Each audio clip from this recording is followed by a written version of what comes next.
Murray State on the inside, is not out of it. If they want to come up and challenge that Emory crew, they can.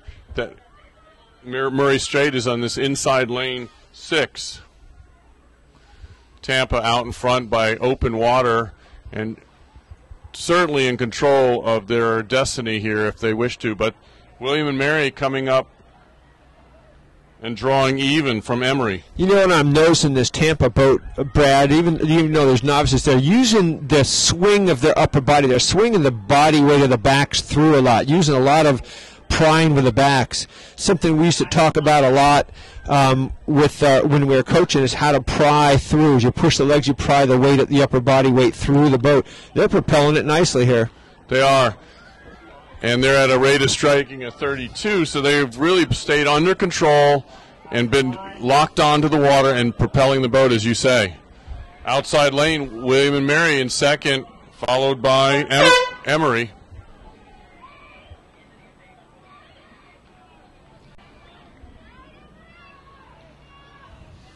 Top 3 go on to the semifinal, and that will be William and Mary across second.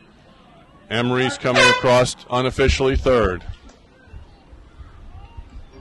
Followed by Murray State fourth, which will move on to the C final.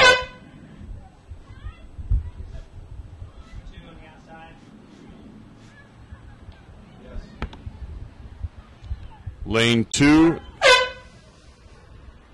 NSU, Louisiana, across the line on 5th.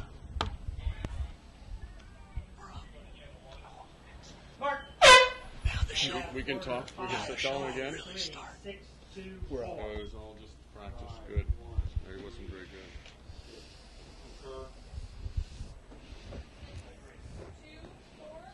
Yes.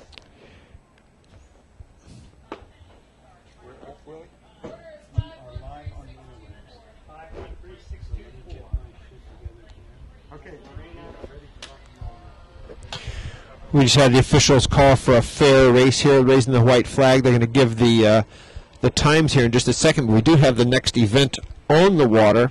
That is the fourth race, the fourth heat of the Women's Novice 4.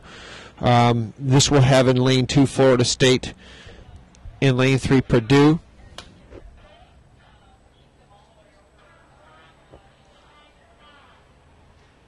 Lorena, say again.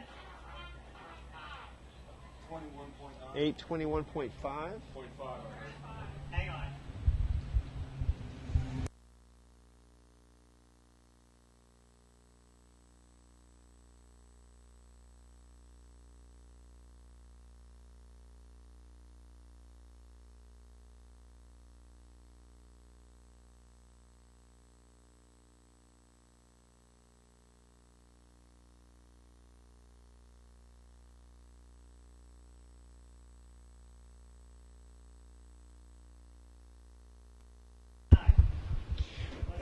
Brad, back to the final race here, the Women's Novice 4. We are naming the crews that were in lanes here. Florida State in lane 2, Purdue in lane 3, Embry-Riddle in lane 4, Clemson in lane 5, and North Carolina State in lane 6. And this is a 5-boat race with 3 to go on to the semifinals, as we have in the last 3 heats.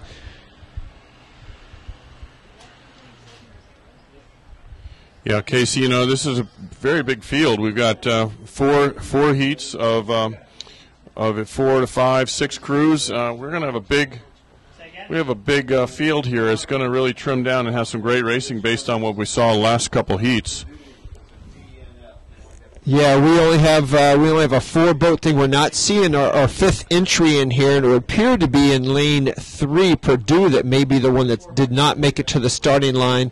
Sometimes there's scratches we may not be aware of, but other times there could be equipment problems. You just never know. Yeah, so I'd say that's Florida State on the outside. Oh, yeah. That is leading with Embry-Riddle in second. And then the inside crew, North Carolina State. Yep, that's what it looks like to me, and looks like Florida State doing a very, very nice job out there. Yeah, a very small program from the Tallahassee area in Florida, the state of Florida, of course, and they're a small program, but it's always good to see them here. Well, you know what? A state school down there's an awful lot of junior rowers in Florida, and a lot of them go to University of Florida and Florida State and some of the other state schools. So they have the ability to get plenty of good rowers out there if they're willing to go row. Yeah, I know. Two sides of that is one, they got to be organized, and two, get some funding. But both those schools have excellent bank accounts, I will say, and if they did organize themselves and get a nicely funded program, they'd be outstanding. Because I think the University of Florida has 60,000 students, and Florida State somewhere around 50, I think. Yeah.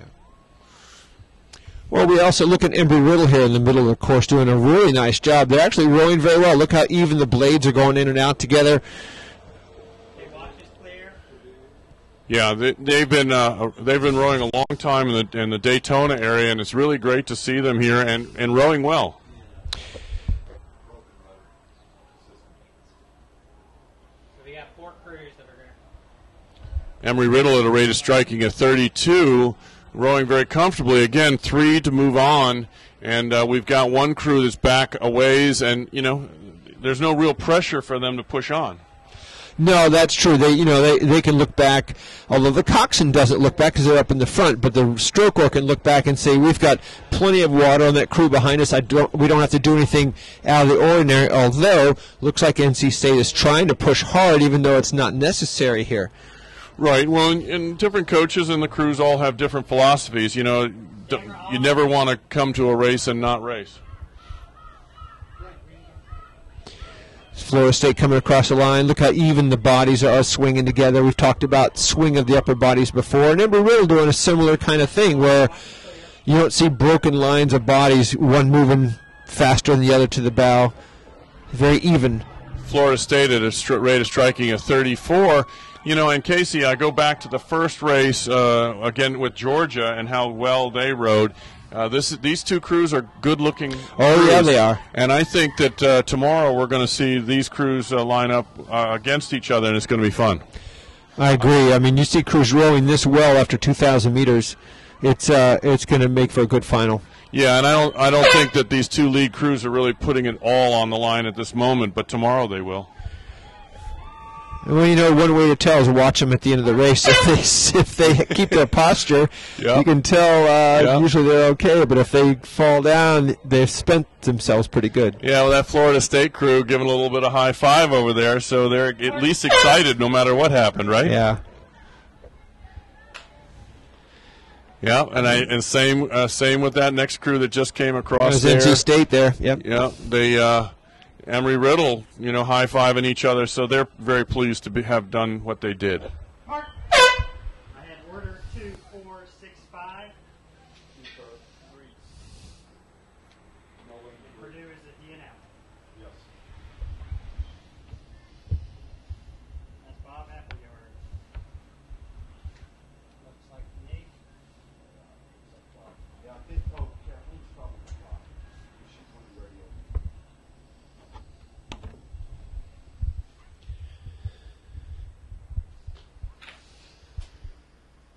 Where is Georgia State versus Georgia Tech is in Atlanta? Mm-hmm. Where's Georgia State? That's in Atlanta. They're both in Atlanta. They are both in Atlanta. Where are they rowing? Roswell? I know Georgia State's there. I think State rows out of Atlanta.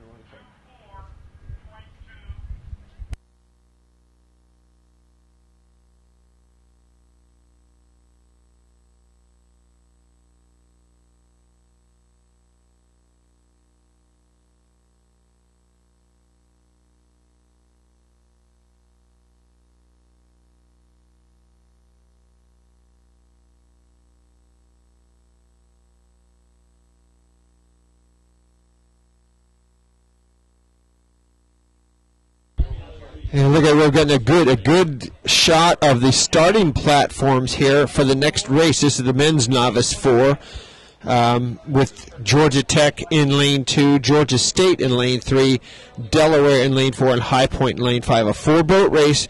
Matter of fact, these next 2 events are 4-boat races with the top 3 going on to the semifinals.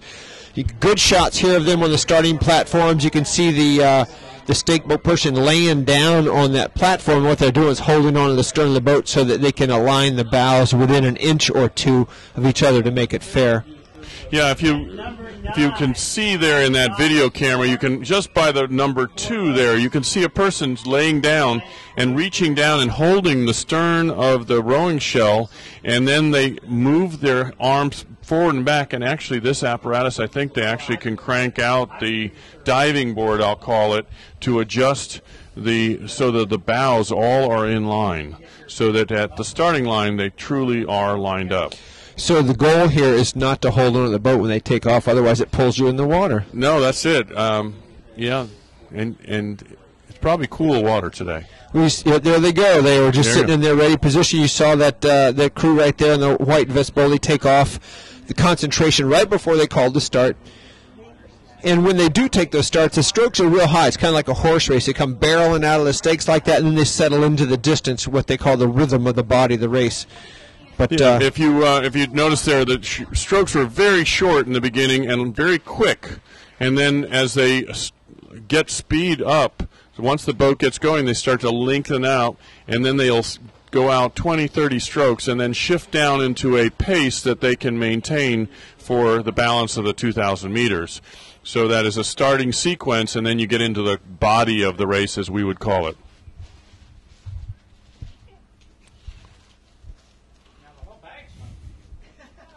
So the far lane, lane 2, is Georgia Tech with black and yellow blades and uniforms. Georgia State, lane 3, Delaware, lane 4, and High Point on the near shore in lane 5. This is the first heat of the men's novice 4.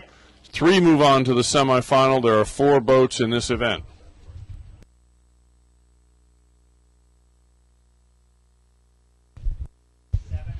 As this race is underway, I want to make sure that everybody is aware that we are up and live streaming on YouTube.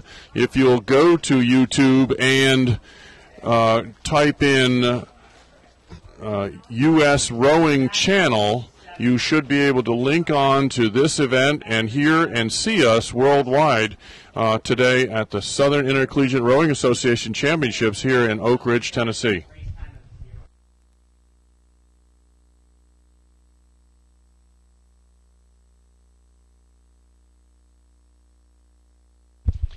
Now, if you're watching the video, never been here to Oak Ridge, this is a natural body of water, the Melton Lake Reservoir here. It's actually part of the Tennessee Valley Water Authority.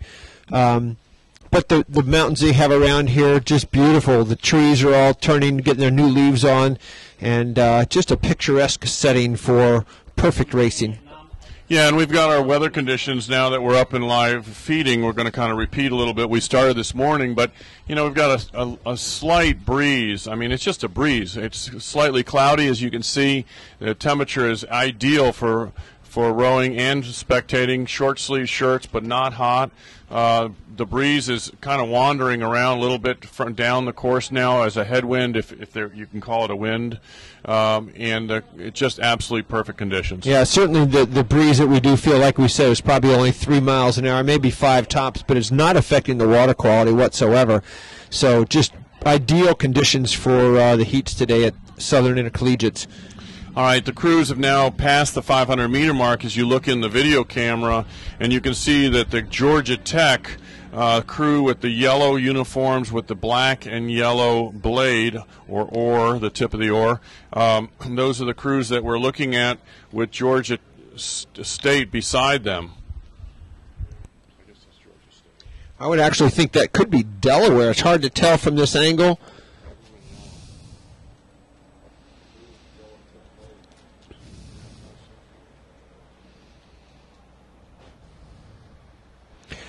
That's lane 3. That is Georgia State. You're correct. That's unusual. You can read it right on the side of their boat.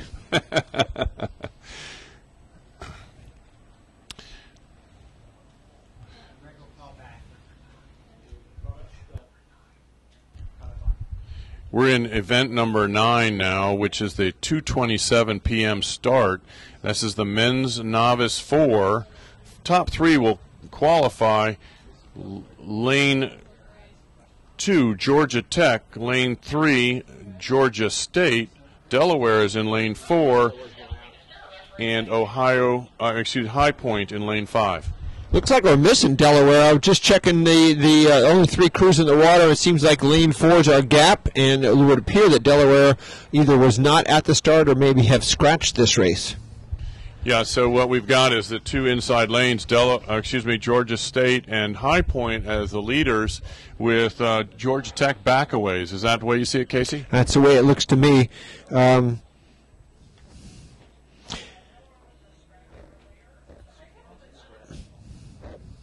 Yeah, we've confirmed that Delaware did scratch earlier. It's good for us to know those kind of things because you don't know sometimes off the start if there's a problem with a boat or whatever. There may be other things that prevent a crew from coming down, but usually that's not the case. But it's good for us to know there was a scratch ahead of time. All right, now what I'm catching here, Casey, is quite a difference in stroke rating. Georgia State is at a 31, and High Point is at a 36 on the inside, lane 5. So that's quite a disparity at this point in the race, I'd say. Well, again, we don't know how it went in the first half of the race. It could be that High Point had that lead with a high stroke rate, but it's hard to maintain that. Yeah, I'm going to say, we come out of the gate, especially in the novice programs, at that rate, and realizing it is a full 2,000 meter. Let's see what happens here. High Point was the leader early on, and let's see what happens here with Georgia State, understroking them and staying fairly even. Well, as they go with 500 meters to go, it looks to me like the boats are still overlapping each other, with Georgia State still with a lead, but High Point is in position to take this race. Again, they don't need to. All this would do would be to position themselves in the final in a certain lane. But there's some honor going on here too. Yeah, and High Point increasing its rating from 36 to 37, and the inside crew or the outside crew, Georgia State, increasing its rating from 31 to 34. So they're racing. And it looks like we're seeing the High Point crew get a little bit of a course, get a little bit off course there. I saw them take a little bit of turn towards the buoys closer to Georgia State. Now they're straightening themselves back out. As you can see, they make a little curve in their course here. Yeah, and if you look at High Point as they're finishing up here, I think the energy level is been expended. They're getting a little sloppy with their oars, and Georgia State is taking advantage of that and rowing very cleanly, and they're moving out and gathering up the lead as well. Georgia State rowing very nicely, very comfortable, increasing their rate of striking again. They were at 34, so they're going through their full race plan. They're nice and clean. High Point staying close, but struggling a little bit. Have cleaned themselves up a bit, but they really have been at a higher rating all the way down the course. 36, 37 in the last 1,000 meters.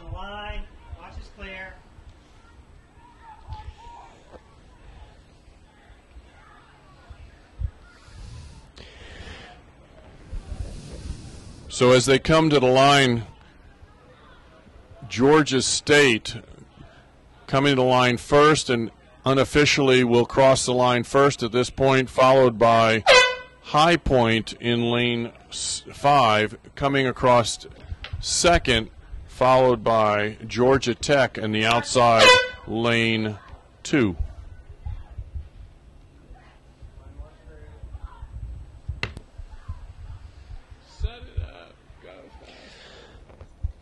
So, Brad, it could be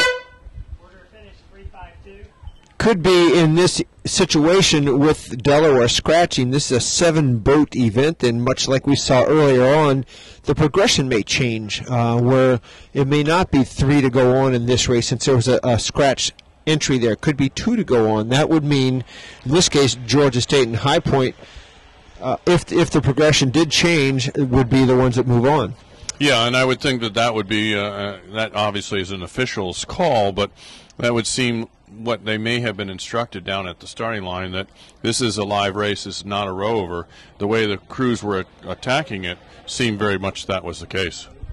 Well, you mentioned a rowover. A rowover is basically where someone feels they don't need to race at race pace and they can kind of paddle down the course, and that's illegal. it is illegal, but you know, you can take a. It depends on the. 7560. 50.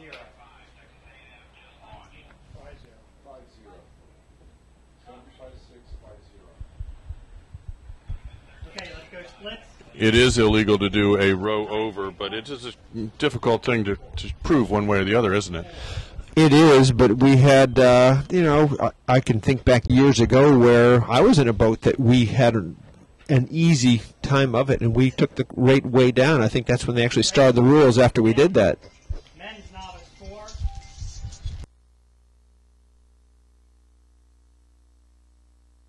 You know, and the point of that is just simply, and you say, well, why does a rule like that get installed? Well, you know, tomorrow you're going to move on to races, and you want everyone to have raced. No one comes in with an advantage of being fresh because they didn't have to race.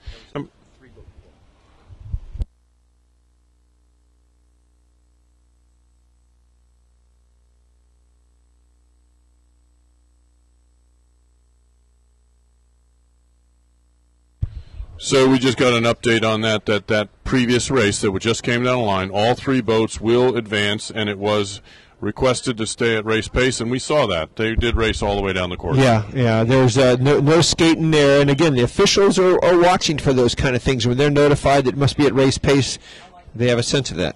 Here we are in our next heat now. This is Liberty in lane 2, Alabama in lane 3, Ohio University in lane 4, and Virginia, their B boat, in lane 5. And I'd say, Casey, on this monitor, that's Virginia there with the orange blades. Just, you know, a good-looking view. You've got the coxswain, which you can barely see, and obviously they're out in front based on how that camera angle just swung back to lane 4 as being in second, I believe. That's Ohio University. And the outside lane there, Alabama, coming into the picture a bit. Yeah, it's lane 2 and lane 3. Actually, Alabama's in lane 3. You can see their bow ball right now. So it appears to be Virginia well out in front with Ohio U and Liberty in your next 2 qualifying positions here. Yeah, and this is a great video if you get a chance to come up to the look on the TV, or if you're on YouTube, U.S. Rowing Channel. These are just great shots. You know, back even 2 years, 3 years ago, this was not possible for the fan to see. Look how even this is here between Ohio University and Liberty, and of course Alabama's right on their stern, so no one has a real advantage there. The only one that has that advantage is sweeping out to Virginia, which has a pretty commanding lead according to the camera angle here. Absolutely, and you know, but you know, it's fun for the spectator to be able to see this all the way down the course. And look at how Virginia, obviously with a lead, does look more relaxed. They are rowing well. They are still novices, but obviously propelling the boat better than the rest of the field.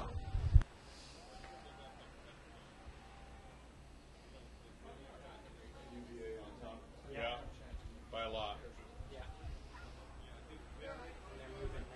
500 meters to go. It is UVA with multiple lengths of open water on the rest of the field.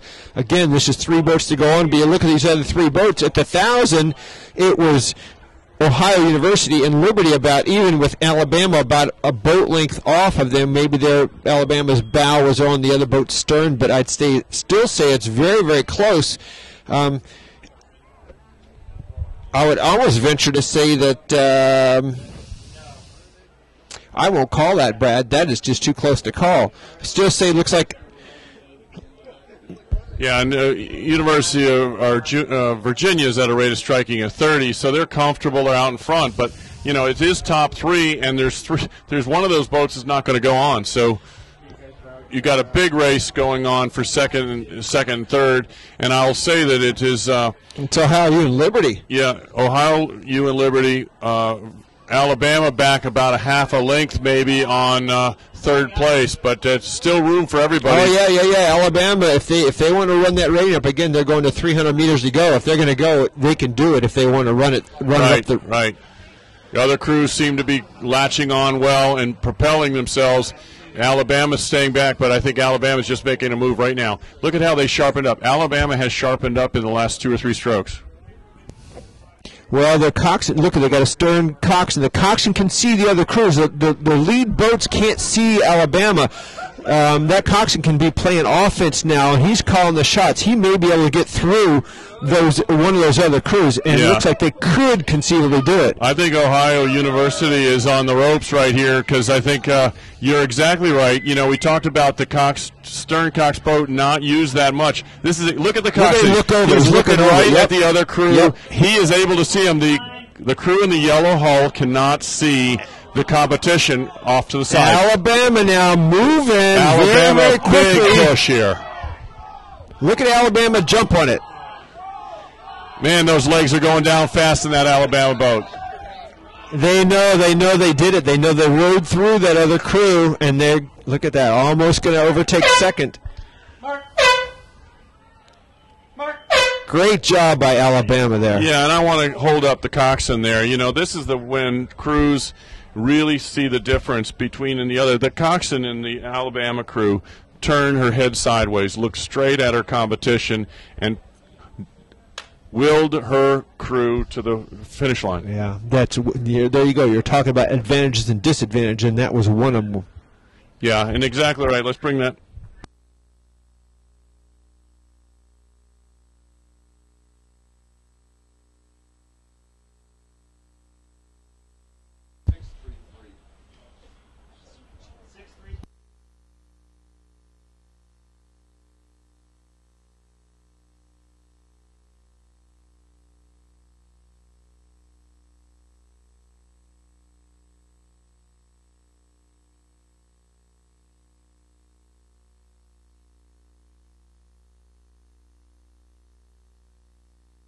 Yeah, Casey, just to bring back that point, you know, there were a lot of advantages to a bow cox boat, but we just saw the main advantage of a stern cox boat. You know, that the coxswain can see what's in front and all around them more than a bow cox has no view to the back. That was about as clear of a view of the advantage of a stern cox 4 as you'll ever get. We're sitting looking right at them. They're down on the other crew. You can see the coxswain turn and look over the other ones, and he makes a call. The leading boat doesn't know because their coxswain can't see him, and unless the rowers relate it to the coxswain, they got overtaken. That's exactly what happened. Beautiful call by Alabama's coxswain there. Absolutely. She did a fantastic job, and from up here on our vantage point, I mean, she turned her head straight sideways, looked at the other crew, and talked them down. Yep. Now, you know, we've been in that situation. If you took this crew and put their 3 or 4 years into them of more experience, that might not have happened, because that bow loader coxswain, the bow person in that boat would start taking over and doing some commentary to make sure that the coxswain knew what was going on. Yeah, absolutely. But you know what? That Virginia crew, you got to give them all the credit in the world. Just a very, very strong, long, attacking crew down that course. Did a great job there. Yeah, we were really talking about second, third, fourth there when Virginia was out in front all the way. We know sometimes, Brad, it is about who's going to qualify. Sometimes your leaders are way out there, and it's easy to see, easy to call. They row well. I mean, you can say all those things, but sometimes the battles are for those other positions. Yeah, no, and that's true. And one of the things that will start to show up tomorrow afternoon is some of these crews have not really been challenged that hard.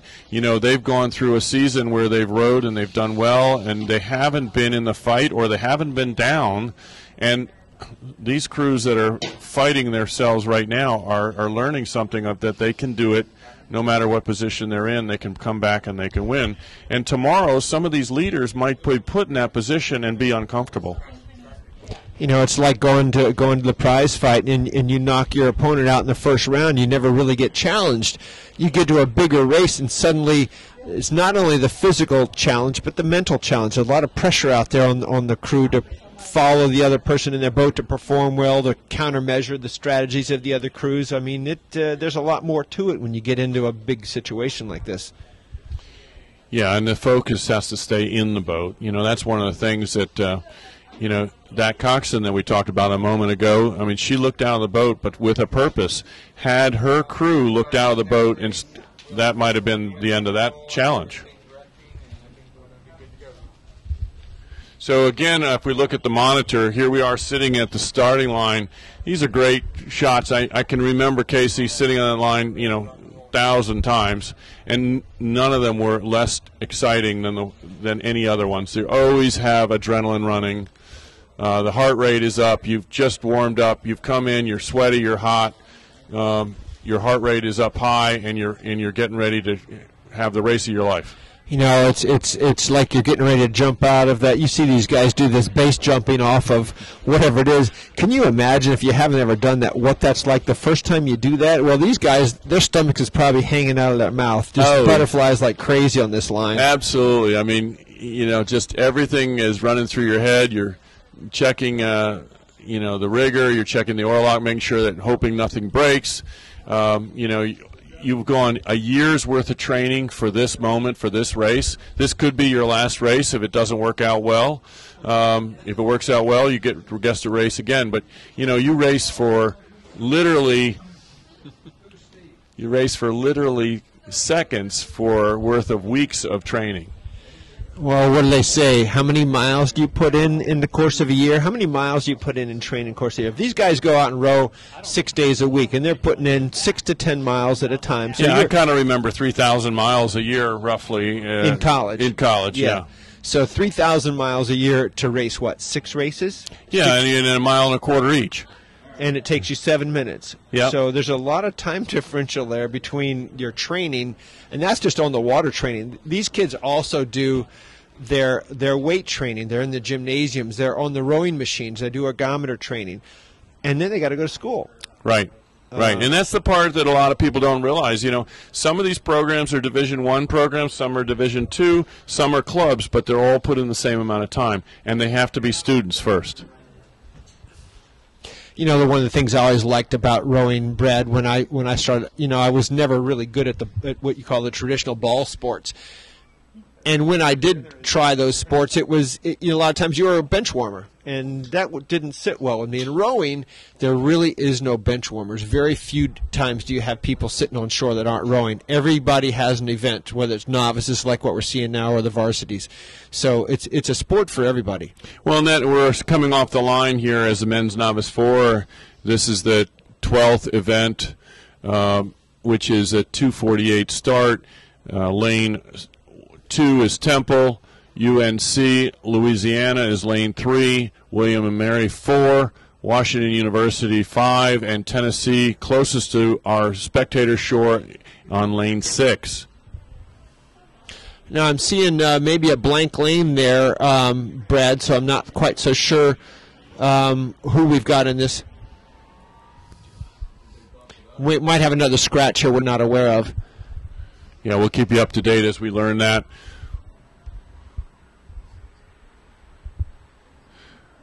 But again, back to your point about the novices. These are novice men again.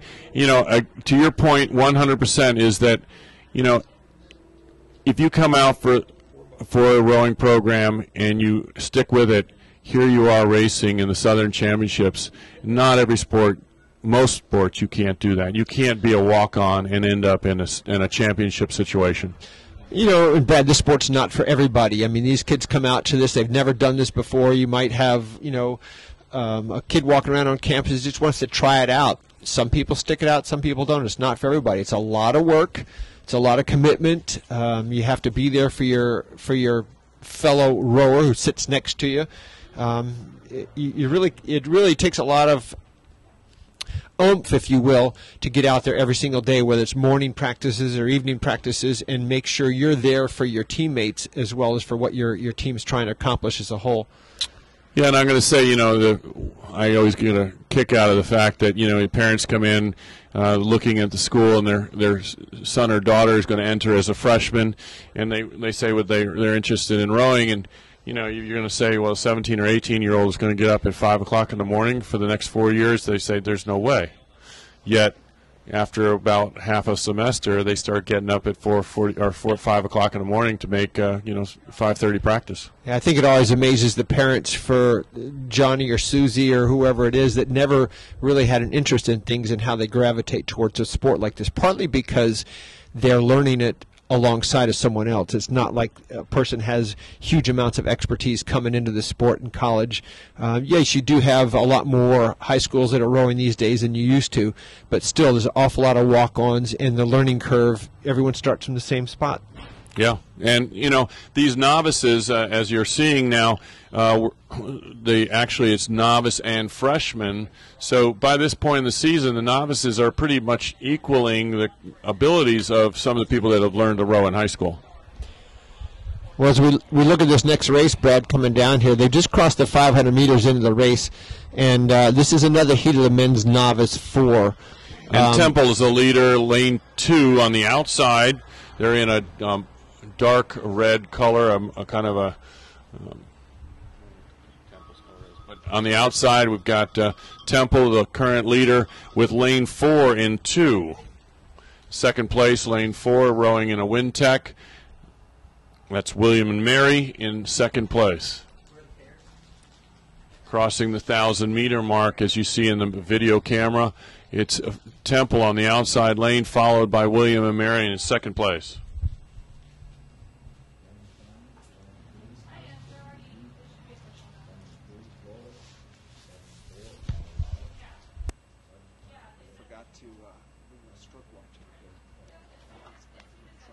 Do you want me to put this on the table? 31.5 for Temple. William and Mary is higher. They're at 32.5. Your leaders that cross through that 1,000-meter mark, both Temple and William and Mary are within about 1 stroke per minute of each other. I think Temple slightly lower, about 31.5, and William and Mary about 32.5. But there again, we're looking at a clear lead on the field between those two boats, back behind William and Mary, several boat lengths of open water.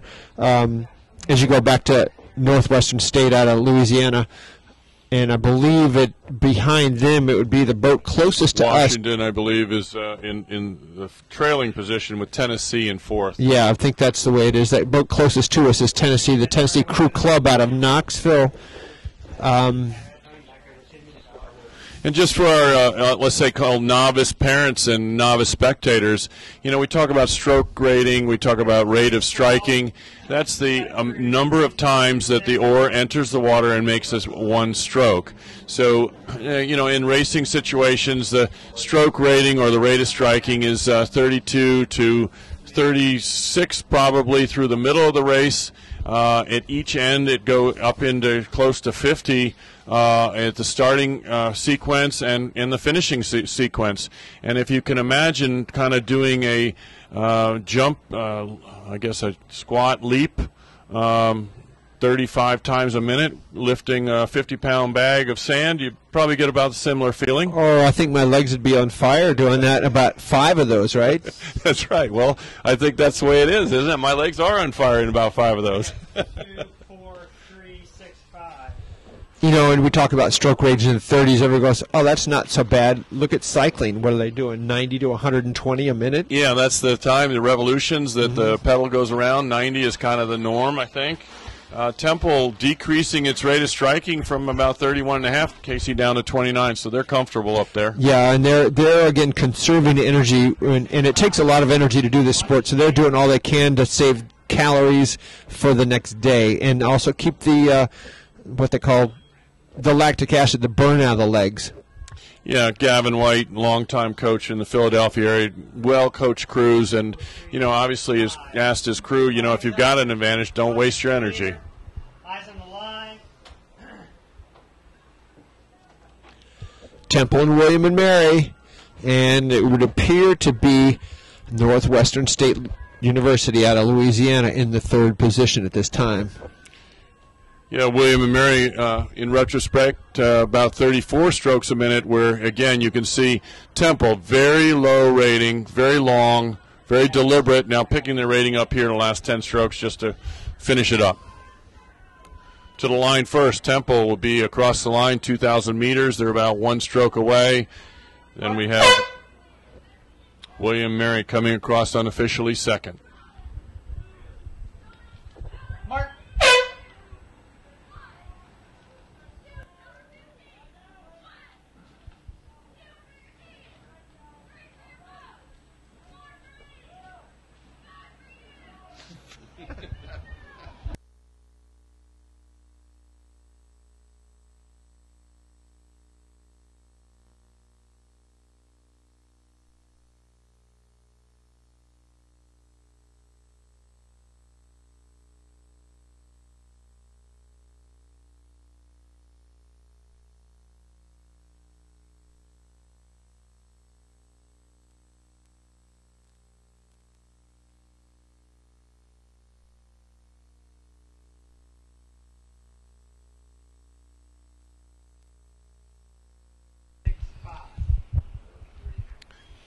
Casey, we're starting in looking at the race course here as the boats are still just sitting at the starting line. They haven't backed in yet.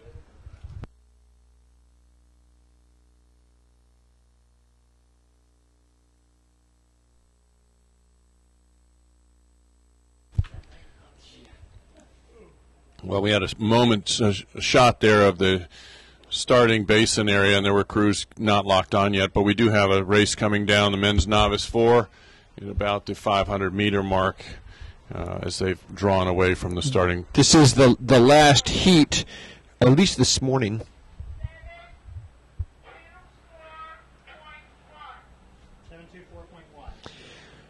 The last heat including Duke University in lane 2, Florida State in lane 3, University of North Carolina in 4, Texas A&M in 5, and Wichita State in 6.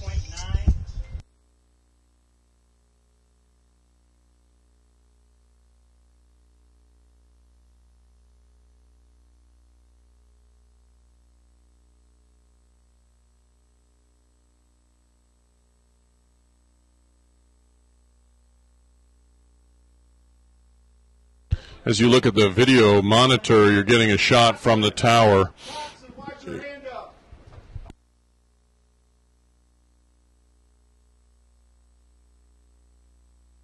You're looking at the camera angle from the tower. Now we're dropped into a camera angle much closer.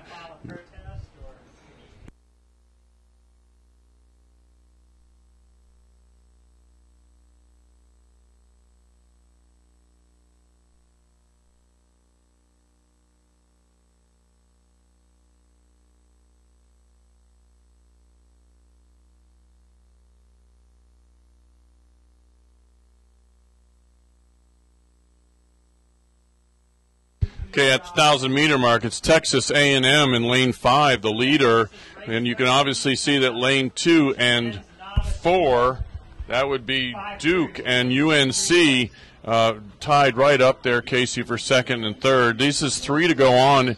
Again, this is the men's novice 4. This is event number 13. It went off the line at 2:55, and we've been right on schedule. Yeah, the referees here are just doing a fabulous job of getting people to the start and lining them up and getting them locked on so they start on time. That's a crucial thing for these kids, is to make sure we get everyone on those starting blocks on time. Yeah, you know, our starting sequence, we're at 7-minute centers, which means that each race is coming down every 7 minutes. So you're lining up your crews, getting them to come down. Lots of referees needed to do that. But look at the video camera. Great shot of UNC and Duke as they're in second place and third, respectively. Here you can see 1,500 meters there. That means that they're at 500 meters to go. And that's Wichita out in front here on the closest to us. Wichita State, as they are making their way down the course, those that yellow boat with the yellow blades, that's Calvin Cup that coaches them out there at Wichita State, does a great job out there in the Midwest. Yeah, and in second place, we still have that battle going there. Lane 2, Duke and UNC. Seeming to be UNC is now slid back to third, Duke in second. 2 and 6 are pretty close. 3 and 4 are close. 5 back. That's a good-looking crew, Casey. That leading crew's from Wichita State. Look at them strike the water.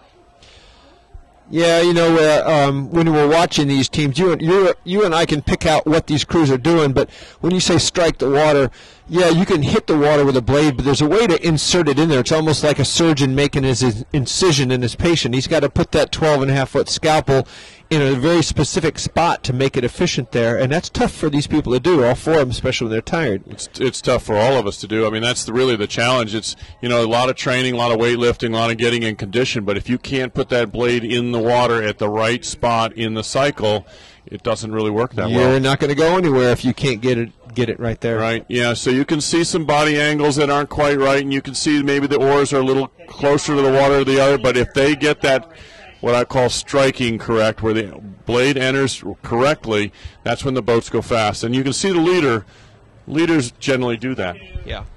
And, you know, Brad, getting these boats to balance, I mean, it looks easy from the shoreline here. I look at them, they just look so much fun, so easy. It's very, very difficult to keep those blades off the water evenly on both sides of the boat without smacking it. Well, and that's what I said a little bit earlier. The leader, Wichita State, a rate of striking 34.5. It's a lot like walking a tightrope with a pole, but you only have half the pole. Your partner has the other half. It makes it challenging. The boat's only 18 inches wide. And that's the Duke Blue Devils over there in the second place position in that blue boat, right? Yeah, take a look at that video as they go across the line. Good looking crews. Really, they're really the Duke Blue Devils. Nice job. Mark. This race isn't over, possibly. We got. That's right. You got 3 to go on here. It's still. Yep. Florida State going to pull out a third place here. Congratulations to them. Mark. Mark. One more crew. UNC across the line 4th. They'll move on to hopefully something, but it is fastest time. So what they're doing is taking the top 3, move on to a semifinal, and then they're going to take the next 3 fastest times of all the heats and move them on. Mark. And the order is 6.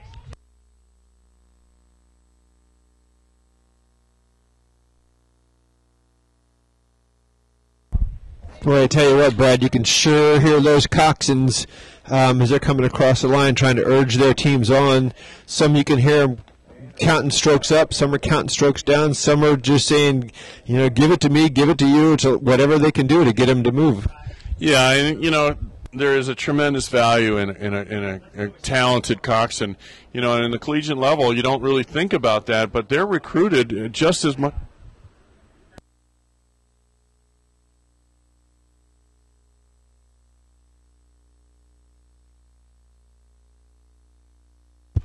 You know, coxswains are heavily recruited. You know, you think, oh, they're only recruiting the rowing athlete, men or women, you know, and looking at how long are they, how tall are they, how strong are they. But the coxswains, you get 4 or 5 good coxswains in a boathouse. There's a hot competition to who's going to be in the best boat. Compare them to horse jockeys. I mean, they're we call them the little generals. They're the ones that are you and me from the coach launch in the boat. They're actually coaching the teams out there. We're not allowed to coach from the shoreline. We can't yell at our crews. We can't can't substitute anybody. We can't tell them when to make a move or when to take a break or anything like that. It's the coxswain that gives those commands to the rowers. So even though they're not of the stature or the weight of the men and women that are propelling the boats, they control everything in there. Well, and also they're also the eyes of the boat. You know, if you're rowing in a very talented crew, the crew really focuses just on the rowing aspect of it. So we saw that earlier where the coxswain couldn't see. We saw another one where a coxswain could see, and using her eyes, described to her crew that they needed to do something in order to move forward in the event. And that is a big part of a coxswain's job, is to be the eyes, ears, and put together the race plan and carry it out as things change or develop on the race course. Yeah. All right, for those who are getting ready to watch this next one, this is a women's novice 8. Again, we've gone from pairs, which is 2 people, to 4s, and now we're going to the 8s. Again, we get to the bigger boats, more people, stronger people. These are probably the folks that made it into the boats. These are usually the fastest and biggest, strongest of the novices out there. Certainly we have higher level boats to come, but now you're going to see a lot more boat speed come out here. But also it's very much more difficult to get 8 people to match each other. But if you've been watching on YouTube, on the internet, and you're seeing we talk about the blades going in and out of the water, now you're going to be looking for 8 of these people to do it together, and it's pretty awesome when they get it just right. Yeah, I mean, you go from like you know, I don't want to minimize, because I rode a lot of small boats and I think they're just spectacular, but you got like an Indy car, you know, versus a stock car. I mean, you got the 8s are the sleek, fast horsepower. You know, they've got 8 full revved up cylinders. And I think the 8s are just really fun to watch. They have a lot more speed. The drama is quite a bit bigger. Here they are sitting on the starting line. This is the women's novice 8. You can see that they're backed in to the stake boat positions or the starting platform. We're looking at down lane 4, which is Rollins, lane 4. And yellow blades with a blue tip. And now you see the one person reaching out. Coxswain is asking him potentially to change the direction just slightly. That's how you point it. The boat is 60 feet long. You know, that's like almost 4 car lengths long.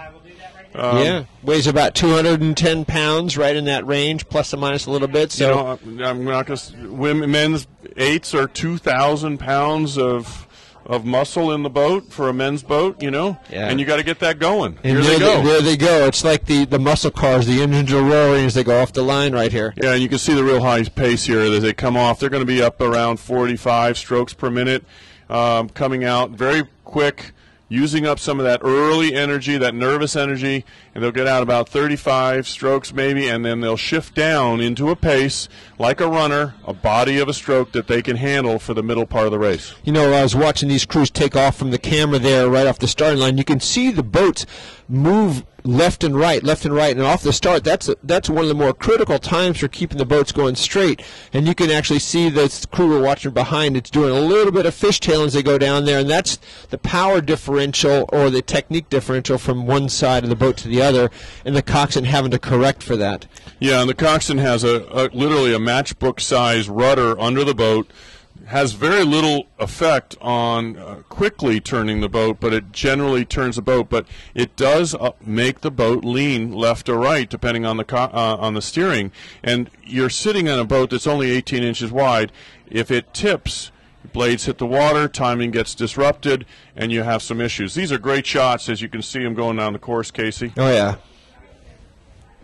You know, if you get a chance, go over the TV monitor, take a look at the race course. You can watch these on the early parts before you get to see them. You get to see them live here on U.S. Rowing Channel. If you go to YouTube on the Internet, type in U.S. Rowing Channel, you'll get the 2014 SIRA Championships live, streaming and audio.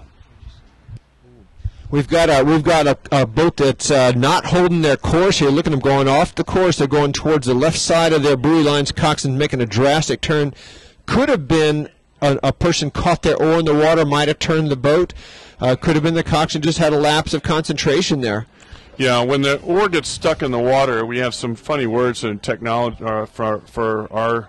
I'm going to say we call it a crab, is what we say if the oar does not get stuck in the water, does not release in the water, and a minor crab will turn the boat like that. A major turn, a crab will actually eject the athlete out of the boat, which has happened several times. Not a common occurrence, but it does happen. But good job by the coxswain there again to keep the boat from hitting another crew and staying pretty much in their lane. This looks like Georgia Tech, Purdue, and Rollins in our early leaders here. They're in lanes 2, 3, and 4. I'm not so sure I can pick out who the actual leader is. It looks like it could be Purdue. Yeah, based on our video angle here, I'd say Purdue in lane 3, right in the dead center, is the leader. Keeping their blades really close to the water. Nice technique. Rowing very well, and they are the leader in lane 3. Yeah, there's no doubt about that. Purdue's definitely got the field in this case. Again, looking at the. I'm watching this bow go, either watching it or making sure she's going in the water. She's looking for someone else out on the course, but I don't think there's anyone out there. They're so far out in front. I don't think she has to be looking off to the side, but she's probably watching her oar to make sure it's getting in where she wants it to go. Yeah, I'm going to say she's a novice, and look, we got the other one looking over here. She's certainly not watching the competition. She's watching her oar. Coach has been on her. Get that oar in the water and strike, as we said earlier. She's watching that, making sure it's going to happen. But they're at a 35.5, and it's deceptive because you wouldn't guess that. They look pretty fluid for that. Yeah. Again, it looks easy from the shoreline. If you have never been out there racing, it looks like anyone can go out there and do that. Well, even I could do it, so it must have been easy, right? Oh, no comment on that one.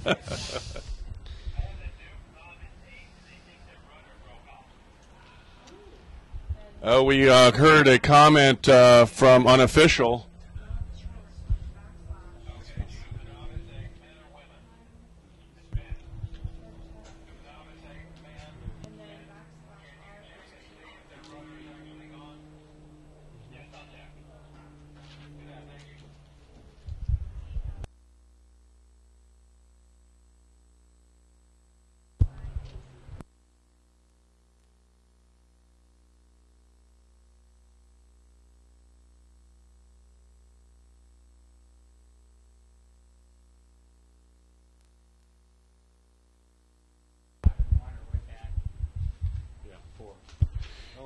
Yeah, Casey, I think we got Rollins, I believe, in lane 4 is in second place.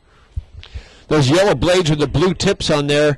Rollins a little bit closer to us than the Purdue crew. The Purdue crew, as you can see, well out in front, probably again 3-4 boat lengths out in front of open water. And then Georgia Tech is third in the outside lane 2. And, you know, I wish I had the results of the Florida Intercollegiate, because Georgia Tech and Rollins raced each other down there, and I'm sure it was just as competitive as it is right now. Yes, and, you know, this is a top 4 crews, so there are only 2 crews, and the 2 crews are pretty decided at this point, I would say, unless there's a tremendous mishap in one of those 4 leaders, but quite a distance between 4th, 5th, and 6th. You know, watching the Purdue crew come down here, very crisp movements. You don't want to have any wasted movements out there. Wasted movement will slow the boat down. So, again, these are novice 8s. These are very hard to get all 8 people to move together and hit the water at just the right time.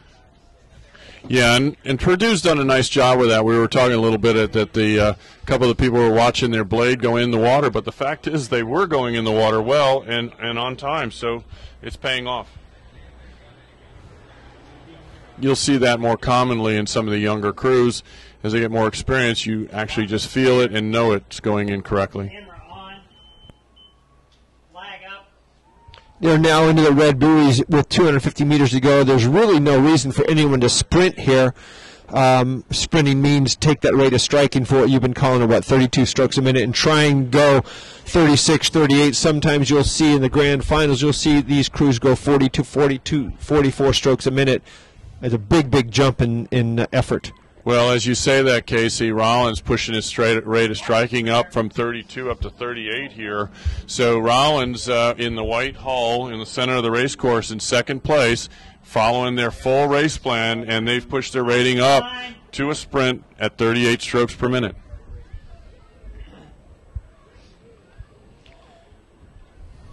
So, you know, in the younger coaches, younger athletes, coaches don't like to change things, you know, don't like to have them make decisions on the water. You know, follow the race plan that I told you, no matter where you are. Well, it helps ingrain that race plan for later bigger events like the Dadville or the Accra, so where they learn where on the course things work, where it doesn't work. Yeah, Rollins finishing at a 40 there, so, you know, they did get back up into 40 strokes per minute, so Rollins certainly ran their full race plan. Coming across the line third is Georgia Tech in the outside lane 2.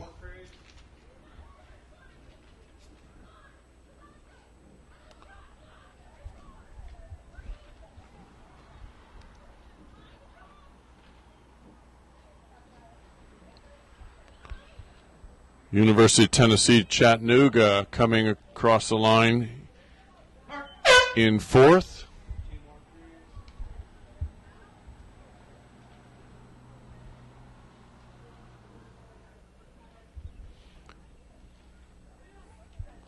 You see the monitor here, lane 3, Purdue coming along 5th as they approach the line in the 5th position. You'll see on that crew, Casey, you'll see 2 oarsmen that are the oars are side by side and close to each other rather than alternating sides. That's a little different than we've seen before. Sometimes that's a coach's decision. If the boat is too strong on one side, say the the port side stronger than the starboard side, he may have to move people around inside the boat in order to get the boat to go straight. And we've seen, as you saw right off the start, some of these boats don't always go straight. Before we get going here, I want to give a shout out to the John Millers out in British Columbia that called in. They're watching live video here on YouTube, and they're waiting for their daughter Natalie to race a little bit later today at 4:30 in the women's varsity 4. Yeah, I had also someone from Jacksonville give me a tweet a moment ago and said when he turned on the TV, or I guess at the rowing center, my voice jumped out and scared him. So it scared me too.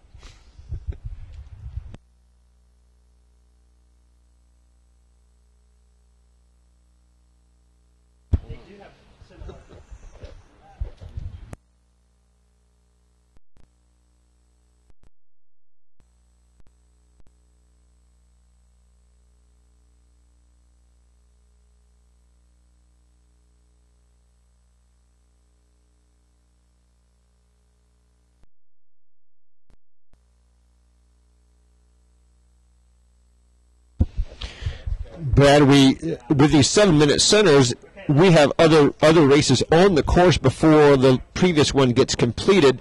We are now in the next heat of the women's novice 8. Again, 4 to go on to the semifinals. We've got Clemson in lane 2, Miami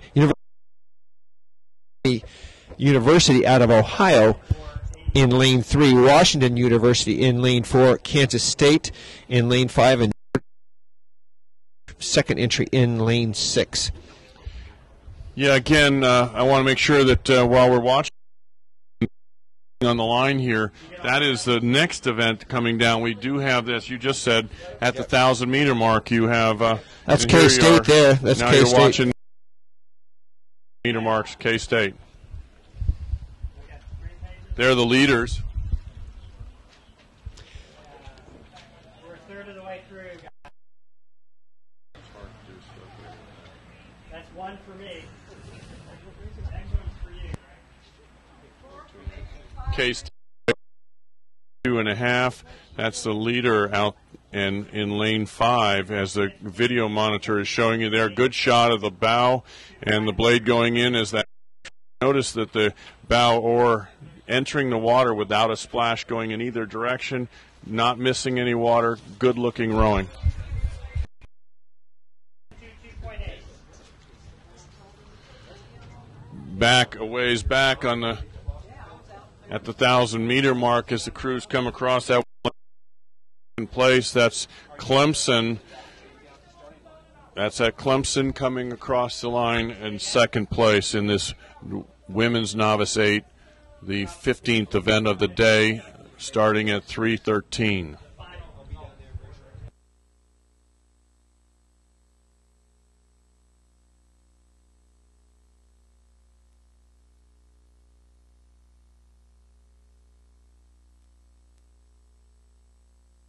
Great shot on the video here. We've got lane 6. That is Georgia Tech, the B entry. B entry meaning that we have two more than one entry from the same school in this category of events. So again, the leader, K-State, out in front in lane 5.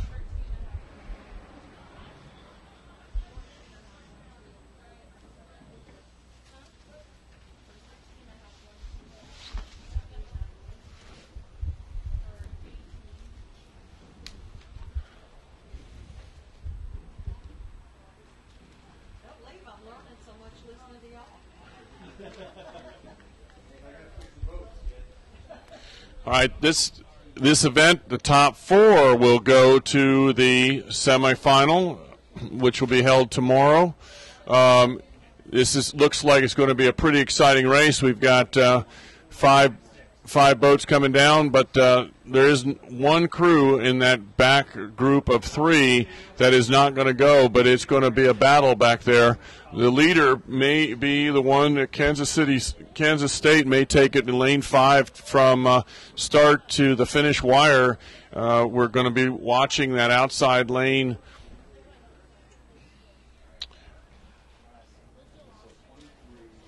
Holding on to second, but right in the center of the race course, we've got Georgia Tech B and Ohio in lane 3 that I think are the ones that are going to have to really battle there.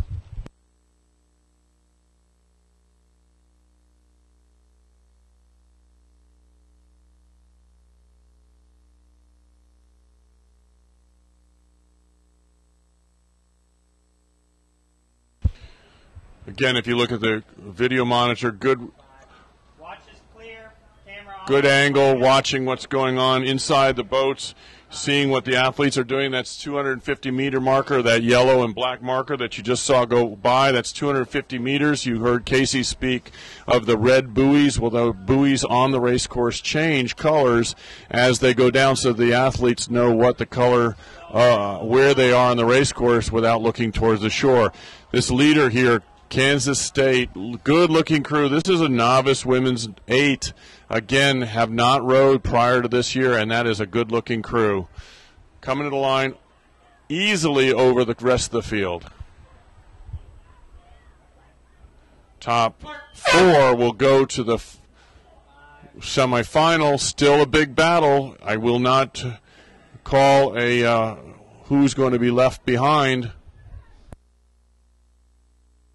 But you got Georgia Tech B in the inside lane closest to us, lane 6. They are neck and neck with the center lane.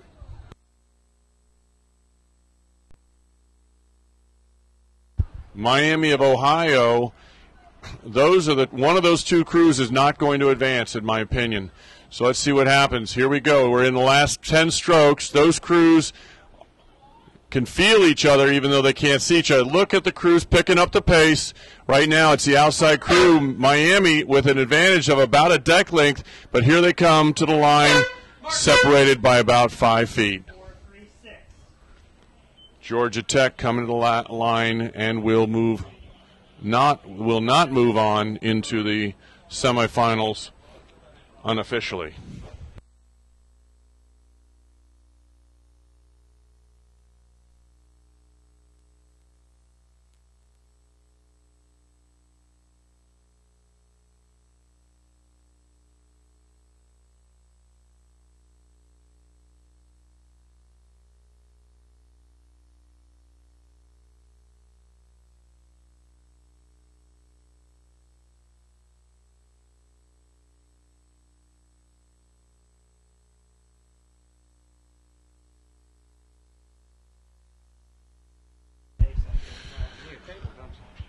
As we look on the video monitor, women's novice 8 is coming down the line, and they're actually approaching the 1,000-meter mark. This is event number 16.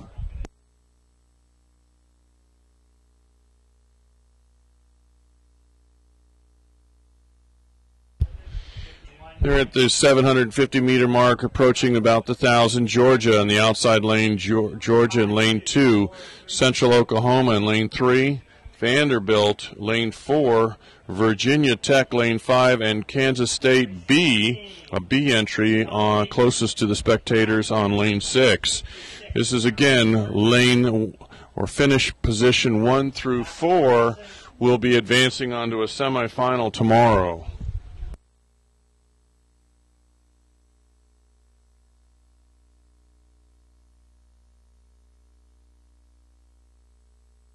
There's the 1,000-meter mark. You can see that we have a lot of overlap in those lead crews. The leader on the inside crew, for the way I'm calling it at this point, is Kansas State. On the inside is the leader currently.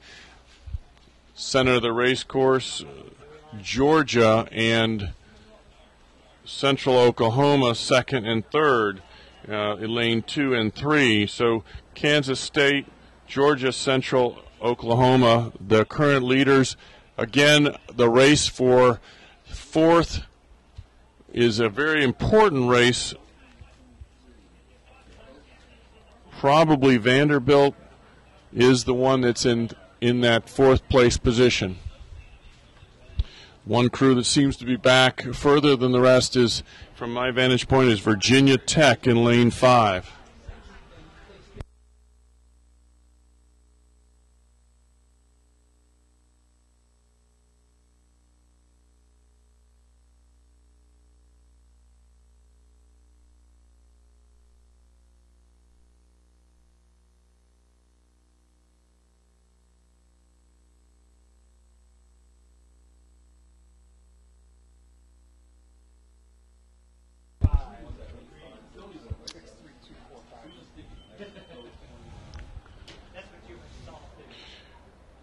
Kansas State, the leader by open water, closest to the spectator. Central Oklahoma, second. Georgia in lane 2, third. Lane 4, Vanderbilt, and then Virginia Tech rounding out the field in 5th at that current position of 500 meters to go.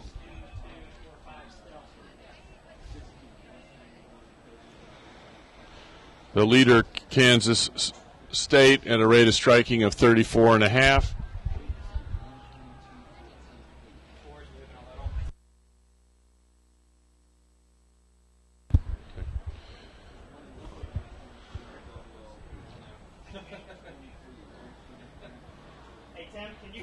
Georgia is in second position. On third position on the outside. Second is Oklahoma.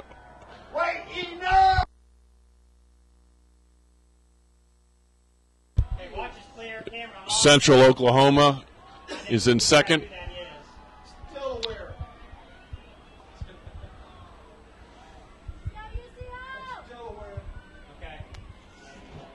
Georgia, Vanderbilt, those two crews battling for that third and fourth position.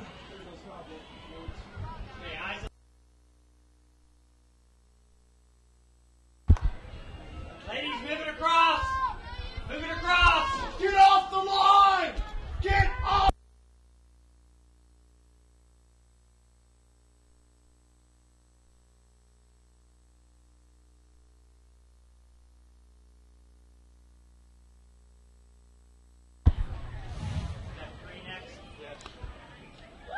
Kansas State crossed the line in the 16th event, the women's novice 8. Kansas State first across the line.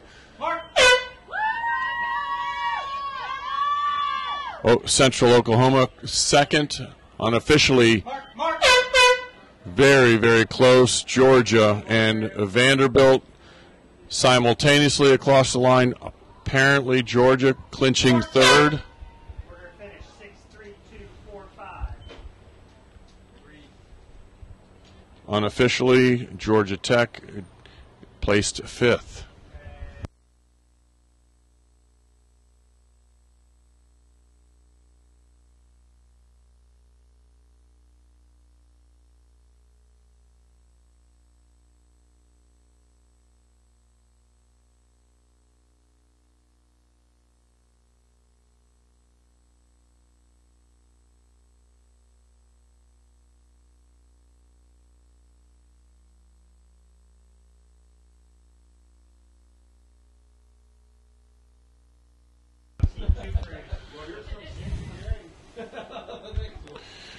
We are again on the monitor at the 2014 SIRA Championships, Southern Intercollegiate Rowing Association Championships.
From the tower here, we're doing an unofficial statement that event number 17, which was the men's novice 8, we had a broken piece of equipment in one of the crews. They have moved that race to a later time once the piece of equipment can be repaired. Event number 18 will be the next race down the course. That will be George Washington University, Florida in lane 3, Colorado lane 4, Washington U lane 5, and Georgia Tech. Again, the next race down the course will be the 3:36 start time of event number 18 versus event number 17. Event number 17 will happen once the piece of equipment has been repaired and the crew can get back to the line.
Okay, we have a start. If you look at the video monitors, we have a start of the men's novice 8. This is event number 18. Do not be confused the fact that we have not seen event 17 yet. 17 has been pulled off the line for broken equipment. They'll be repaired and on. But 18 is on the line. This is lane 2 on the far shore is George Washington University. Florida, next to them, orange and blue out at Gainesville, Florida. Colorado is in lane 4, dead center in this group of 5. Lane 5, Washington University, dark green and red hulled boat. And on the inside is lane 6, Georgia Tech. They have yellow and black blades as they are off the line and at the 500-meter mark.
crews of this men's event number 18, about 750 meters into the course of the 2,000 meters. George Washington University currently on the monitor, being highlighted in the yellow hulled crew on the outside lane 2.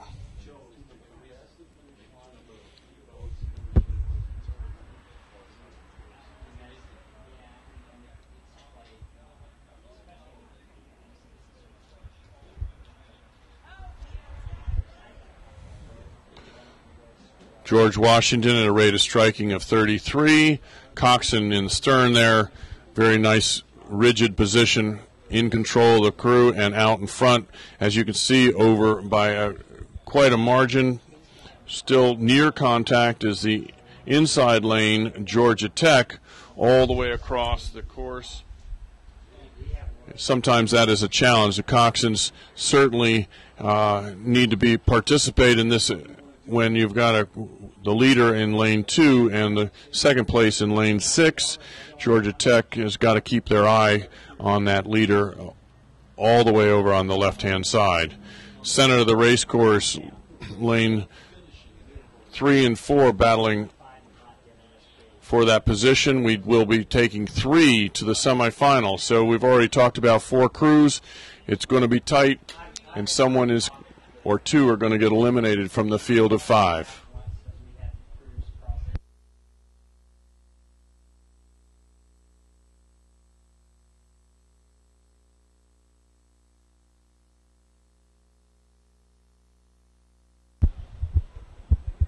George Washington outside lane in the lead, closely followed by Georgia Tech. Colorado third, followed by Washington University and Florida in lane 3.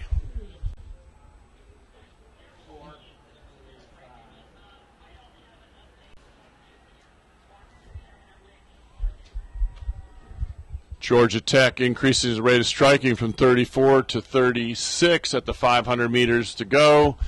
George Washington all the way on the other side, still keeping their rating down a bit, staying long and still at a 34. Georgia Tech 2 beats higher, they're racing. This is 4 move on. Excuse me, 3 move on. 3 move on. So big race back there in third and fourth. Thirds being challenged by both the outside crews. Washington and Florida trying to push up onto the center crew. Colorado currently in third. Washington University seems to have an opportunity. They're about 3/4 of a length behind in fourth place. Good looking novice men's crews, outside crew to the line first. That will be George Washington University in lane 2. Excellent looking crew, striking the water clean, blade work very sharp, still within themselves, in control. 32, Georgia Tech, early reported as 36 strokes a minute, coming across the line at second position.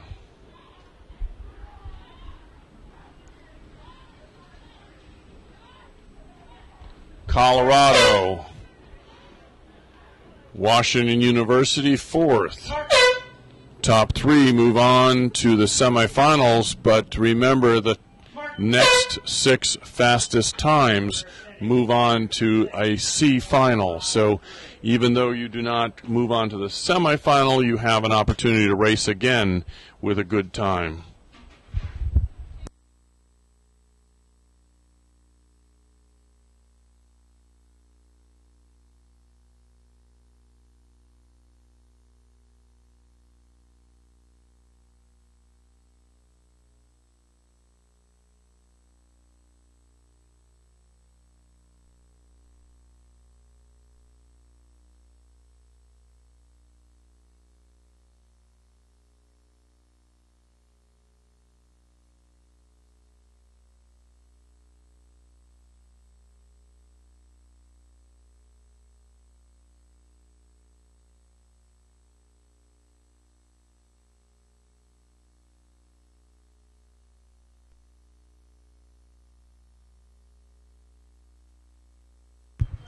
Event number 19 is off the line.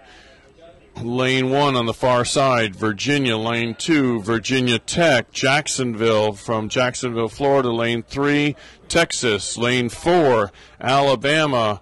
In the center, lane 5, and closest to the shore, Miami of Ohio, lane 6.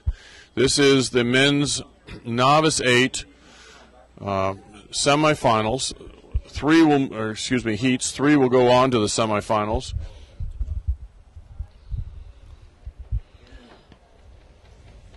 Jacksonville's had a good season this year as a freshman 8. They have had a very, very strong season throughout the this entire year and all the way back to the fall, where they did some head races that they were very successful in. So Jacksonville probably, as we can see, out early and a very strong crew. We'll see how that all develops. We go along. 6 crews in lanes 1 through 6. Jacksonville at a rate of striking of 35.5. Early on, we're still about 500 meters out into the course, 1,500 meters to go. Jacksonville current leader, and looks like they have about a 1-length advantage over the rest of the field.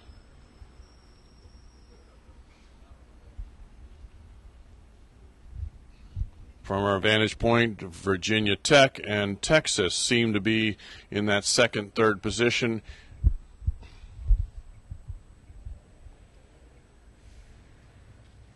Delaware always a strong contender on that outside lane 1. Virginia outside lane 1.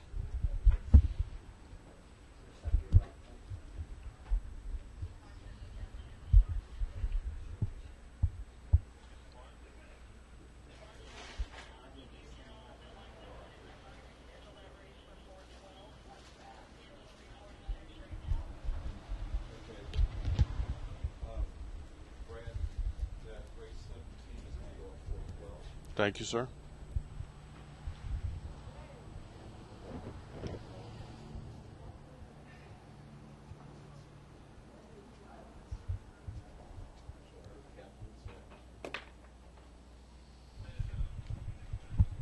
Event number 17 that was taken off the line for broken equipment will be run at 4:12 this afternoon. 4:12 this afternoon. Event number 17 will be at 4:12. There's a good shot of the race that's coming down, just crossing the 1,000-meter mark. Jacksonville University, lane 3, the current leader, Virginia on the outside. In contact there, you can see their bow just there at 1 length disadvantage to Jacksonville. Virginia orange blades on the outside, lane 1.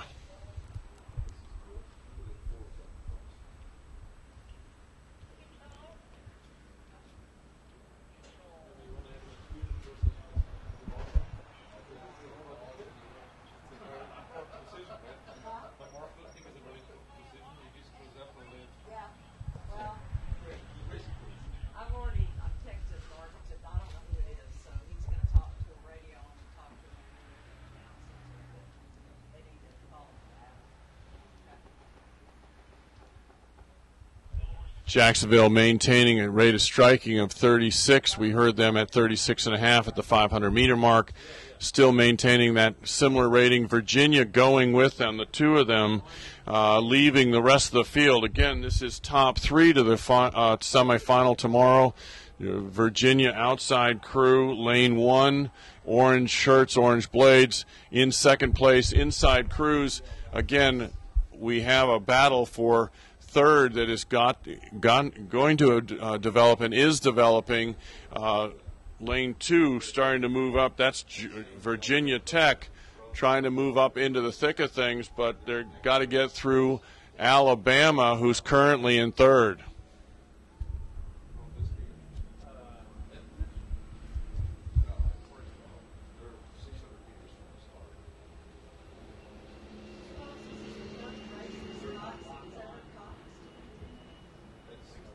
Virginia, the rate of striking is 32.5, has a lot of room to go. Jacksonville have been at around 36 the whole way. Virginia 32.5. Virginia down still by about a length.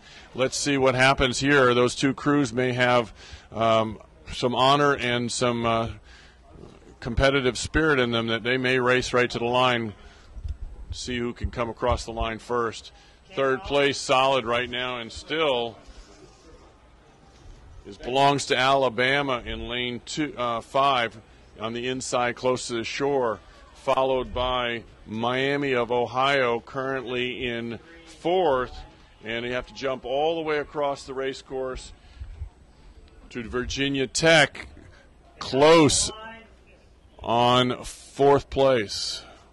Those two crews battling. 3 will go. Jacksonville still the leader as we come to the finish line.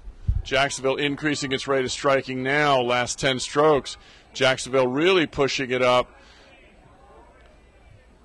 to a 42. Jacksonville, last 2 strokes across the line.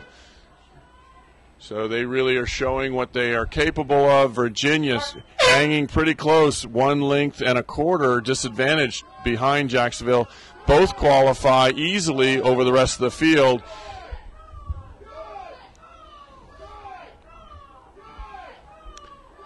Alabama coming along across the line 3rd and will qualify, be the final qualifier going straight to the semifinal. And as we reported earlier, Miami of Ohio and the outside Virginia Tech coming to the line virtually simultaneously. Unofficially, Alabama seems to be placed in Good order of finish, 3:15.624.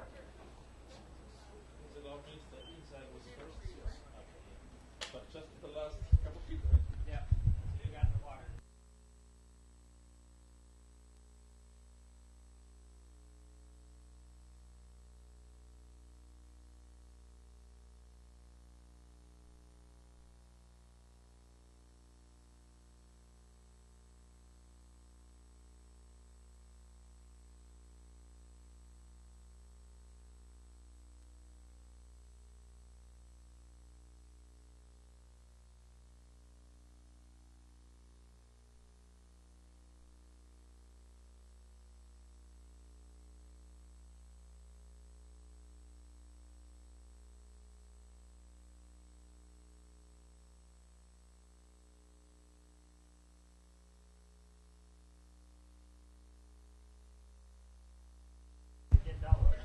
So we look at the next race coming down the lines, men's novice 8, event number 20.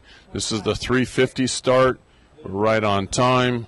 7 minutes centers, things working out well. Outside lane, Delaware, always a good crew, brings a lot of heat when they race. We've got Vanderbilt lane 2, UTC, Chattanooga in the center lane, lane 3, Marietta, lane 4, Clemson, lane 5, and Murray State closest to the spectators in lane 6. You've got on the video monitor, if you're watching the live streaming on U.S. Rowing Channel, the men's novice 8, you can see they're about 500 meters down the course. They are centered up on the leader currently.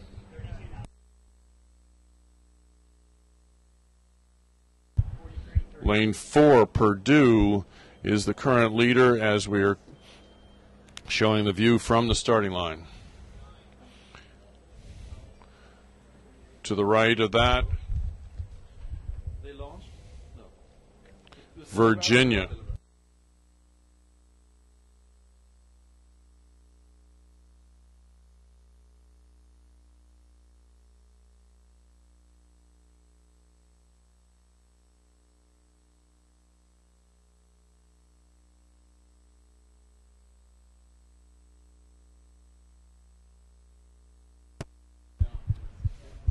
I'm sorry, I was working with the wrong event. Marietta, the leader, with the blue and white hatched blades. Lane 4, the leader, Marietta.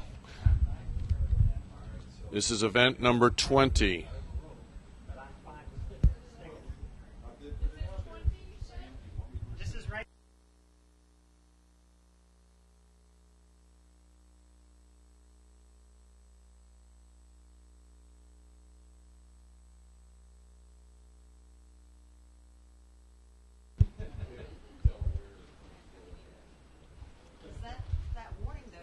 at the 1,000-meter mark. Still lane 4, Marietta, with the blue and white checkered blades, the leader over the rest of the field. Second place, lane 5, Clemson.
Marietta now in the video screen. Marietta out in front by very comfortably, open water on the rest of the field by at least 2 lengths open, rowing comfortably and out in front. Again, 3 to the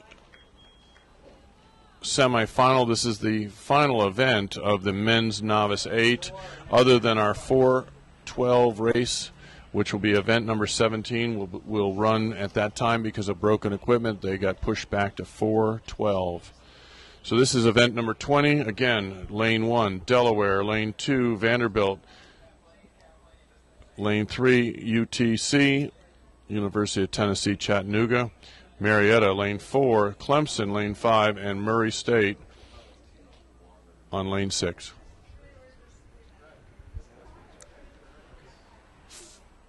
$250 meters. The crew's now in the red buoy area of the Albano course. Marietta out in front by several open lengths.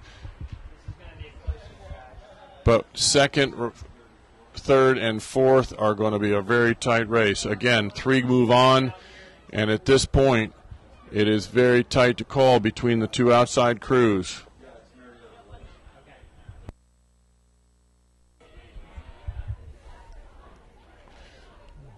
Delaware on the outside, lane 1. Second place is currently Clemson, but they're going to be challenged by Delaware, and Murray State trying to gather up. Moving well is Chattanooga in the center. Coming in lane 3. Get the camera angle now. You can start to see it as the angle starts to improve here. High stroking crew on the outside. Delaware currently second.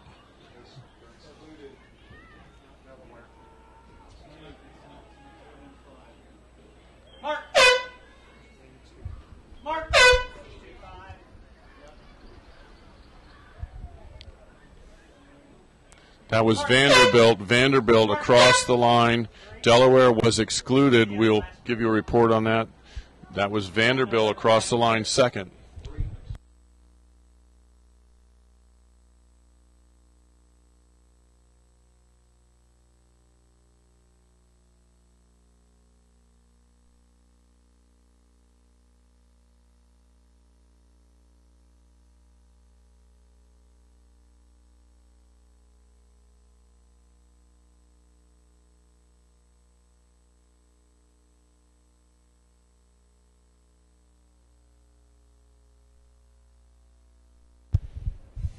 Men's JV 8, sometimes called the second 8. We have the junior varsity men's 8 on the line. This is the 4 o'clock event, event number 21. Georgia Tech, far lane. They're a lightweight crew, average weight 155 pounds. Florida Tech, lane 2. In lane 2, Florida Tech from Melbourne, Florida. Delaware is in lane 3. Purdue, lane 4, Virginia, lane 5, and Rollins on the inside lane 6. They're on the stake boat platform. You're looking down the course if you're looking at the monitor or online with us. 2,000 meters between this starting position and where they want to be. And the top 3 will move on.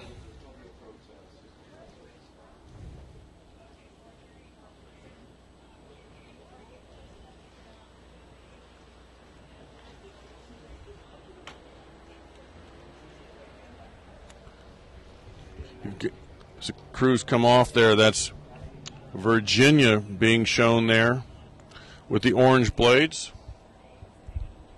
Lane 5. You see a little bit of imbalance as they started off early, but notice the stroke rating very high and very sharp as they have regained themselves. This is a junior varsity or second 8, so this is in the squad of a larger men's squad. This is the athletes that have not made the varsity 8 but have a tremendous speed, and very many times the junior varsity 8 is of almost equal speed to their varsity boat. So not a lot of fall off here. We have a lot of speed, and that Virginia crew coming off very sharply. Look at, they've dropped now their cadence. You saw that their rating was much higher early on. Now it is dropping and settling into what we call the body of the race. Somewhere around 34 strokes a minute is kind of the norm. Can be as high as 36.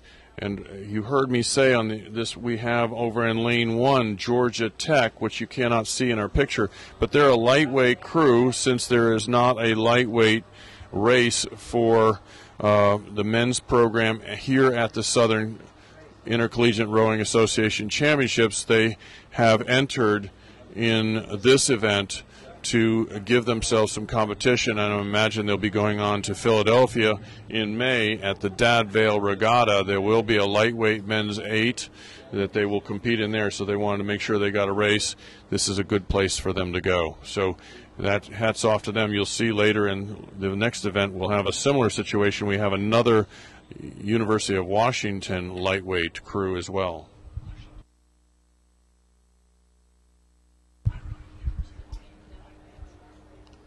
Stand corrected, that was Washington University lightweight crew.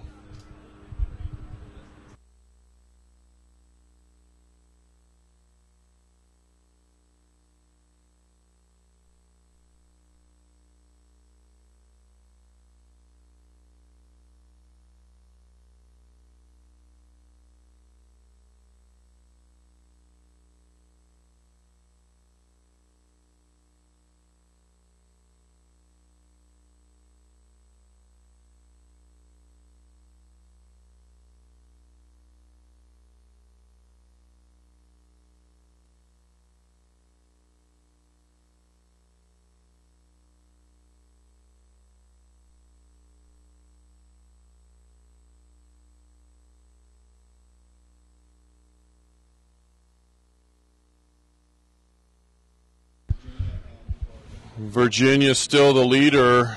Florida Tech on the outside there in lane 2. Rate of striking 35.5 for Florida Tech. We just had a close-up on them.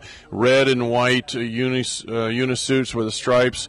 That's on the outside black hull. Here's Virginia with the orange blades and hats. They are the current leader by about 1 length advantage. You can now see a very close race there. That's lane 2.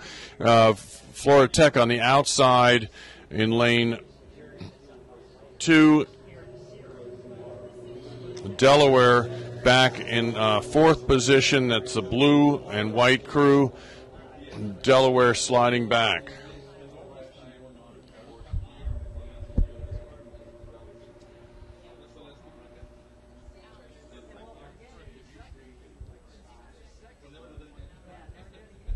Purdue at a rate of striking of 33.5. That's the black blade diagonal with the gold trim.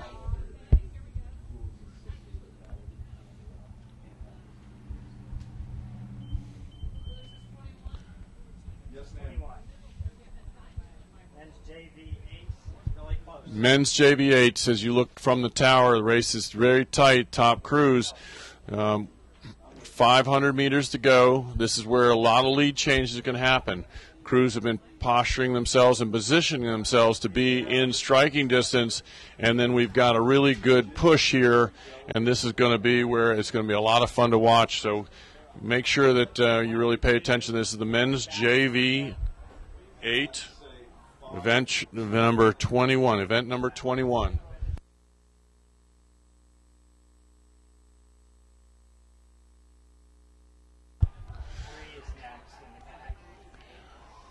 As the camera draws back, you'll get a sensation of how close this race is. We started off with Virginia being the leader off with open water, as you remember us saying, and now it has been whittled down to about a quarter of a length, a deck and a couple seats. Here comes the crews on the outside of the race course. There's two of them that are challenging Virginia for the lead. Top three will move on to the semifinals in this event number 21. Florida Tech on that outside crew, lane 2, pulling into the lead now. Virginia, which was the leader all the way down, now here comes Florida Tech, sharp-looking crew, really striking well. There goes Florida Tech now. Virginia wants a piece of it. Now remember, one of these crews coming to line here is going to get left out. Purdue's going to go, Florida Tech is going to go, and here goes Virginia charging up again. Good looking finish. There you go. Top three of that event number 21 move on. The remaining crews will go on to a B final. So very, very close race, that first heat of the men's junior varsity 8. You can see now as the crews here that they have been a little bit of time spent there at the finish line camera. You can see the crews are spent. They've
event number 22 is off the line. If we look at the monitors and are following along online and watching U.S. Rowing Channel of the 2014 SIRA Championships, that event number 22 is off the line, started at 4:07. Men's junior varsity 8 is the second heat. Top three will go to the final. The remaining crews will go to a B final. Spectacular last race, event number 21. 4 boats came to the line on a string, and one will move on. Of those 4 will move on to the B final. This race, I'm sure, will be similar. We've got in outside lane Washington University lightweight 8, again 155 average. Rest of the crews are heavyweight crews. Temple in lane 2 from Philadelphia. UNC lane 3. George Washington University in lane 4, Purdue, B entry in lane 5, and the Oklahoma City crew in lane 6.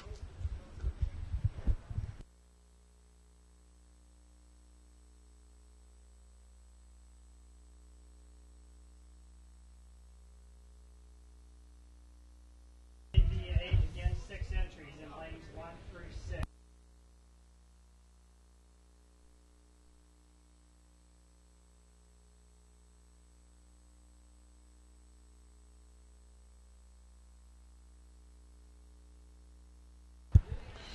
Good battle right off the bat. We're at 750 meters into this race with 1,250 to go.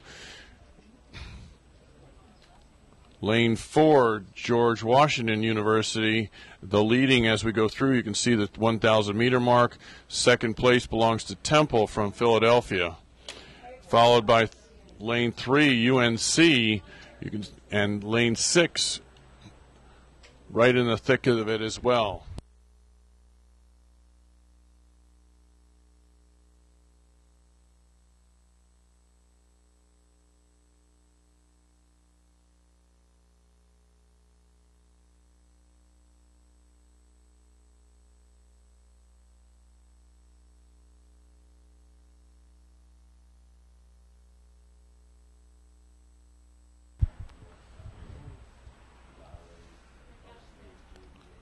From our vantage point on the tower, I'd say that George Washington, a one-length advantage over the rest of the field.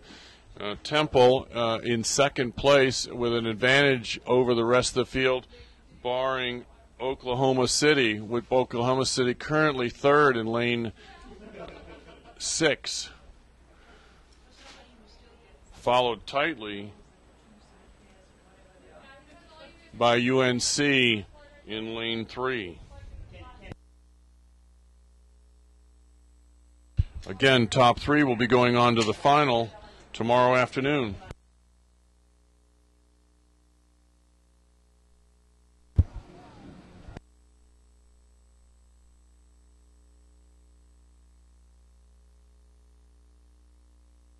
In the video camera now, you're looking at Oklahoma City, lane 6, and all the way across UNC. That is the battle for third, fourth. One of those crews will advance from at this position, but we've seen in the last 500 meters quite a bit change. So let's see what develops here in the last 500 meters. Again, George Washington University in lane 4. As we go across the field, lane 1 on the outside is Washington University lightweights. Temple in lane 2. Flag up, camera on. UNC lane 3. George Washington, the leader, in lane 4, Purdue in lane 5, and Oklahoma on the near side, closest to the spectators, in lane 6.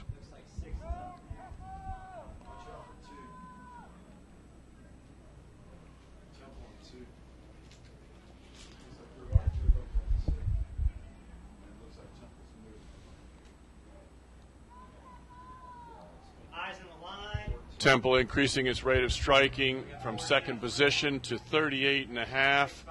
So they're really making a push here. They've got to be careful. The inside crew here.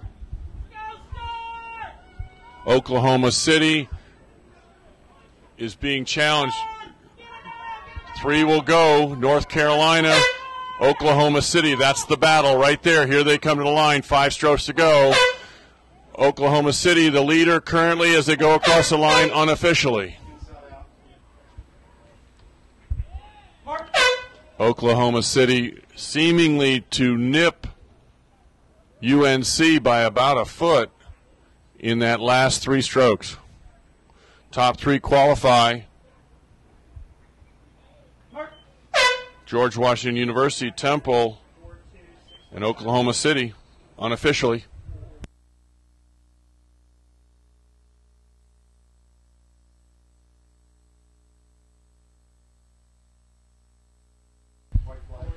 As many races I've watched, it's always fun to see a race come to the line, and what is better is that in store for tomorrow, if they're coming to the line with 3 and 4 crews coming to the line at equal speed, when you put them in a final, it is going to be really fun to watch.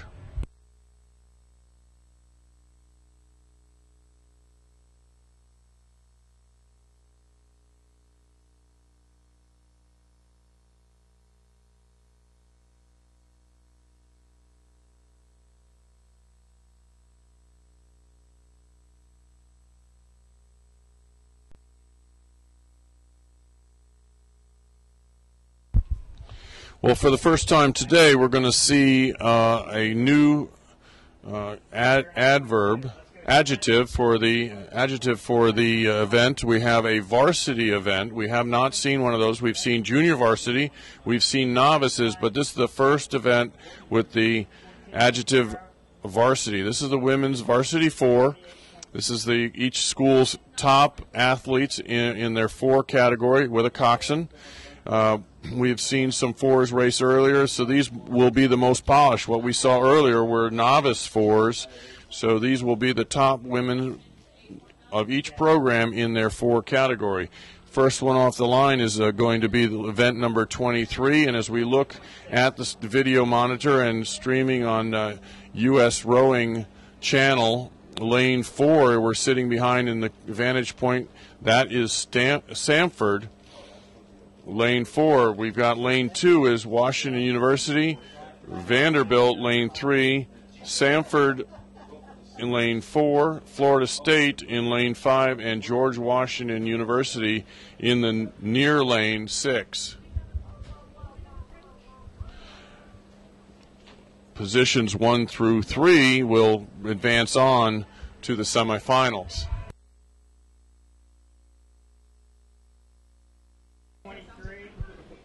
One thing that's changed quite a bit over the years, and you start to see this we have a moment here before these crews get on, you have different type of rigger configurations. As I'm looking from the tower today, right this moment, I've got 5 boats going by. 3 of them have what we call a wing rigger, and 2 of them have a side mount rigger. So that is something that has changed in the last 10 years quite drastically, is a different type of rigger being mounted onto the boat. The wing being a rigger that looks like half of a boomerang that is bolted to the top of the boat, and it's being bolted. Situation of being on the side mount of the hull. We'll get into that in a moment. One of our sponsors today is Revolution Rowing. They have provided the camera launches today. They are a wakeless launch. Was down on the dock earlier today and noticed their equipment.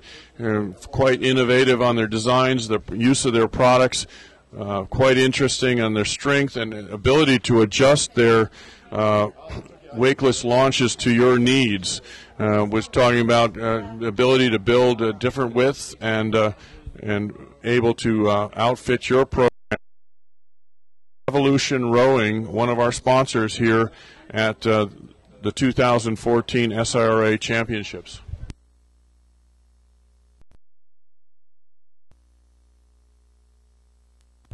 We have a start of the women's varsity 4. This is event number 23. Again, Washington University on the outside lane 2, Vanderbilt lane 3, Samford lane 4, Florida State lane 5, and George Washington University. Notice the crews coming off very quickly and with a high pace. Boat is quite a bit more narrow than the 8s we just saw. Even though the women do sit between.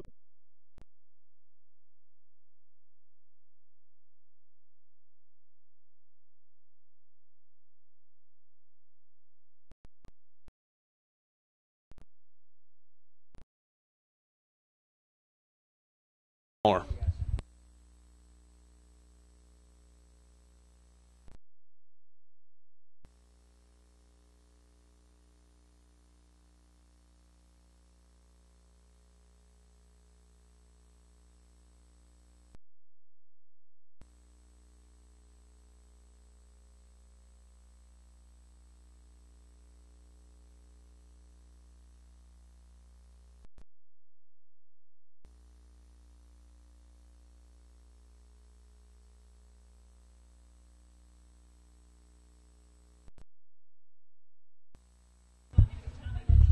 So our vantage point, we're looking down from the starting line. We're looking down Vanderbilt to the right, ahead of Sanford by a small margin, and Florida State to their left from this vantage point. Just a good point. They're about 400 meters down from the starting line, as we will be switching camera angles here in a moment.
As we go through this lineup again, lane 2, Washington University, Vanderbilt is in 3, Sanford is in 4, Florida State, our current leader, is in lane 5, and George Washington University on the inside of that. Very tight race between lane 5, Florida State, and George Washington University.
So as the crews come to the last 500 meters, we have George Washington, lane 6, Florida State, lane 5. This is race 23. And then the battle for that third position is between lane 2 and 3, Vanderbilt and Washington University. Vanderbilt, Washington University are both on the bubble. Top 3 go. Florida State and George Washington University at this moment seem like they have handle on it, but I'm going to say that the competition over on that outside of the course, Washington University and Vanderbilt, are going to push possibly through Florida State.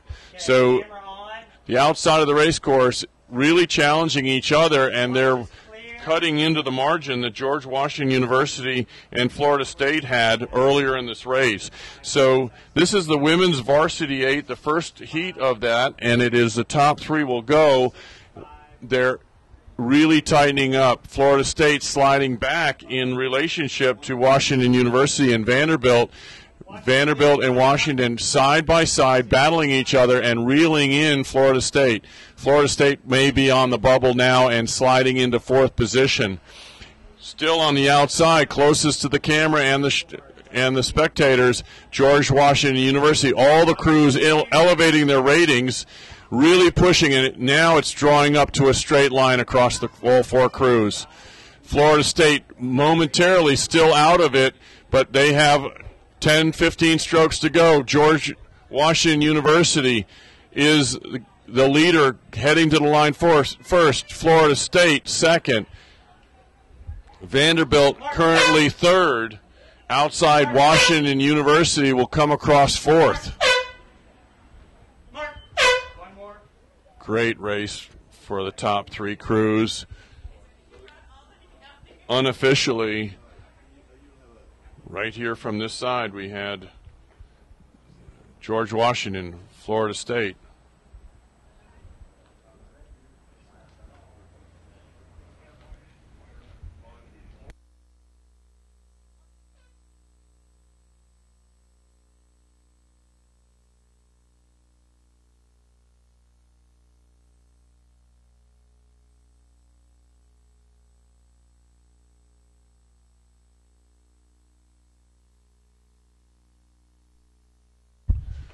Crews that will qualify for that previous event, event number 23, the women's varsity 4, George Washington University, Florida State University, and Vanderbilt. We'll move on to the semifinals.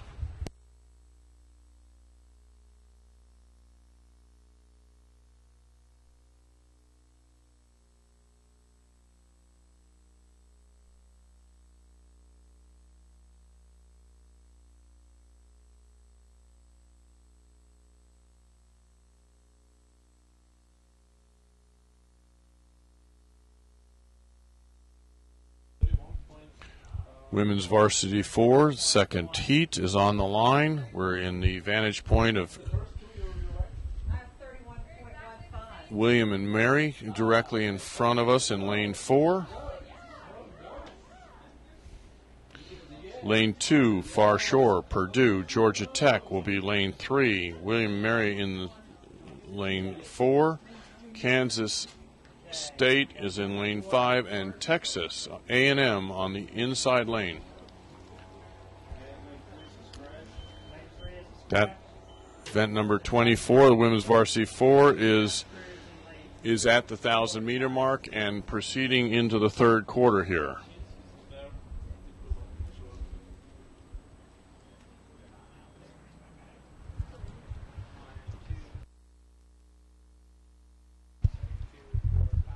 Leader Kansas State in lane 5.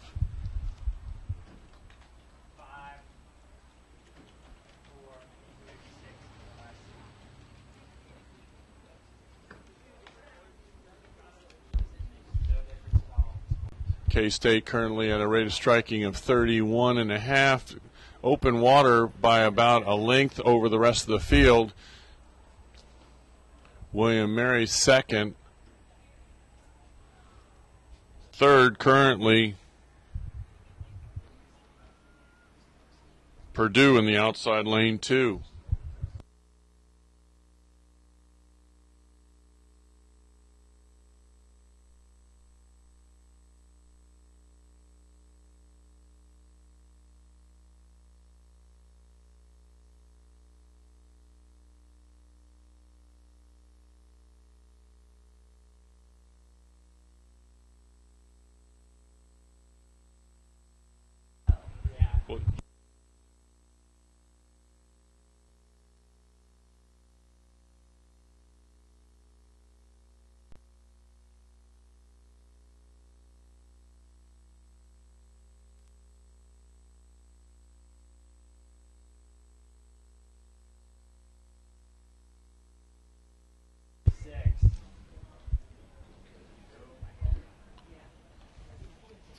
with 250 meters in this women's varsity 4 event number 24. Watch is clear. Kansas Steady Tate. Flag up.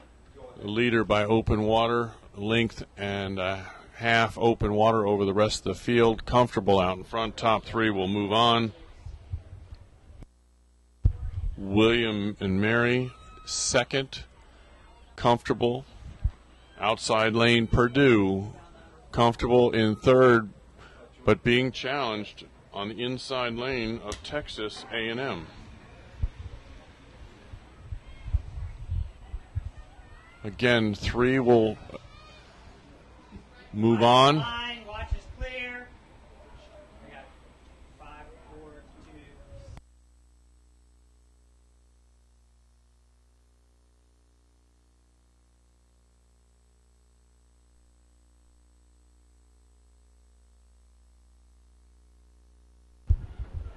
Mark.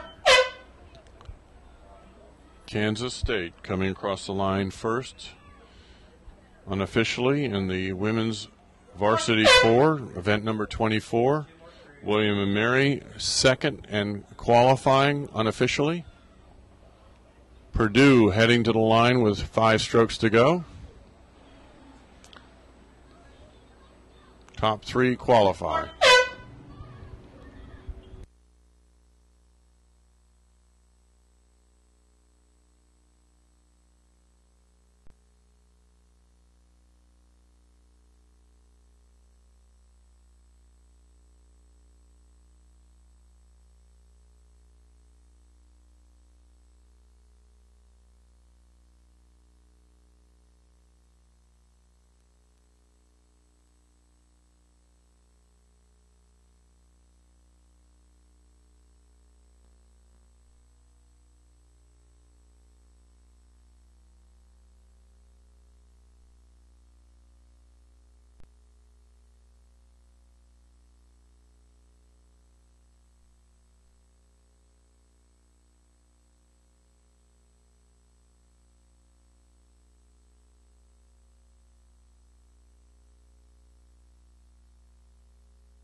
That's just to get the referee.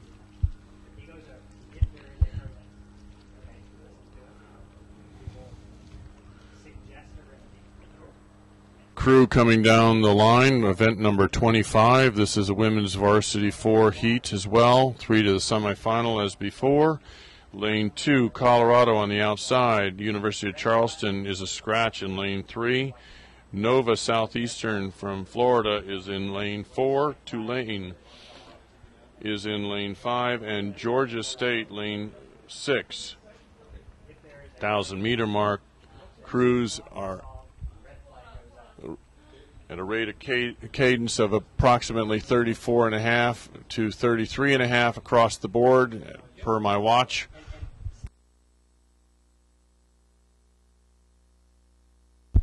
Nova Southeastern in the center of the race course is the current leader, followed by Georgia State.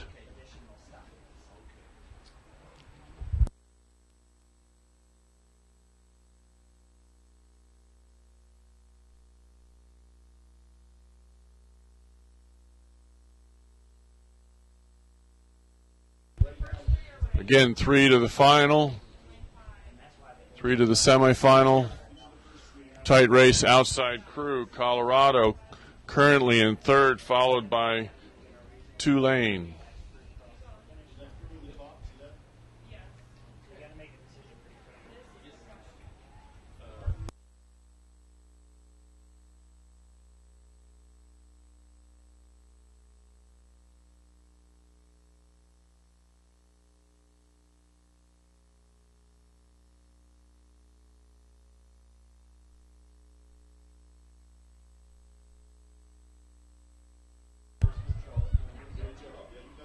As we pass the last 500 meters, the 1,500 meter mark, it is Nova Southeastern in the lead by open water over the rest of the crews.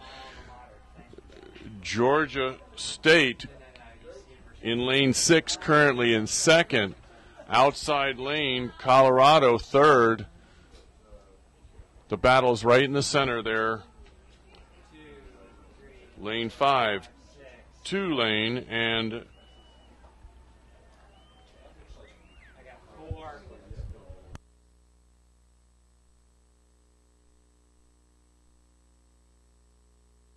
there.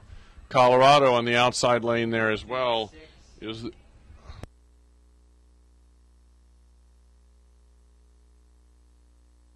camera on, flag up, watch us clear. Colorado's currently third on that outside lane too.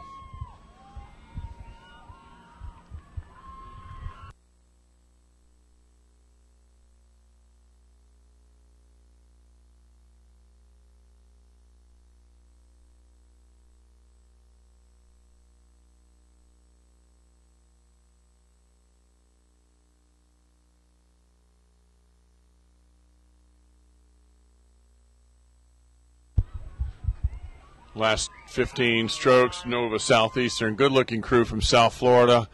White hats, white shell. Always a very, very strong program, women's rowing.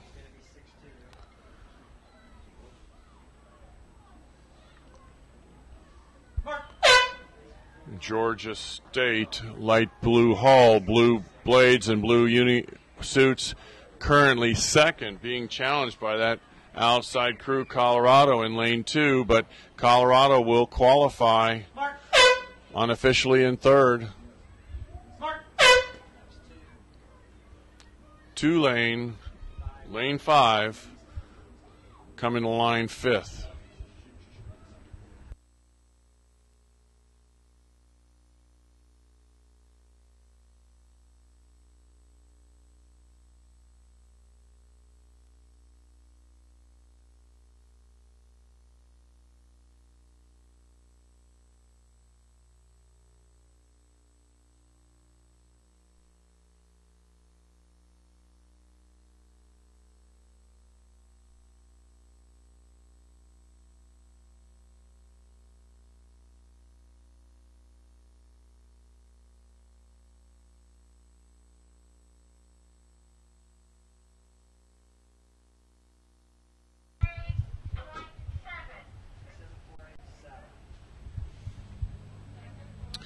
Okay, as we get to the 1,000-meter mark, the 17th event, which was pulled off the line because of broken equipment. Duke did lose its skeg and its rudder and does have damage to the hull, but they are in the race. They have been repaired and they are in the race. So Wake Forest in lane 2, UNC lane 3, Georgia in the center lane with red jerseys and blades, Purdue lane 5, and Duke on the inside lane, the crew that was damaged and did get repaired. Underway and at beyond the 1,000-meter mark, and we're looking at the leader now. Excuse me, we're looking at Duke there, the one that did suffer the damage in lane 6. Red 17, men's novice 8.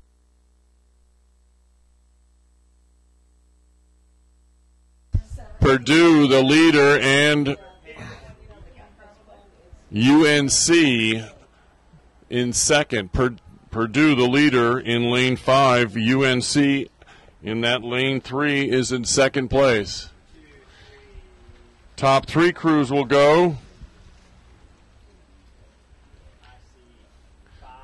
The battle is in the Duke, Georgia, and Wake Forest.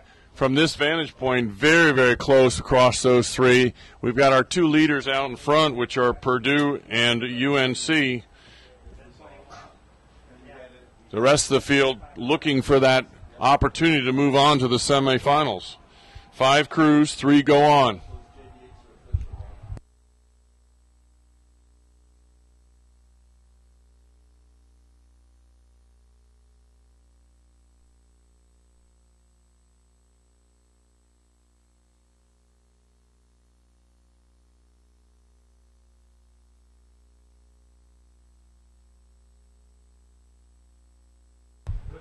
Georgia trying to make a statement here. As I said, only one of those 3 crews in the back are going to go on at 500 meters to go. Georgia elevated their rate of striking to 40. They shortened up and went to 40, and they did take a slight advantage. Now, can they hold that advantage and lengthen back out will be seen. Duke, this is the 17th event. Duke on the inside was damaged equipment, got repaired, back in, and they're fighting for that 3rd position. Georgia took a high sprint at the 500 to go, went to 40, and did take somewhat of a half-length advantage over the other 2 crews, but the other 2 crews staying low and long. Wake Forest on the far shore, now gathering back Georgia.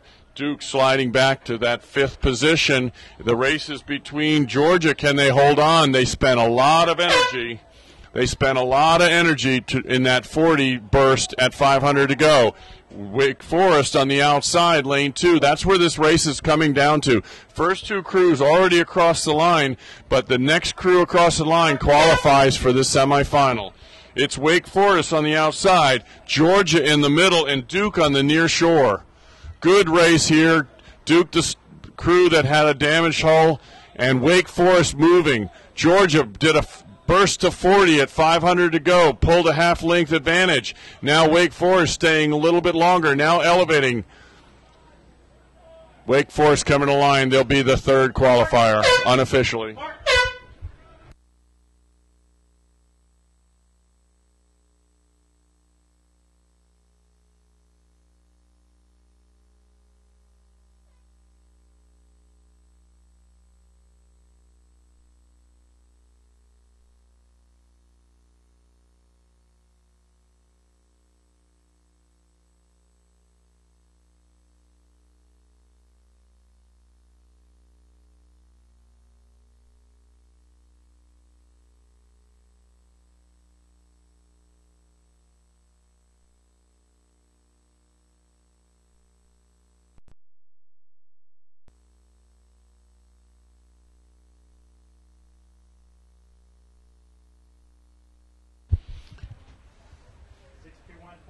Okay, let's go splits.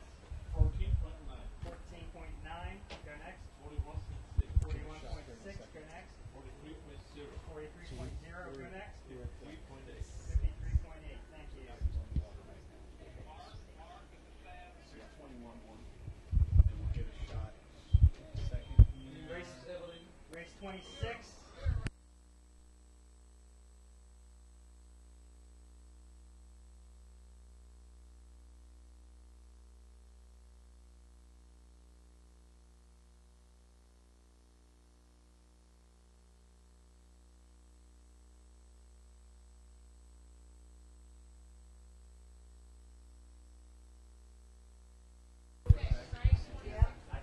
Next cruise down the course at the 1,000-meter mark. We have it's apparently a tight race. We've got lane 5, Florida Tech.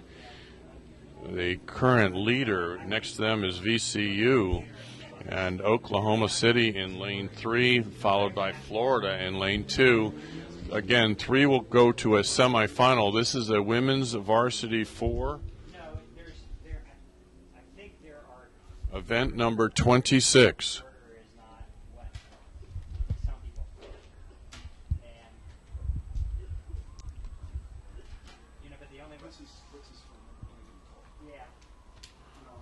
VCU and Florida Tech side by side for 1st and 2nd, followed by Florida and Oklahoma City currently in 4th place. 3 will go on. We're about 750 meters to go. In the last couple races, we've really seen a lot of challenging in here in the last. That's Florida Tech with the red and gray striped shirts. Women rowing very, very nicely in that Resolute racing craft. Beside them, lane 4 is a VCU. You can see, obviously, they're about 2/3 of a length advantage over VCU. It's Florida back and to the left there in the video camera. 500 meters to go. Florida Tech the leader.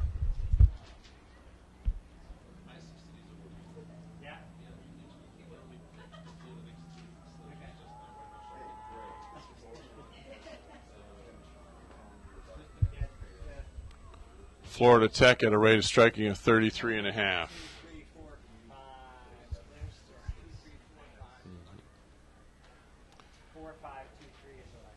Again, the race for qualifying is in between Florida and Oklahoma City. Florida in lane 2, Oklahoma City lane 3. VCU and Florida Tech out in front by open water over the rest of the field. They should qualify, but the race to qualify, Oklahoma City has got to buy its way back in with some crafty rowing here.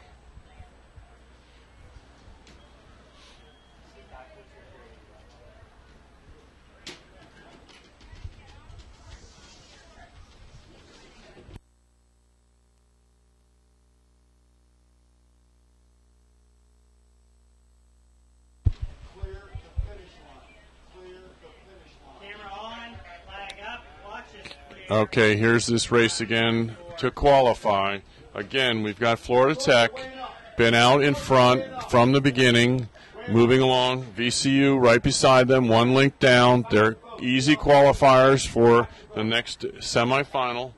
But the race is between Florida and the outside crew, and Oklahoma City. We've got about 20 strokes to go between those two crews. One of the crews will go on, one will stay and move on, possibly if they have a fastest time. Cross the line first, Florida Tech. This is the women's varsity 4, event number 26. Bring it out! Mark. Florida qualifies to move on to the semifinals.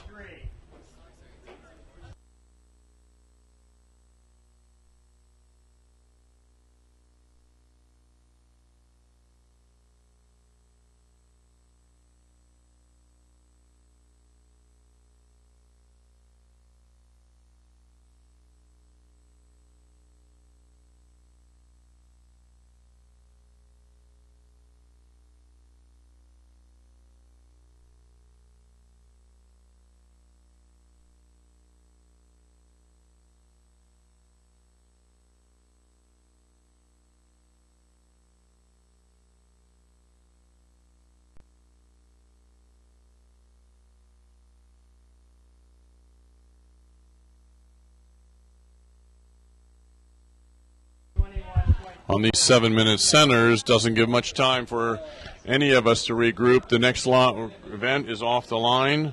We're women's varsity 4. This is the last heat, event number 27, the last heat of the women's varsity 4s. 3 will move on to the semifinals. Clemson in lane 2, Vanderbilt lane 3, Florida Tech in lane 4, Duke in lane 5. Central Oklahoma in lane 2, Tennessee in lane 3, Clemson in lane 4, Tampa in lane 5, and College of Charleston in lane 6.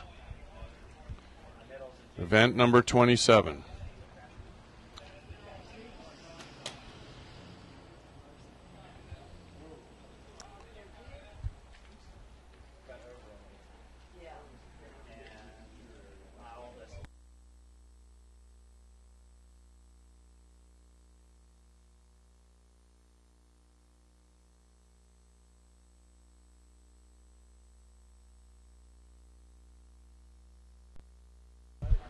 From our vantage point, the leader is Tampa in lane 5, followed by College of Charleston, lane 6, rowing in the Wintech. In the video screen, just crossing the 1,000 meter mark, that's College of Charleston, the current leader, followed by Tampa, lane 5.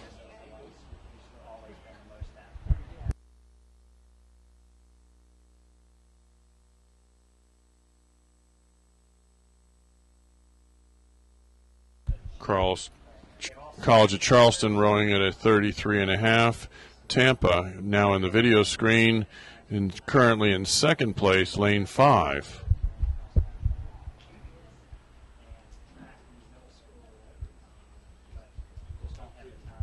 Tampa at a rate of striking of 32.5.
Lane 2, Central Oklahoma at a rate of striking of 30. This field has a lower rating than we've seen it just generally across the board.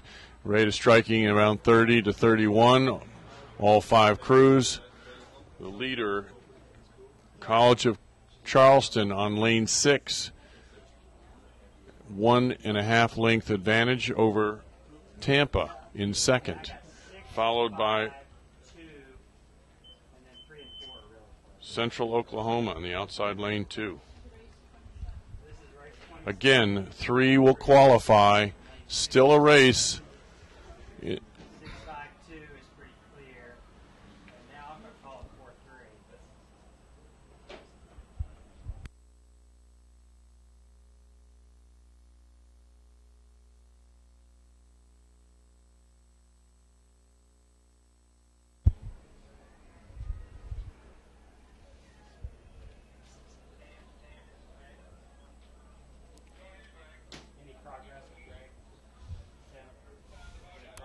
Last 250 meters as the buoys have changed to red on the Albano buoyed course, signifying to both the coxswain and the rowing athletes that they are in the last 250 meters.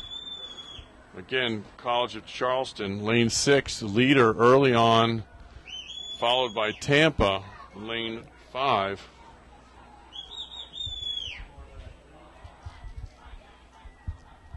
Central Oklahoma currently in third,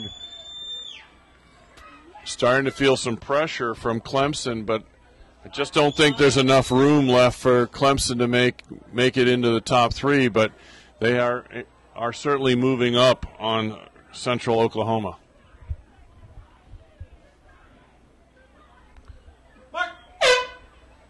College of Charleston across the line, first qualifying one of the top 3. Tampa across second. Women's Varsity 4, event number 27.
Off the line, if you're looking at the monitors or online with us with U.S. Rowing Channel, Men's Varsity 4 is the first of the events are off the line. This is the 28th event of today, the 2014 Championships.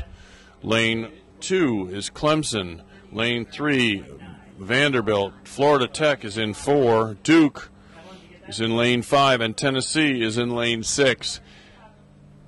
In your video screen is Florida Tech, gray and red horizontal stripes. That is the Florida Tech crew. This is the Men's Varsity 4. Florida Tech came off with about 35 strokes, and before they settled into their race beat of about 34. All right, 28. This is the last one on the second page. Yay!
All right, Casey, good to have you back. You were out doing, a little field trip?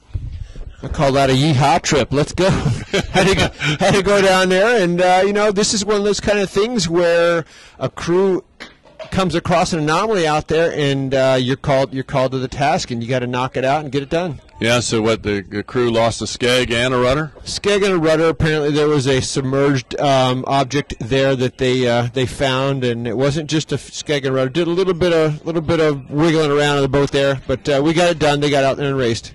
Well, good to have you back. It's always kind of dry without having a conversational partner. So I've never known that to affect you, Brad. It does. Well, anyway, we've got the Men's Varsity 4 coming down, and your old alma mater is in this race, Florida Tech, and I know that as announcers we're not supposed to talk about it. It's always fun to watch your alma mater, though, but you can see there we've got a crew out. I think that's Duke that may be out there in front. This is... Brad, I'm just walking up here. This is the Men's Varsity 4, is that correct? Yeah, which event is this? Event number 28, Men's Varsity 4. So lane 2, we got Clemson. Lane 3, Vanderbilt. Florida Tech is in the center lane in relation to the other crews. Lane 4, Duke. Lane 5, and Tennessee on the outside lane closest to the spectators. If you recall last year, Florida Tech won this by a good margin in the Men's Varsity 4. They went on to win the Dadville Regatta as well. Well, fantastic. And that just shows the caliber of the crews that do come here to the Oak Ridge race course and how they do stack up on the national level. It's fantastic that some of those and many of those crews. I know Florida Tech's Varsity 8 did very well as well. So bring me up to speed here, Brad. What do we got? What do we got on the screen here? This is event number 28, and what I've got, and as we come down, we can see that it's Duke actually with quite an advantage over the rest of the field. They're out in front in lane 5 by open water over the rest of the field. We've got three to qualify. So your alma mater is going to have to sweat here in order to go. They're currently in second, but look at that outside crew, Clemson on the very outside, and also all the way inside Tennessee. Those three boats, so I'm going to say Florida Tech, Clemson, and Tennessee are knotted up for that. Who's going to move on? And look at right in the center there, Vanderbilt hasn't given up either. Vanderbilt in the center between those two, Clemson and Florida Tech, being brought along, and they're going to put some heat on that. Yeah. You know, right now at this moment, I'd say that Florida Tech and Clemson are going to be second and third, but we've seen too much change in the last 500 meters, and here we're about 300 meters to go in this race. Let's see what our ratings are as we go forward. You know, in the lead, they're pretty low, but let's check somebody like Florida Tech there. They're cranked up a little bit. They're 34. On, watch it clear, flag up. 5, 4, 2, 3. Yeah, they're about 34 there. And then I got Clemson, you know, on the outside. They're sweating a little bit because this crew on right next to them, Vanderbilt, has not gone away. Yeah, you know, and watching these crews, the leader here, Duke, could take it easy if they want to, but the other ones they cannot. They have to maintain and keep their racing going right down to the wire there. Yeah, we've got that outside crew, which is Clemson at a 36. You know, we've seen it too many times. I think you can kind of guess the verdict. It just depends on what this Vanderbilt crew wants to do. Do they want to come in and take the third position, or are they going to let Clemson have it?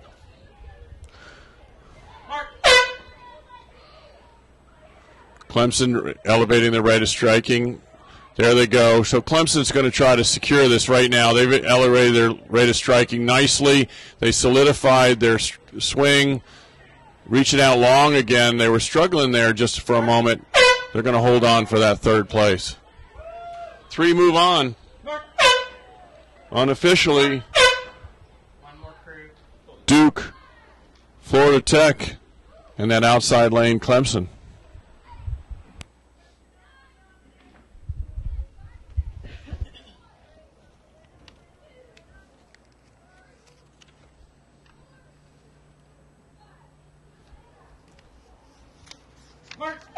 Order finish. 5, 4, 2, 3, 6. Man, I flipped the page and thinking it wasn't going to be but a quarter of a page. There's a whole other page. Whole other page.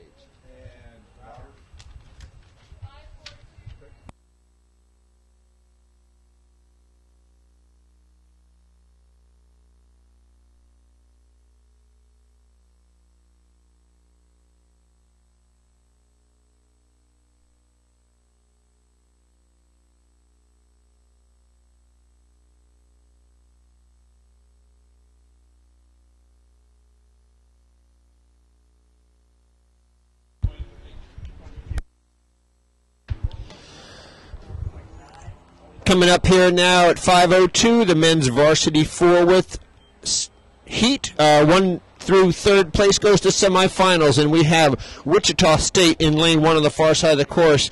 Next to them, University of Alabama. And then Georgia Tech in the middle of the course in lane 3, right next to Embry-Riddle, lane 4. Lane 5, Stetson University, and lane 6, University of Florida. They are 500 meters into the course right now, probably a little bit past that. We'll see what we can find on the video here to see what we got going. Lane 4, it appears that we had Embry-Riddle get a little bit off their course line there. Big crab, probably due to a buoy, and they're now correcting their course back into the center of the lane. Again, those are the kind of things where a bow loader coxswain may not know how far out the oars are sticking 100% of the time, and if they clip a buoy, you can run into things like that.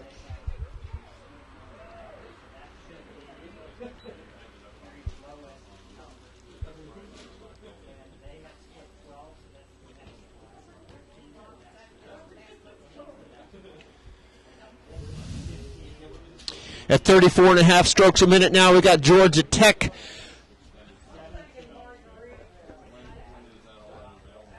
They are there in lane 3.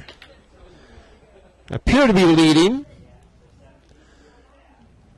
Nice swinging crew there. Look at the hands moving together. Almost looks effortless. We, of course, know it's not. They're putting all they have into that. And here's our next is a lane 6, University of Florida. Almost neighbors there, one in Atlanta, one in Gainesville, Florida. And as you cross the buoys now, I would say Florida now has a few feet over Georgia Tech over there in lane 3. So University of Florida would appear to have an edge on Georgia Tech at this time. I see the coxswain of University of Florida looking over to see where they are. More than likely urging their team on, give a little bit more power, maybe going to do a little change in their rating here to maintain or move back a seat or two.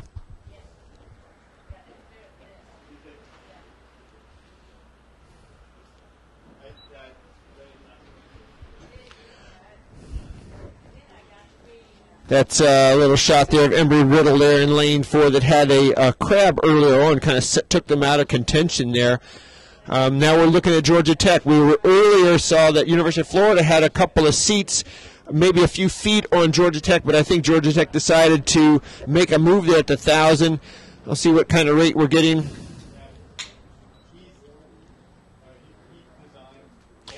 Getting 35 strokes a minute on University of Florida, and it would appear that could be Florida is sliding back slightly with Georgia Tech moving out ahead, and I'm now seeing the bows of some boats trailing the University of Florida that are now coming into the picture. So it could be University of Florida losing a little bit of their flow here in that third 500.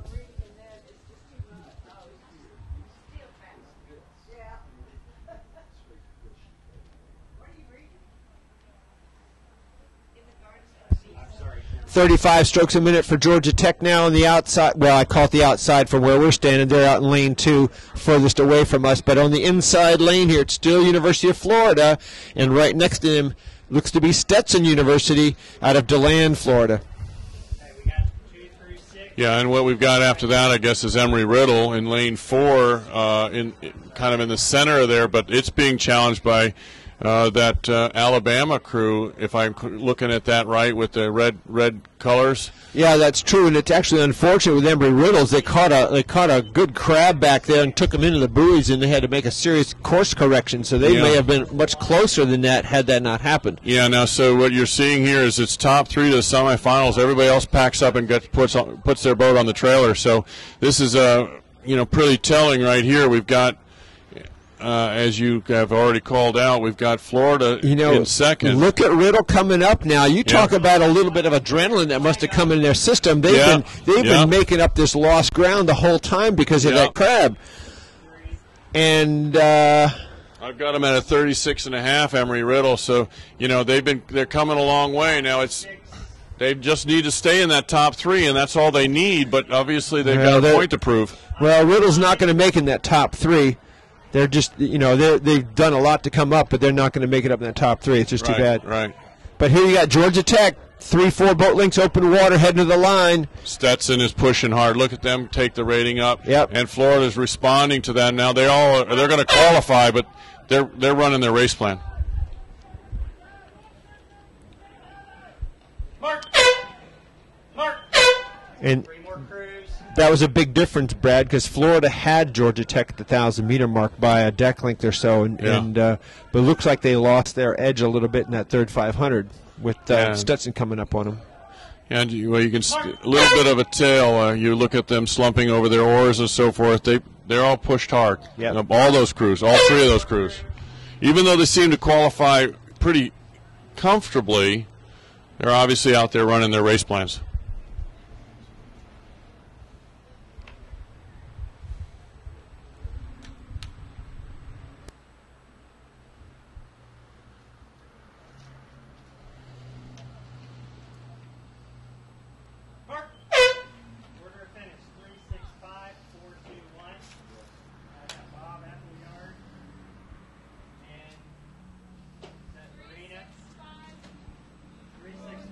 Got another race up here.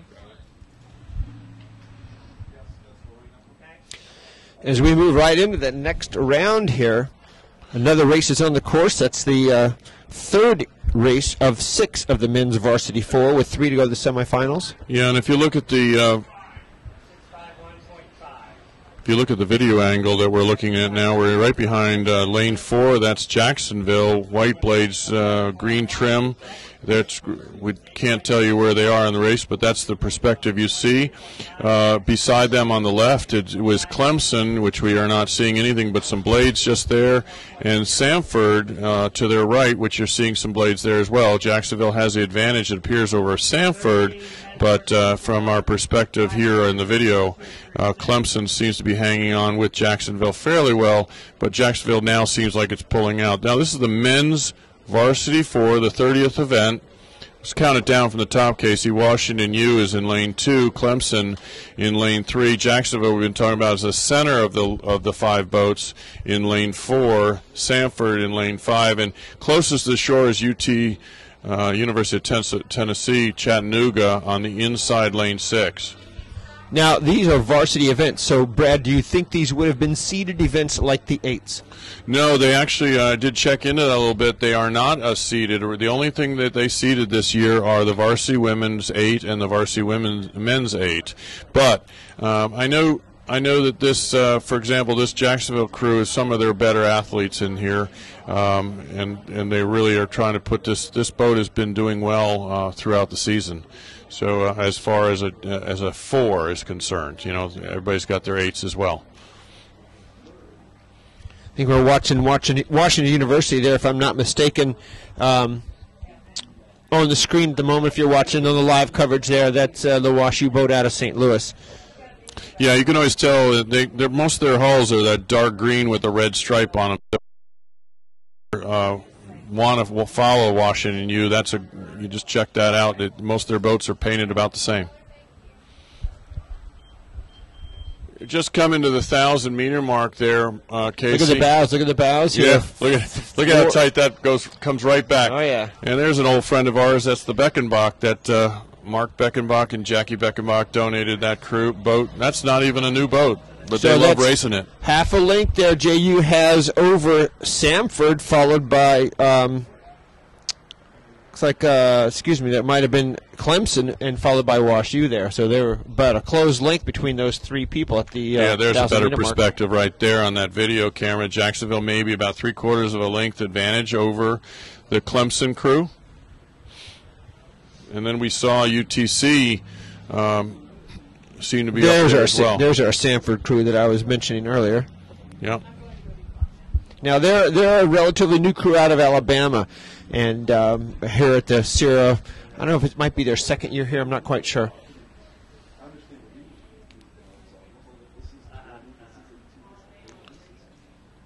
All right, now Casey, as we look down the course, you can see that.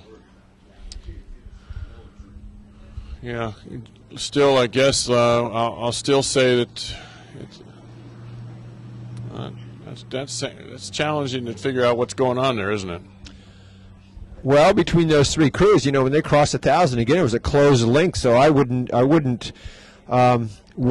doubt JU in their ability to make moves in the second half. That's almost a tradition with them. But as you look over to the other crews next to them, Clemson and WashU, they're holding right there. Yeah. And no one's going to be able to let a stroke down, although it's 3 to go. So what do you do? Yeah, well, if you're coaching them and they've got they're just going to row strong, you maybe cut off the high sprint at the end, but you want. I know in Jacksonville we've had some pretty tough weather, and so being out on the water here and getting a good dry run, if you want to call it, is important to these crews. I don't know how it's been down in your area, but it's been really windy. Yeah. Well, it's clear now that JU does have I won't say a sizable lead. They have a lead, probably a boat length. That's not a lot. I would not feel comfortable with just a boat length lead. No, not what we've seen, especially when you got some of this competition. But 3 to go. But again, you want to qualify one because there is a matrix on how you get put into the next race.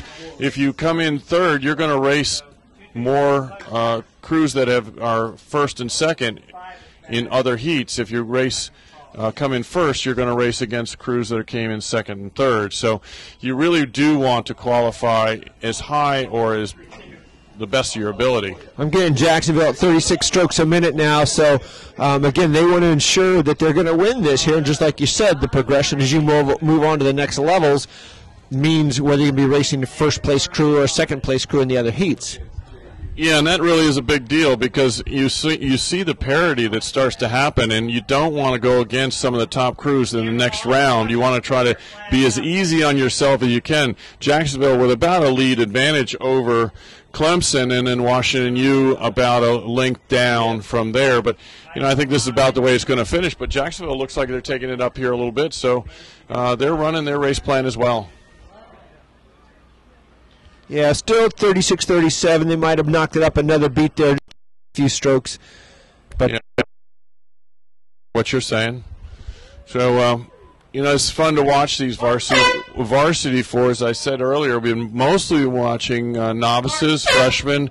We got some JV8s that went down, but, the varsity fours, this is a great race course to be in a varsity four.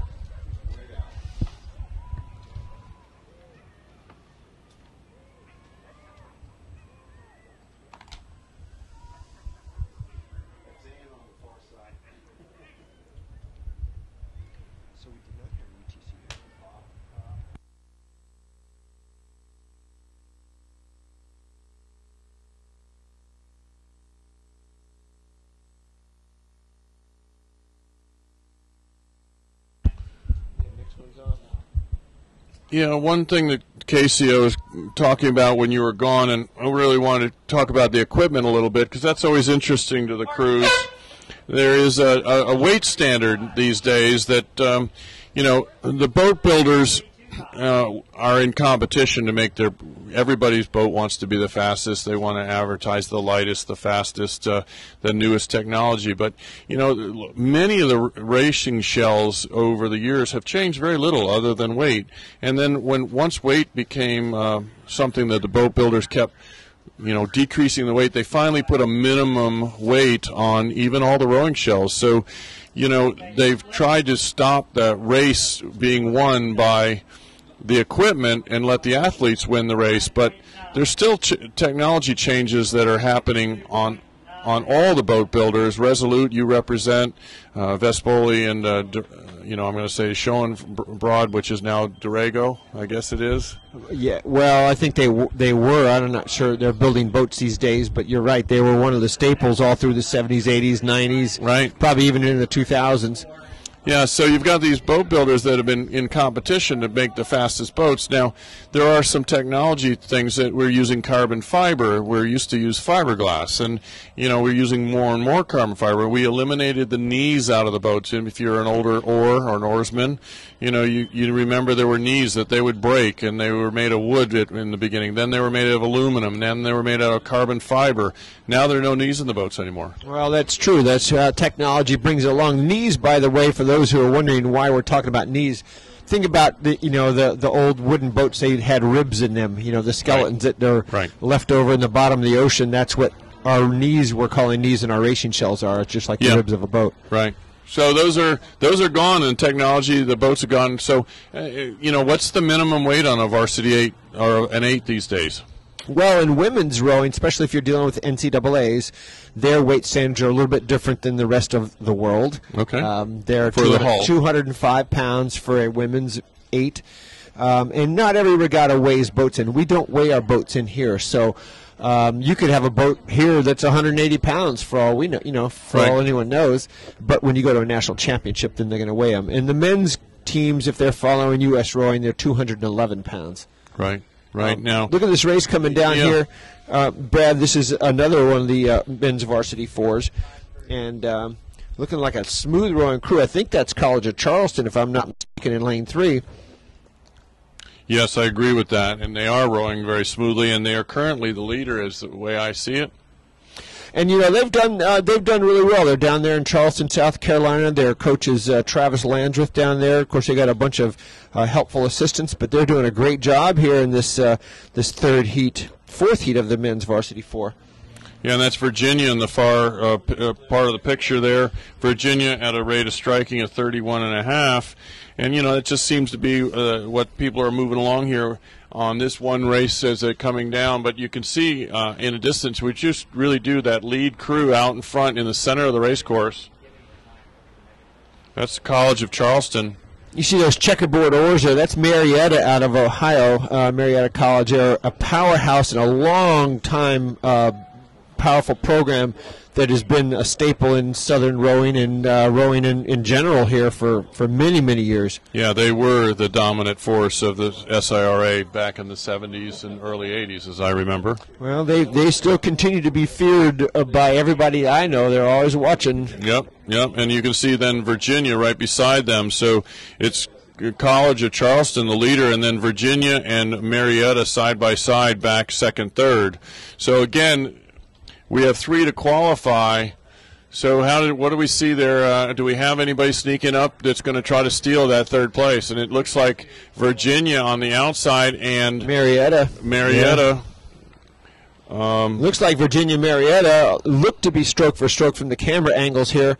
The coxswains almost dead parallel to each other through the camera, of course, different on the course. If you look at the boat that Marietta's rowing, it's actually a King now. We've talked about other boats. That's a different boat that used to be made here in the States. Now they shipped them overseas. They're making them overseas, but still a very well-respected hull. Well, look at this, Casey. You've got, I'm going to say, third place is virtually a straight line across there. You've got that Marietta crew in the center, which has that second place. But look at Virginia. They're there too. But you got this one crew, which is U.S. Northwestern, and NSU, Louisiana. Am I reading that right? Bill Jurgens.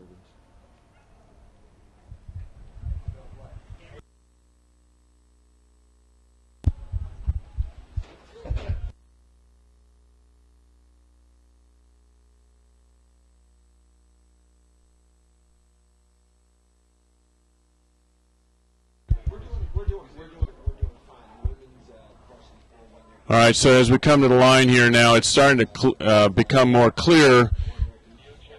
We've got College of Charleston is the leader. Virginia on the outside is second, and we've got Marietta on closer to the shore currently third, and those will be the 3 that will qualify. The other crews are dropping back or they're moving out on it. So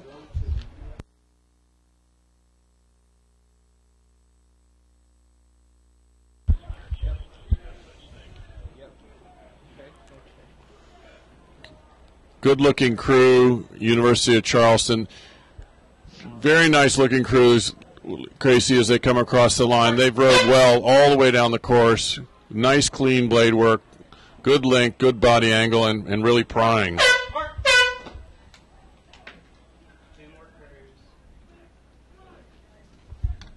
Don't know. Do you know Marietta, Virginia? There. Yeah, it was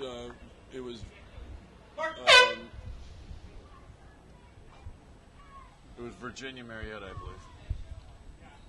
They'll tell us.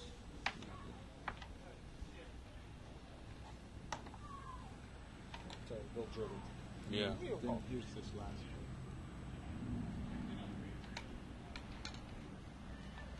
Mark. Order finished 3, 2, 4, 6, 5.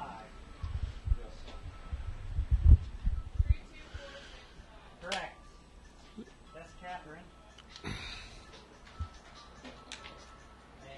Something that, Casey, that some of the people may not know is we're coming off the line in this next event, which is a men's varsity 4. But, you know, you weigh the coxes. We were talking about the boat, and he has some minimums. And, you know, we have a boat builder race that we're trying to squelch, meaning that all the boats should be about the same weight or at least not too light. But they do weigh the coxswains here at this regatta, and there is...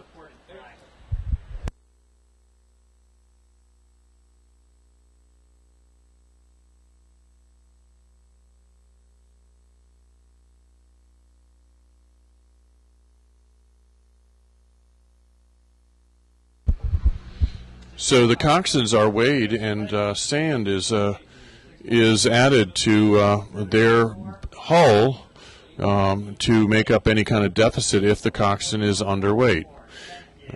Well, let me clarify that sand's not added to the hull. It's added in a bag that the coxswain carries. You don't want to just have sand rolling around the bottom of the hull. That's true. That's true. But it is added to the coxswain's weight so that the coxswain is weighed, and there is a weight minimum, 120? for women, yes, and 110. Excuse me, 120 for men. You got me. It's And 110 for women. Yeah.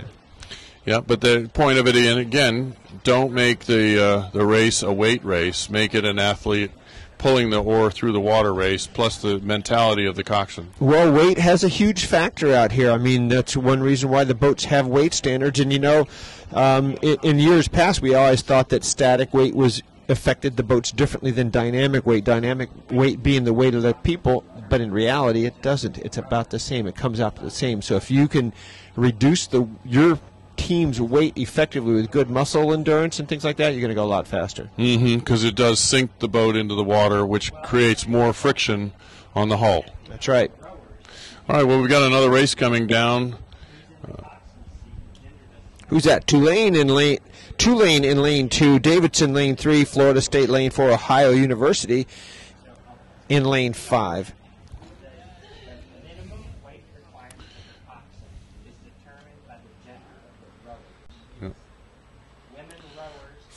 Trying to determine here who's in our lead position. Looks to me, Casey, like lane 5, and that'd be Florida State in lane. Florida State's lane 4. So lane 4, Florida State looks like they have an advantage over the field, but not by much. Maybe a half to 3/4 of a length. You can see in our video picture, you got lane 2 right there beside them. Yeah, that is Florida State there. We're on the camera right now with Florida State. I'm looking for if there's anyone near them. Now, if you look down the course, you know, the other 3 boats are pretty even across. Florida State's out in front by a length and a bit, and then the other 3 crews are all even. That's Ohio, Davidson, and Tulane.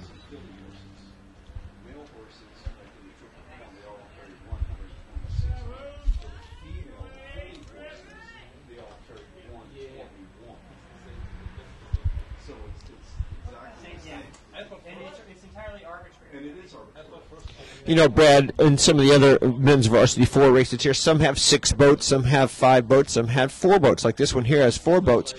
How does it come out to be that a heat would have 6 and one have 5 and one have 4? Is that just how it falls together, or is that because certain people drop out or get injured or whatever and they can't row the race?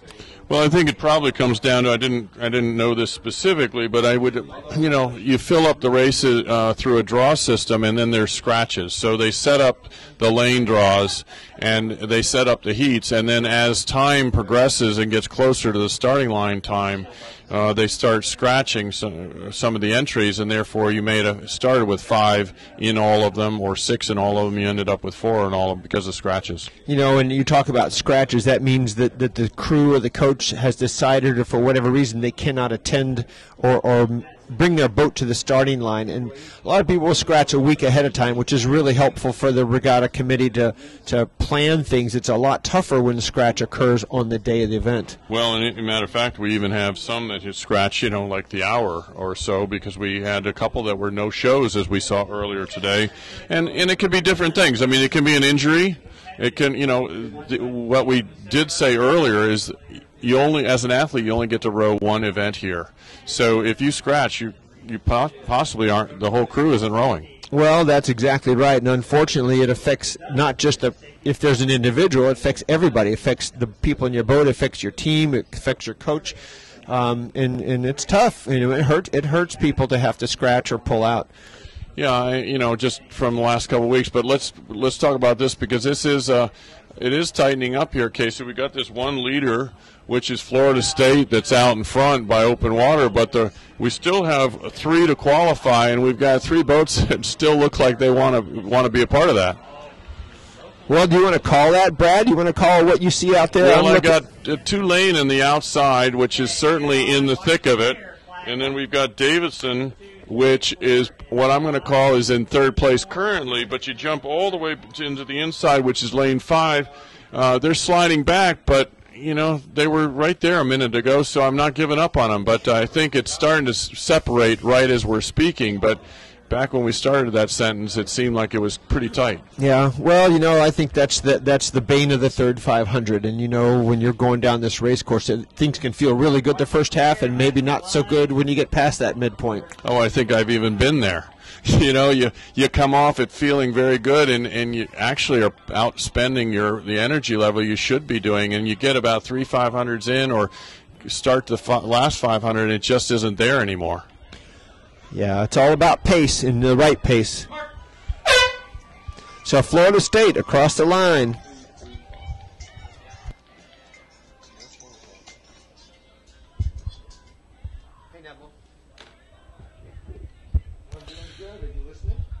So, Are you listening to the regatta? so Tulane across the line second, We're here announcing. I'm here announcing. and Davison across 3. I thought maybe you were watching or listening to some of this. Mark! Oh, yeah. We're almost in the finish line tower right now here in Oak Ridge. So, yeah, are you home or are you traveling? Yeah, I think Robert's put on the jacket. If you get a wild hair and you wanna see what's going on, have go onto YouTube and look up US Rowing Channel. Channel, and you'll see the live video broadcast for what we have left today and tomorrow as well. Okay, let's go splits. 15.2.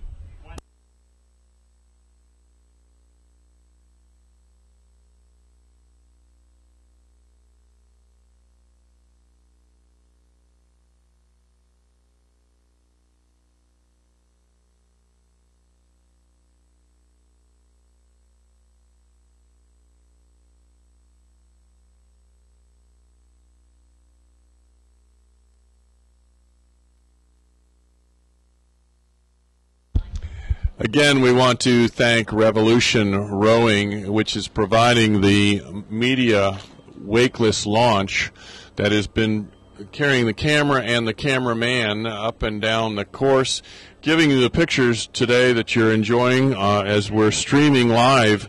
If you want to join us live on your computer, go to YouTube and search U.S. Rowing Channel, and you will pull up the 2014 Southern Intercollegiate Rowing Association Championships, and we are thanking Revolution Rowing for providing the craft to bring you these video feed camera opportunities. So thank you, Revolution Rowing.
All right, Brad, good bow shots here coming across. That's lane 6, lane 3, lane 6 being Murray State, lane 3 being William and Mary.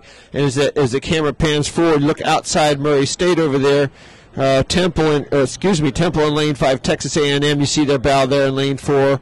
So nearest to the camera here, is that Murray? Great shot here on the video camera. Now, look, this is almost what it feels like when you're in that race. You know, you can feel the heartbeat almost of the guy next to you. You certainly can hear the oars roll up, enter the water. You can hear the breathing going on. That's the part that is maybe hard to understand, but that tight racing is really the exciting part of being an athlete.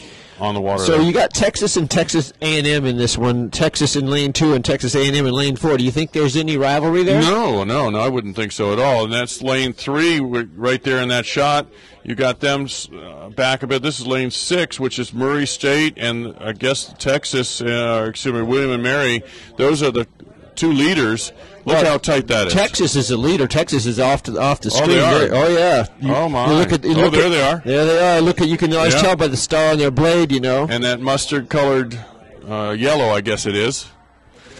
So yeah, that's the Texas out in front there by open water just a bit, and we can start to pick them up visually here, and. Hear an awful lot of yelling down there. I'm looking at those boats. I see 1, 2, 3, 4, 5 boats that are in contention and look at Temple seems to be moving up, Casey, in my mind. Temple and Murray State. Yeah, they're on the outside there, and they're closing in. I think the one disadvantage, we talked about this a little bit, but you got one leader out in lane 2 and the other leader over here in lane 6. Very hard to figure out and race them when they're that far apart. Oh, I've been there on the opposite side of the course before, and that you're absolutely right. It's very difficult. But look at this race here with, first and second appears to be the 2 outside lanes, but the race for third is serious. And Temple, I think, has the edge right now as they're going into 300 meters to go. Yeah, I have Texas on the outside at a 33, but I think a lot of these ratings are going to come up right here because this race is far from decided. Temple just ran their rating up. I mean, again, the buoys, as a coxswain sees those buoys, it's kind of like a marker for them. Some will go early, some will go a little bit later, but I think Temple's trying to run the rating up and stay in this third place position. 3, 4, 5. Temple at 35 strokes a minute. I think they've got a little bit of an edge over those other 2 next to them there. Yeah. That's look at it drawing even again here, Casey. Temple, Texas A&M, and William and Mary just right across. Well, look at Murray State now. Murray State out of Kentucky, they are just doing a fabulous job here, maybe coming through Texas on the far side. Yeah. That middle crew, Texas A&M, got the half a deck out in front of Temple. You know what? Look at this. Murray State coming through, winning their heat. Yeah, nice now watch job. here. Temple's moving. They've got that little sprint right here. Can they do it? They're still 6 feet short. That was Texas A&M taking Temple out. All right, Texas and Texas A&M on to the semifinals along with Murray State. I don't know if you saw that in the video camera, but Texas A&M was about 3 to 6 feet, depending on what part of the stroke they're in. Temple was trying to push in there, and they just couldn't get there. Temple usually does a nice job of that light sprint, and Texas A&M outdid it.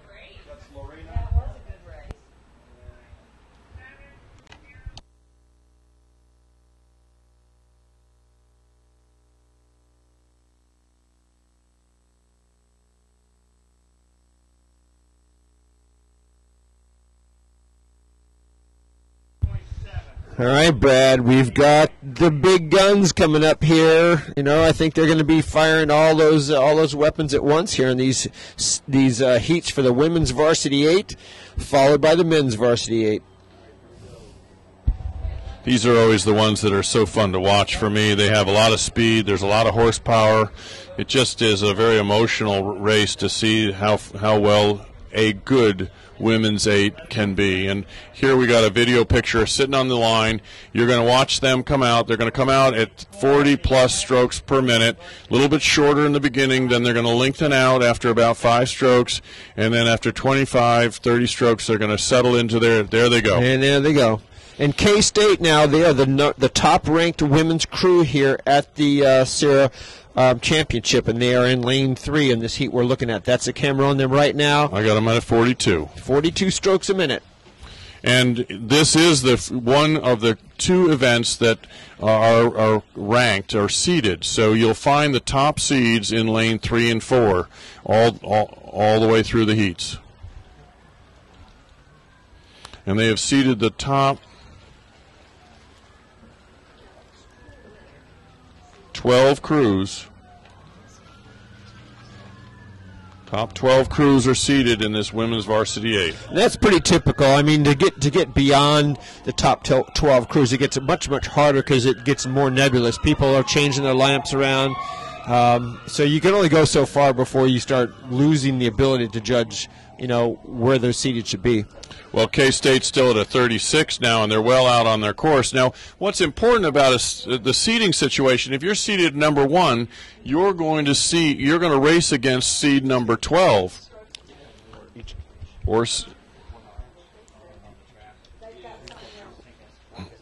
They're not going to, if you're a number 1 seed, you're not going to race against your number 2 seed.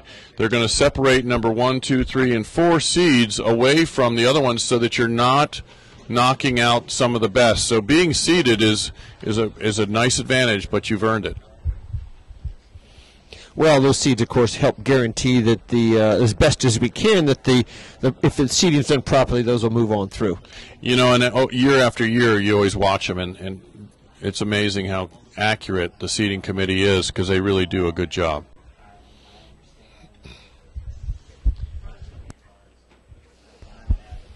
So it looks like they're through that first 500 there. We'll see what K-State's doing when we get a little bit of view on their stroke rating there and how they're doing relative to those next to them. Wichita State in lane 4. They'll be in the yellow blades, I'm sure. K-State's in that white pocock that's built out in Washington State. Yeah, how many 8-shell builders are there in the United States? In the United States, like actually built in this country? Yes, in this country. Let's see. Resolute's in Rhode Island. Vespoli's in Connecticut. Pocock is in Washington State. Right. And the other boats are built overseas, aren't they? Or out of the country. Or out of the Europe country. Has Empacher and Philippi. And Stumpley. And Stempley. And Canada has Hudson. Yeah. And there's some other boat manufacturers, I think, in Hudson, more small boats. And then overseas in China and Australia, there's some over there. Right. Sykes in Australia. China has several different kinds. Wintech, King, some other ones over there as well. Yeah, so it's a pretty small field of manufacturers building here in the United States. Well, I can only count 3 off the top of my head. I'm hoping I'm not missing one here. That's right. All right, well, here they are. This is they're progressing down. There's the 1,000-meter mark. At 33 strokes a minute, Look how K-State. comfortable they look. Yeah. I mean, they just are rowing very, very well. And this is 8th seed Wichita State in second, crossing the 1,000-meter mark. You've got right next to them Marietta showing up. Yep. That's their blades and their bow number 5, Marietta. And as you look down the course, Casey, the seeding situation shows up. Notice lane 3 and 4 are the ones that are out in front. They're out in front, and then you get that 2 and lane 5 are back a bit further. So that's the way that seating works. The goose formation pattern, That's it. But look at the advantage that we have out there. K-State, open water over the rest of the field, and really rowing nicely out there. You can see with a kind of an aerial shot here now, you can see on the right-hand side of the screen, that's K-State out there on the side, and they are comfortable, and they're rowing in the low 30s, and they're still moving away from the field.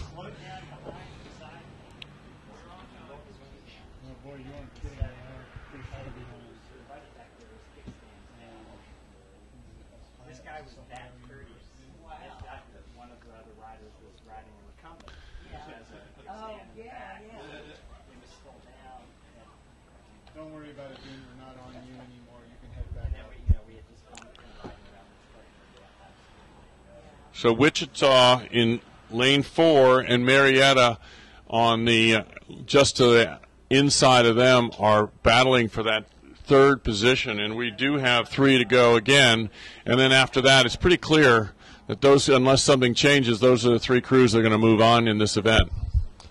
K-State there, I would say, 4 or 5 boat lengths open water, comfortable lead, don't have to do anything out of the ordinary. They're working on efficiency out there, trying to make sure they're rowing accurately and as with the least amount of energy expended as possible, but yet maintaining the boat speed. Well, and that's a little bit of a difference. We saw a little bit earlier some of the younger crews, trying to finish their race plan. K-State, they're very comfortable with who they are and their ability. So they're look how low and relaxed. It's actually like they're out on a practice. They're just rowing very comfortable within themselves, and tomorrow, when they're going to need that extra energy, they won't have spent it. Well, Brad, and here comes Marietta. Marietta's made a move in that last 500. They've passed now Wichita State. I think Wichita had them earlier on. Again, Marietta's seated one notch lower than Wichita, so that's a coup for Marietta to come and knock down a higher seed. Right. Now, it's not done with yet, but Marietta has moved through them as they went through that 500-meter to go mark. Yeah, but it again comes down to this is a heat, but we know that what it's going to do is whoever goes in third is going to have a tougher race on the next level, because the matrix is going to put third place against some tougher crews.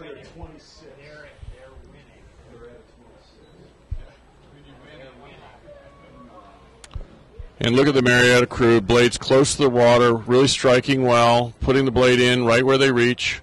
And they're rowing well. I love their blade designs. That not a checkerboard, but close to that. Yep. Wichita State trying hard, doing their best here, but not enough to stay with Marietta. Two more crews. One's still 250 meters back. Well, one thing that we haven't talked about is women's rowing. Just really jumped off the map. Predominantly a men's sport until the mid-'70s. Mid-'70s, things changed pretty drastically with the Title IX and wanting to get equality between women's and men's sports, and the women's rowing was a selected sport for some of the big programs to get athletes involved in women's sports, and really changed the way our sport has grown, specifically on the women's side. And I went back to an earlier comment that, back 40 years ago, there were 4 events, and there weren't even a heat in the Southern Championships. So quite different. And if you look at the caliber of these women's crews, you can see what the last, 30 years since the mid-'70s has done for women's rowing. Well, and it's also helping out. I think it took a little bit of while once women's rowing got going out there with the NCAAs. The men's teams now, you're starting to see them also improve. You look at the junior programs out there and all the high schools and the club programs that cater to the high school and even middle schoolers now. You're going to see rowing grow even more here in the next decade. Yeah, and in the Sarasota area, they are building a state-of-the-art FISA course. I think it is a FISA course, and you've been down there. There are 130 varsity women's teams currently registered with the USRA. Well, that likely would be the same thing with NC2A as far as Division 1, 2, and 3. But look at the number of U.S. rowing registered organizations out there are 1,200, 1,000, 1,200. Yeah, that's really something compared to,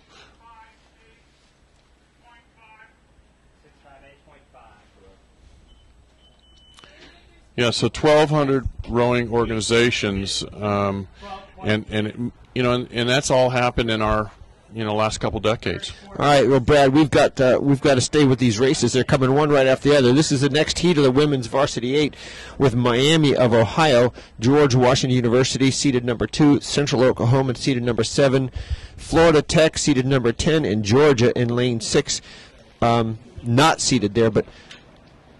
So 5 boats here, 3 to go on, another round of the women's varsity 8.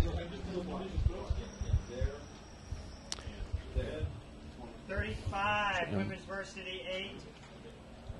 Lanes 2 through 6. George Washington? No, it's just that one cycle. Now, depending on whose wash that is, sometimes they have to say George Washington University. We would expect here, if the seeds are correct, to see GWU out in front. I believe that's who we're seeing in the camera if you're watching live out there on the internet. That is a beautiful-looking crew from GWU coming down the course, crossing 1,000 meters here in just a few strokes. And they're at a 32.5, very comfortable crew, and obviously look like they're very tall women rowing very comfortable within themselves, aren't they? Well, I'd say they're looking comfortable. Again, that's where the layperson on the shoreline looks like it looks just easy, like they're not doing anything. Right, but we know, we just talked about that you know, they're working extremely hard, but very, very controlled. And that's Central Oklahoma. That's a little bit of open water behind them. Not much, maybe a half a length of open water behind GWU. And they're at a 32 rate of striking, just a half a beat higher than what we saw. And here's lane number 5. This is Florida Institute of Technology in appears to be third place with 3 to qualify. We'll see if we can get a read across the course. And we're looking back. Yes, that is Florida Institute of Technology in third, following the lead of GWU in Central Oklahoma. Yeah, and Casey, we've got really quite a spread between first, second, and third. Florida Tech seeming to be pretty confident in their third position, but they're probably 4 or 5 lengths off the leader. Well, yeah, I would say that. Of course, they're probably 3 or 4 lengths above the next boat behind them. So, again, are they comfortable? Well, comfortable to qualify. Are they comfortable? That's right. That's right. That's right. But you know, the three crews again. You know, this is a good opportunity for them to run their race plan the way they want to you know, get ready for tomorrow's semifinals. But right now, those top 3 crews don't look like they're going to be threatened. But this inside crew are going to say lane 6, Georgia. You know, they're kind of hanging around there, but they're still open water back. I think it's going to finish. Those top 3 crews are going to qualify. You know, Brad, as big as this regatta is and as important it is for these crews, there's a lot of women's teams that aren't here that are in the South. I mean, they belong to other conferences, and they have their conference championships going on. So you'll see some of the teams here, like you've got K-State and GWU, but you see other ones that can't be here because their conference championships fall. Well, absolutely. My hometown crew, Jacksonville University, is first time ever they are not here. The women's program is not here because their MAC conference is next weekend, and they didn't feel like they could travel to Tennessee, go back home to Jacksonville, and back up to New Jersey next weekend. So that's a situation that some of these regattas do suffer from that. Okay, State at 30 strokes a minute here. We'll see what Central Oklahoma is doing. Excuse me, that was GW. We got the wrong heat there. GW at 31. So they're it's been a nice row for them. And same thing there with Central Oklahoma, also rowing about 31 strokes a minute. I got Florida Tech 33.5. There you go. So leaders, the 2 leaders, first and second, about 31 strokes a minute. FIT in the third position, rowing about 33 strokes a minute. Yeah, Georgia going to come in potentially 4th, followed by that Emory crew. Miami of Ohio on the outside crew, number 2, lane 2. Now, I just took a reading off of Georgia there in lane 6 closest to us, and they're rowing 36. So, Brad, we've got some boats rowing 30 and some boats rowing 36. The ones rowing 30 are leading, and the ones rowing 36 are not. Tell me. Yeah, well, we saw some of that this morning. We saw a women's crew doing a pause drill, just screaming along equal with some other speeds that were rowing under pressure. But, you know, it's about the efficiency. We talked a little bit about one of the more challenging parts of our sport is getting the oar into the water at the right moment. You know, just if you think about it a little bit, if you don't get your oar in the water and start pushing on the bottom of your feet, the boat actually stops or tries to go backwards. Yeah. So that's the efficiency issue. Is you'll notice the blades going in very sharply on the crews that are going the fastest, and they're kind of going in a little messy or chopping into the water if they're not going so fast. So our next 3 that just qualified for the semifinals are George Washington University in first in that heat, Central Oklahoma in second, and FIT out of Melbourne, Florida in third. Correct, Evelyn. All right, who are these crowds? Mark on the far side. Well, just as soon as we finish that one, we're going to start on the next heat, women's varsity 8. event number 36.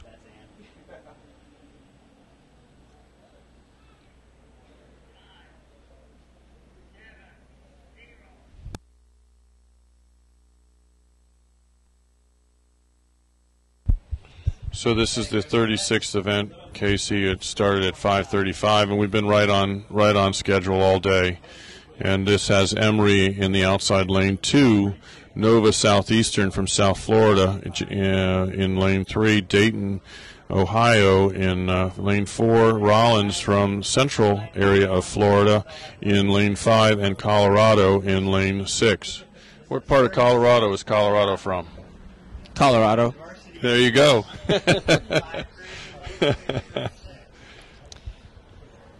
So Nova Southeastern won the NCAA Division II championship last year. Yeah, and I think most of their women are back this year, so I'm expecting them to be. And I saw them row, or I didn't see them, but I was heard about their race down in Florida against the state. And it was well contested. It was well contested. Jacksonville, which is not here today, I guess pushed them pretty hard. And Rollins, I believe, pushed them pretty hard. Now, there's another school down in Florida that's not here, and they were also not at the Florida State Championships, that was pushing Nova Southeastern last year. It was Barry University, but they're probably racing somewhere else this weekend. Yeah, and that's something that, the NCAA, you're in conferences, you need to race against some of your own conference people, or you have championships coming up that you have to prepare for. Yeah, you can see that the Nova Southeastern white hats, that's pretty much their style, but look at lane 4. That's Dayton. That's the seed 6. The 6th seed has just made a move and gone past Nova. We just talked all those nice things about Nova, and here comes Dayton at the 1,000-meter mark taking the lead. Well, when you've got crews that are maybe out of the region, maybe they haven't had a lot of races that go on, it's sometimes hard to tell exactly who's fast and who's not, especially with the winter we've had recently. Right, yeah, and it's been a tough winter because we've had a lot of days that you can't row. So one of the things that's interesting here is that we talked earlier about, these crews that haven't been tested, and now they get into a tough situation, and how fast are they, or how do they react to the pressure?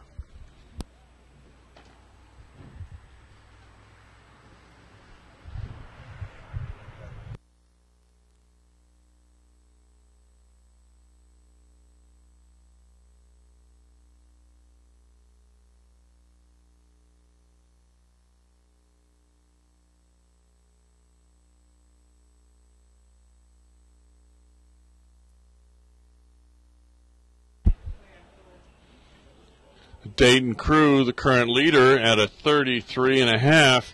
They're over the Nova Southeastern. Had a nice move at the 1,000-meter mark. It was Nova Southeastern from South Florida that was the leader to the 1,000. Dayton made a great move right there at the 1,000 and pulled into a lead, and they've moved out to about a 1-length advantage over the rest of the crews. This is, again, 3 to the semifinals. Does not appear to have much of a challenge for those 3 crews. Rollins College is in 3rd in lane 5. They should, without, doesn't seem to be enough pressure from behind them to knock them out of the semifinal contention unless some sort of disaster happens to that crew. But currently, as we go into the last 250 meters, the buoys will be changing in about 10 strokes from their yellow color to red, signifying to the athletes that they were in the last 250 meters. And that is Dayton, the leader. But notice Nova Southeastern, we talked about their ability. Nova is moving up. They've increased their rate of striking. They row well. They've always rowed well. They're well coached and a good crew. And I'm going to say Nova Southeastern is not happy about getting moved on at the 1,000-meter mark, and they've drawn virtually back to even. Nova at a rate of striking of 32 strokes per minute with about 200 meters to go. Now this is just two good-looking crews. Nova Southeastern, you remember, leader on to the 1,000, then went down almost a length. And look at how well they row and how cleanly they row. And you've got Nova Southeastern back in the lead again, passing Dayton. Now Dayton has just increased its rate of striking. They are running their race plan, but Nova has already gone past and will not give up that advantage. So Nova took the third 500 siesta totally in control and came back and put Dayton back into second place. Rollins coming to the line third, increasing their rate of striking as they come to the last 10 strokes. Up to a 39 is Rollins, and they qualify in the third position.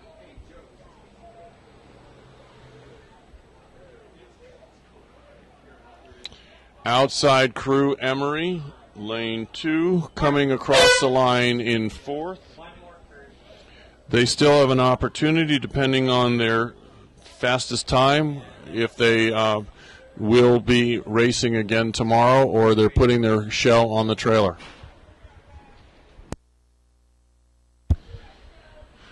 As you look at the camera angles, you know, a lot of things going on there. You can see out in the monitor that they're Nova Southeastern drinking water and high-fiving it a bit as they were very happy with their comeback from their third 500, and you can see that you know, they looked relaxed. You know, they went out there, they went from behind, but they're not all slumped over their oar. They're looking very poised and drinking water and talking to each other. So that's a crew that's very, very well coached and in control.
Okay, in the video monitor and on U.S. Rowing Channel, we're seeing the 2014 Southern Intercollegiate Rowing Association Championships here in Oak Ridge, Tennessee. This is the event number 37, started at 6 p.m., and it is the women's varsity 8, the second heat.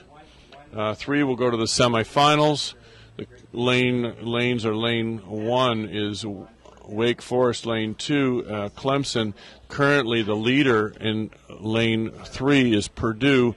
They were the 4th seed. And then lane 5 is the 5th seed, lane 4 is the 5th seed, Oklahoma City. Florida, outside lane or closer to the camera, is Florida in lane 5, and Virginia Tech in lane 6. As you can see down the course, the seeding process works. You've got the fastest crews in the center, 3, 4, and 5. Those are the leaders, and then you've got the 2 outside lanes, 3 outside lanes dropping back, setting up 4th, 5th, and 6th. So that seeding system, trying to keep each of the crews, putting some of the faster crews in the center of the course, and the people that are unseated on the outside of the course, and that's giving us that V-shape formation where the lane 3 and 4 are going to be leaders. And look at the spread between the different crews. That crew out in front, Purdue in lane 3, open water out on the field. You can see this as a distance shot now. You can see that the crew on the very right-hand side of the picture, that's Purdue. Dark uniforms, white blades. They're rowing very comfortably and controlled, but they're open water on the field. And the second place crew is at Oklahoma City, just to the left of them in lane 4. And then third is in Florida, which is the 12th seed in lane 5. So the challenge will be is on the far side, we've got that Clemson that is coming back and is challenging that Florida. That would be a big upset. You got number 12 seed Florida on lane 5, and Clemson is coming up and drawing even, Casey. So that's something that I know you are something we need to watch here, because Florida is a 12 seed here in lane 5, and that Clemson crew is drawing even. So as we come to the last 250 meters,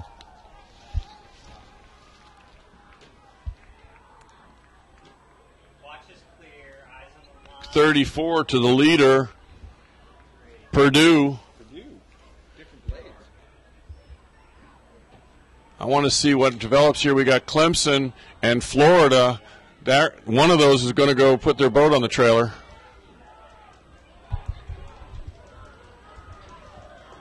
$35.5 for Clemson. Florida is currently in 4th. This is going to be it. Number 12 seed Florida is currently not in the semifinals. Let's see. Here they go, though. Florida is cranking it up. Minute, 36 for Florida here.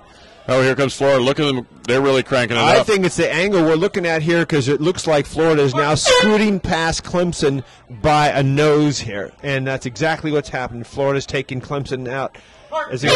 But it wasn't that last 10, 15 strokes put them back in position. Yeah, I mean, a little bit of drive on those legs, eh? Yep. They sharpened up. You know, it was getting a little sloppy. That tiredness was setting in, and it wasn't there. The coxswain called the sprint. Things sharpened, rating went up, and the athletes reacted in a very positive way and put themselves into the semifinal. That's what's supposed to happen, right? That's what's supposed to happen. By the way, Clemson is the Clemson rowing club there. It's not their varsity sport. They have 2 different organizations there at their school. Oh, wow. So is Clemson here as a varsity sport? Or no, Clemson is at Clemson right now, called the Clemson Invitational, and they have many of the other Division I women's rowing programs there. Okay, so that again is another thing. We've got some Division I schools that are not at this regatta as well. Men's Varsity 8. That's what's up next, and it's sitting on the line.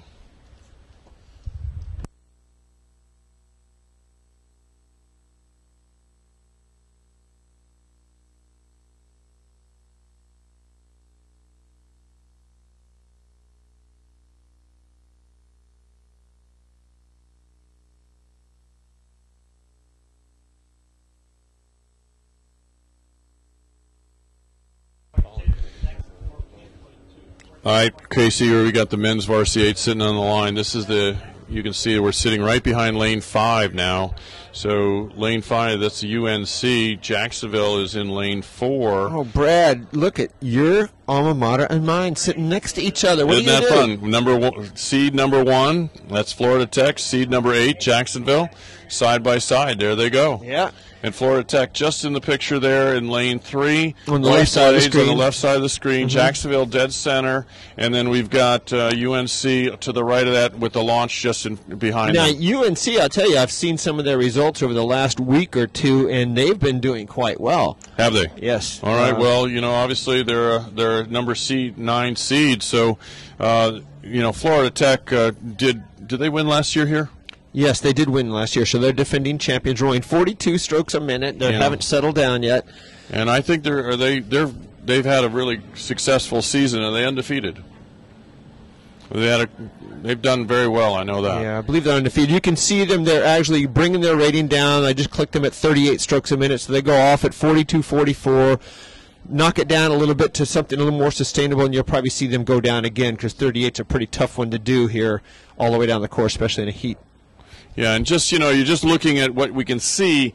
You can see Florida Tech entering the blades very, very sharp. Jacksonville just a little bit softy, a little bit mushier. That makes a difference. We talked about inches per stroke, 10 feet at the finish line. Well, it's inches per stroke or even a quarter of an inch stroke that makes a difference. Yeah. So, if you're watching, these are the varsity 8s. These are the top boats of their programs.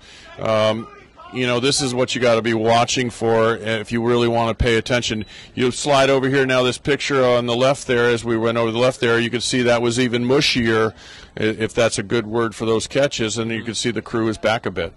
Now, that was Clemson's club there as well. You just saw, we're talking about catches. Florida Tech, I just took another stroke rate on them again. They're still at 36 strokes a minute. So they're out there trying to see what kind of times they can turn that first 500 and the first 1,000. We'll see when they cross 1,000 if they make a change in their race strategy. Yeah. Now, as we draw back and looking here from the tower at the line there, it doesn't look like there's a lot of spread. But I know that those two crews, we got Florida Tech is on the right-hand side of your screen. They look in the image like they have a light-colored jersey on. Jacksonville's in the center there, and on the left, University of North Carolina, right next to Jacksonville, closer to us, and then Miami University out of Ohio. In the closest to us on the shoreline there, but it's Miami of Ohio and Clemson trailing the field. There's a picture of Jacksonville, and this is in Florida Tech. So it seems like there's still contact there, or apparently anyway. And again, it's top 3, and this is the number 1 seed. Yeah. So FIT has brought their rating down. They ran 36 strokes a minute. They're down to crossing 1,000. They're about 33.5 right now. Yep, and that's a good shot of that coxswain as it goes by there. And that's not bad. You got just a little bit of open water between FIT and Jacksonville not letting them get away, trying to keep that contact very close. And look, there's lane 5 right next to them as well. That's UNC. UNC, as I mentioned before, they had done pretty well in some recent races. Yeah, and they're the number 9 seed. So you got number 1 seed, 8 seed, and 9 seed right there, 1, 2, 3, and you're seeing all 3 of them as they come down the course. And that's a great shot right there. Oh, that's a beautiful shot. Looking across the bows like that, that is very good. But notice the blades all squaring up together. Again, with very, very slight breeze. They're just past the 1,000 meters, about 1,200 meters in. Is that right? Yes, that's about right. And the light breeze, wind is coming out of as a headwind, but just a slight ripple on the water. It's been a wonderful race course all day, very even. You can see them. Look at they're coming up the 1,500 meter mark there on the camera. That is again UNC closest to us. There's Jacksonville University in the middle, in between the two boats on the far side, and those red and white striped jerseys there, traditional colored jerseys, by the way. Aren't they red and gray? They could be. I know our colors are red and gray, but it looks white from here. I mean, it's your school. Well, I know the colors, but they look red and white, don't they? I won't tell you I'm colorblind. All right, don't do that. Well, then they're gray. And Jacksonville there with the green unisuit with the diagonal stripe with the green tip white blade. These two programs have rowed together many, many years. They're 3 hours apart and have had several headbuttings. over the years. So we got FIT now down to 30, 31 strokes a minute. Jacksonville at 36. So it looks like Jacksonville says, all right, we're gonna stick right there and not let you guys get away. So if they do start encroaching, you'll see FIT take a pop here at the end and run the rating back up again. There's pride too, you know. There's that competition, and there, you know, Florida Tech has had a good season in state of Florida. We were just down at Florida Institute, at Florida Championships, and Florida Tech won the varsity 8 cleanly. Jacksonville actually was fourth. And they just went up. They went from 30 to 34. Now they're at 38 strokes a minute. That's FIT now that I'm speaking about. As they go to the sprint here, they're just testing their boat speed, testing their mettle a little bit as they come to the line here. Now 41 strokes a minute to seeing what they can do out here. Yeah. And you can see the spacing they put there between them and Jacksonville. Jacksonville was only half a length down. Now it's 2 lengths of open water. So they were just running a little bit here. Yeah, and Jacksonville now taking it up, but much too late. You know, if they wanted to do something, they should have done it right with them. The call was late. So, and what I did notice, Casey, is that the Florida Tech, they were out of their puddles at 41. They were out of their puddles. That's some powerful stuff. That's some powerful stuff. And for people that don't understand that, in the water, a swirl in the water, and if you can, at 41, if you can make the all the puddles go by the boat before your oar goes in again, that's good. That's good. That's good, and I'll tell you, they were good. So that's going to be fun to watch as that develops, because they're not the only big gun in the show. Well, that's for sure. There's plenty of firepower out there. I mean, you got George Washington University out there now, probably getting ready to take off from the starting blocks. Temple, Purdue, Virginia. I mean, we've got some serious, ammunition aimed at the at last year's winner. Yeah, and that's what kind of makes it fun. You know, in the big picture, that really makes it fun because, a lot of these athletes understand how hard each other works. They all do kind of the same thing, and you bring your best that day. Sometimes it's enough. Sometimes it's not. And over hundreds of races, you kind of figure that out. So coming up next here, and it just took off the line. They're looking down at the course now. We're watching the next heat, which is in lane.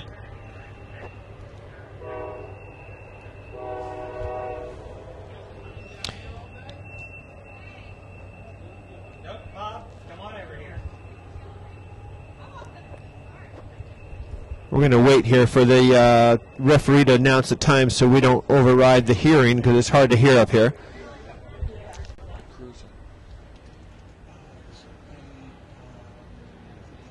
Well, that's Rollins. Okay, it's George Washington. Yeah. Okay, in our video camera here, we've got Rollins out early. We've got the time for the last one in the books now. Let's go down to the race that's on the course. That is Emory University in lane 2. Again, men's varsity 8. With George Washington, the number 2 seed in lane 2. Rollins College, number 7 seed in lane 4. Oklahoma City, 10th seed in lane 5. And Dayton in lane 6. We'll see how the pairing here. As they first came off, I mean, I had Rollins come off really a pretty blazing start. They led out of the starting blocks over George Washington by a few seats and a deck. Rollins having a little bit of a course issue. If you were looking at the monitor now, they made a correction there, and you don't want to do that. That just tips the boat over, and you can see that Rollins on the right-hand side, they're struggling a little bit with their steering. They're back. There they go again. You can see that they're not straight down the course. Yeah. Keep turning. And one, it's putting a little bit of rudder on, which is like dragging your hand in the water. Number 2, you're tipping the boat over. A boat that's moving around that much makes you wonder whether something's going on there or not. I mean, I had to do a rudder repair on a boat a little bit earlier that hit a log in there and lost it, and had to do the repairs. And Rollins doing a little bit of skating around here makes you wonder whether something's loose underneath the boat. Yeah, and for the people that are not necessarily rowing, or have a rowing experience, but it just, you're sitting in a chair and the chair's kind of moving around from underneath you, and you're just not stable. And this boat is only 2 feet wide. There's George Washington University rowing 34.5 strokes a minute, looking very long and smooth and controlled. Again, you want them looking effortless, and they are doing a great job of that. Just crossing 1,000 meters there as well. Yeah, notice when you catch those views, make sure that you notice how the blade's going in sharply. They're not chopping into the water or swatting or swinging into the water. They're going straight down into the water, anchoring at maximum reach, and then drawing through. So that was Oklahoma City that we just saw in the viewfinder there on the camera, and that's Rollins College, one we thought was having a little bit of steering difficulty out there. Yep, and now Rollins has slid back, and you just can't keep wobbling like that without taking some distance off your speed. OK City now at 35 strokes a minute. I mean, they're looking like they're in a good second place position. Rollins trailing them a little bit. Now Rollins just came off a win last weekend up in Philadelphia at the Connect Cup. Oh wow! And won their race, so it was a great road for them. Well, and just what you just said that was last weekend. Yes, I mean, you go off and do a great race, and if you really put it on the line, it takes all week to recover, and then they get on I don't know if they went back home to Rollins in Winter Park, Florida, and then came back up here again. I mean, just one trip once in a while is tough enough. Yeah, back-to-back trips on the road like that can take a toll. Yep. So look at the outside. You got George Washington out in the outside there, but you got to look at Oklahoma City. That's the number 10 seed, and they're right there. Well, and in the middle, Rollins is not. They're not out of it. Well, Oklahoma being 10th seed, that's one of those things where they're not really in the region. It may be hard to get results and really seed them properly. And again, maybe they haven't had the water time that we have, and they're just getting their gearing going. Right. Well, and how they come up with the seeding is, you got to race. I raced them, you raced them, and well, they may not have raced anybody that we race in this Rollins area. College is pulling out the stops at 38 strokes a minute here, and there's still a good ways to go. We're still 350 meters away, so they've run that rating up there trying to get through OK City there. Yeah, and top 3 go, so all 3 are going to qualify. But again, that matrix of who are they going to race tomorrow morning is important. If second or third, if you come in third, you're going to race a lot of firsts and seconds. Brad, I have to smile. Oklahoma City is looking over there going 38 strokes a minute. They're not going to let Rollins do it. They're just not going to let them. No. This is very cool. Well, it's very important that as tight as the parity gets with these crews, as you get to the final, you can't take a chance of coming in second if you can earn it. And George Washington at 32. Yeah.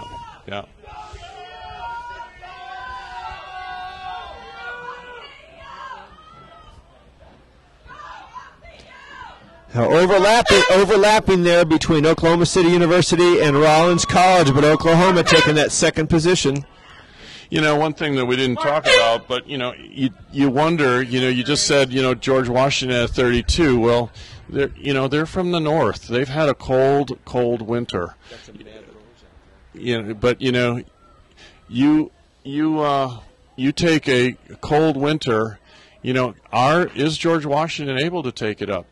How much time have they been on the water in the last month and a half? And 32, they're strong. Now, if they get challenged by some of the other programs, Florida Tech, who have, we saw a 41 from them, are they going to be able to go with them?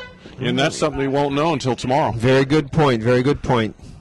You see the crews rowing at 32, that's one thing, but when you go 36, 38, 40, 41, and last year I remember 49 as one crew came across the line, Were they winning?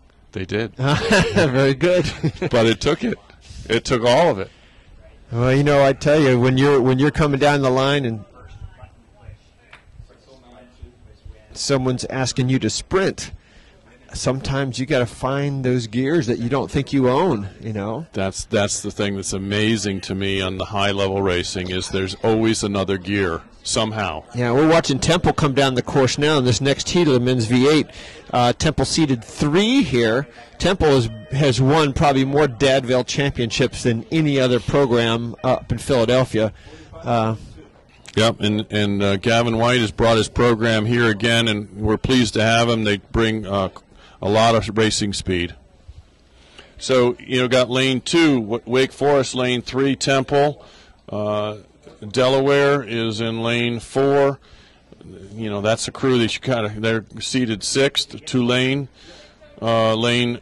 lane 5, and Ohio U in lane 6.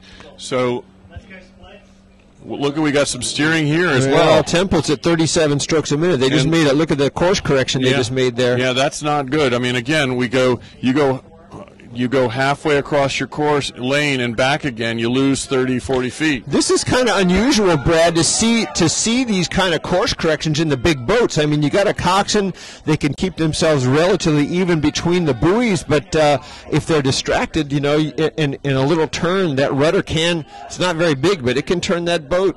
Right. Well, we saw a positive in a coxswain looking out of the boat, taking command and winning the race by looking out of the boat and taking command. You look out of the boat at the wrong moment, and all of a sudden you're in the wrong spot.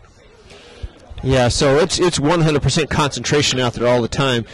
I'm looking at still Temple in the main viewfinder there. On the outside of Temple is Wake Forest, which is trailing them.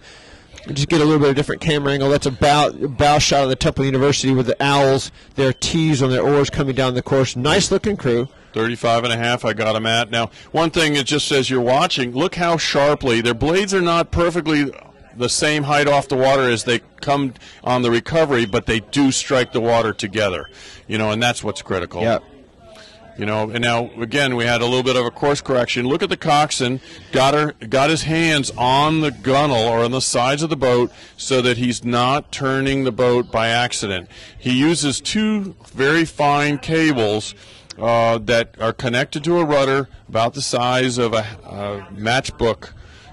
All the bigger the rudder is. And this boat is 60 feet long, weighs 218 pounds, and it's got about 2,000 pounds of meat in it. Just crossing 1,000. Look at this, lane 4 here with Delaware just only feet off of Temple. Temple, that early leader, but Delaware looks like they've been coming on strong here. We'll see what happens in the third 500.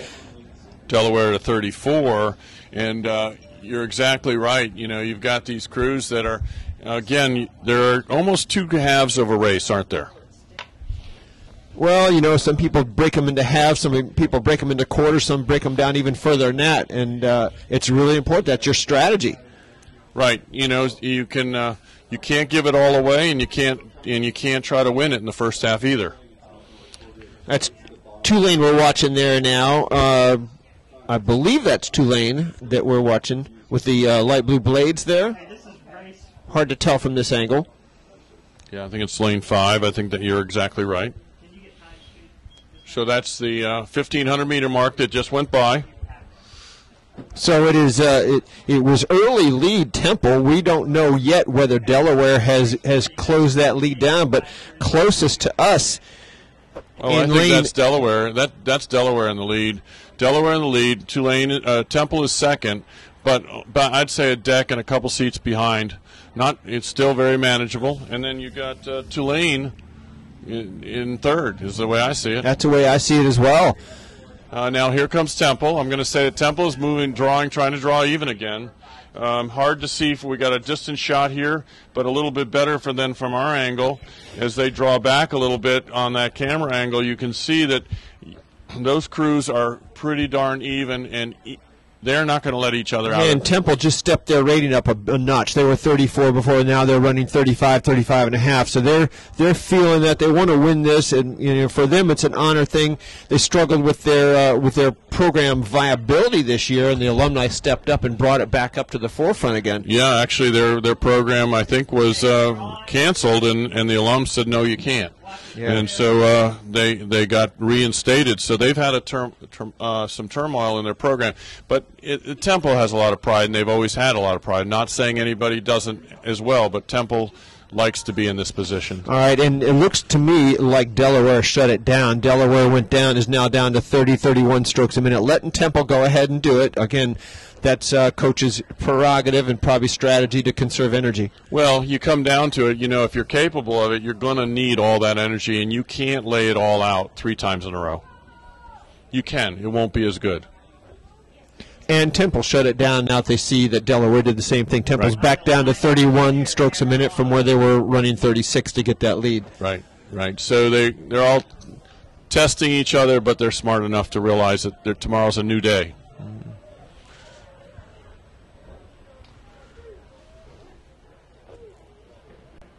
And a little burst here at the end from Delaware, just another notch or two, just changing the ratio inside the boat a little bit.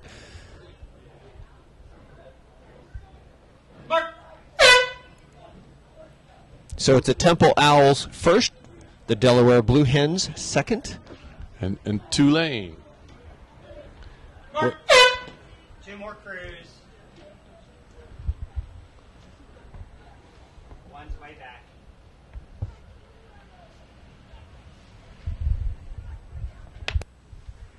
Last heat of the men's varsity 8 coming up here, Brad.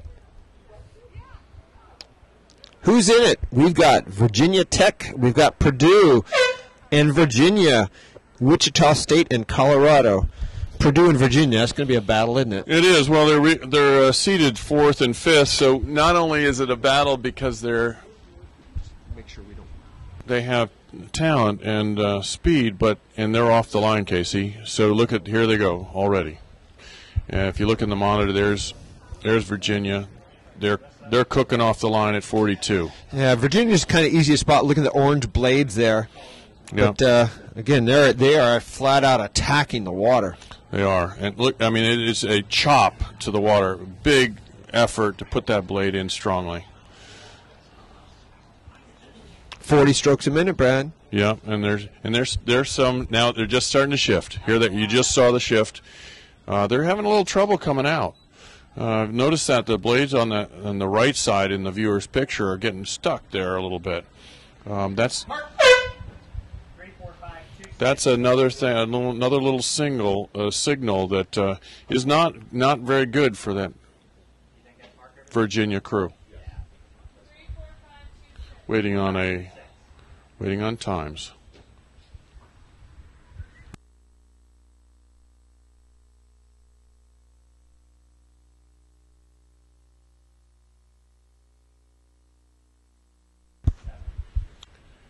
You know, just to follow up with Casey on that a little bit, you know, I'm commenting because we're looking at this Virginia crew getting stuck a little bit as the ore is being extracted or taken out of the water. It doesn't seem like it's a big deal, but again, we're talking about 1/4 of an inch changing the stroke, and that's tough on those athletes. There's a course correction as well. They're having steering issues. You know, I'm looking at Purdue as well, and again, it looks like they're struggling a little bit with the balance as well. I'm wondering if they're getting hit with a little bit of wake out there or something that's just bobbling the boats around. Mm-hmm.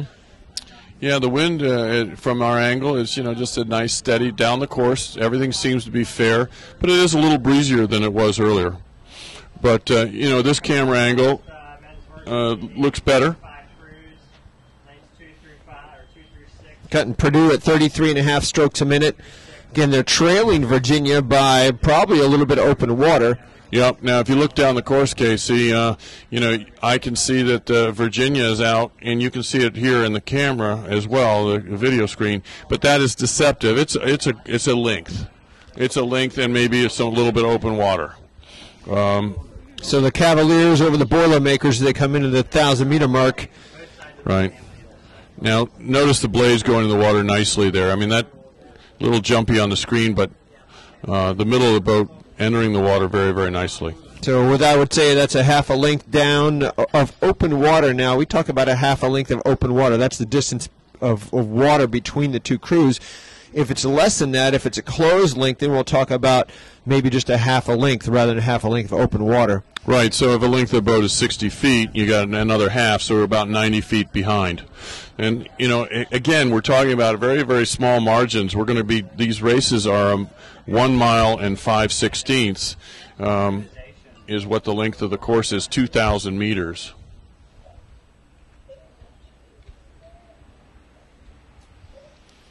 Well, here they come, Brad. Second half of the race. You've got Virginia out in front, comfortably out in front. Purdue in a comfortable second, it looks like, as well. And you want to call it for third? Or I want to call it Wichita State. Yeah, Wichita State. But I'd love to see Colorado just move up in there to make it fun. Just put some pressure on. If there's not enough pressure, let's bring Colorado up in there and let's get this race going. All right, let's do it. That's what we can hope for today.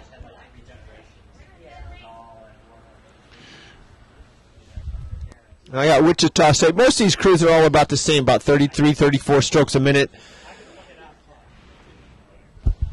So, Casey, as this race comes in, we're going to start all over again at 8 a.m. in the morning. So join us. I'm not trying to take away from this, but if people watch this final race of the afternoon at 8 a.m. in the morning, we'll be starting semifinals.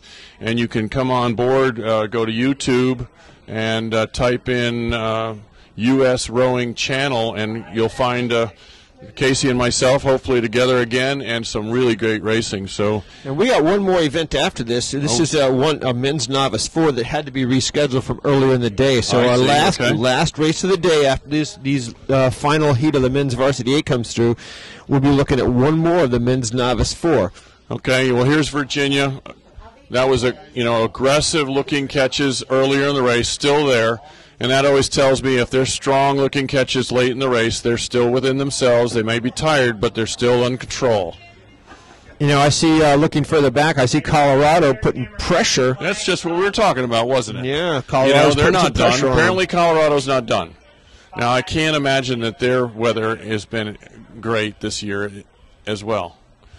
But the Northeast's been hammered, hasn't it? Oh, yeah. And here comes... got Colorado at 34, so they have room to go, but they need to do it right now. They're in the 250 meters to go. Yeah, that's hard to pull a full boat length out with that distance, although it's doable. Seen it done. It might take that 49 we talked about. So 36 to Colorado's going up 2.5. Both crews here in the lead, Virginia and Purdue, commanding the performance here on the race course in this last heat of the men's varsity 8. That sound, that horn is Virginia crossing the line first in this heat, Purdue second. And I don't think that Colorado's going to help us out here. I was hoping for that pressure, but Colorado's going to try, but there's not enough room.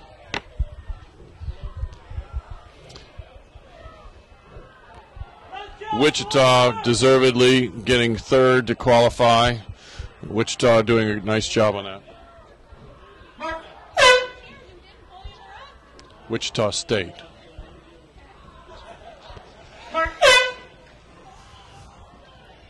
The good thing about racing is if you give someone a hard time down the course, in other words, you may lose to them, but if you push that other crew to their maximum, they have respect for you, and that's really what it's all about, is gaining the respect, all the work everyone goes into these preparations for these races, the training every single day.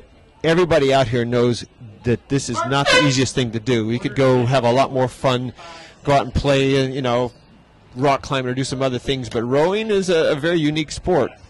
It is. We talked about a little bit that you get up at 5:30 in the morning for morning practice. If you're going to be a competitive program, you're going to need to go back and probably do some erg pieces in the afternoon. And so you probably 2 practices a day. You got weightlifting in there somewhere. So it's a full-time.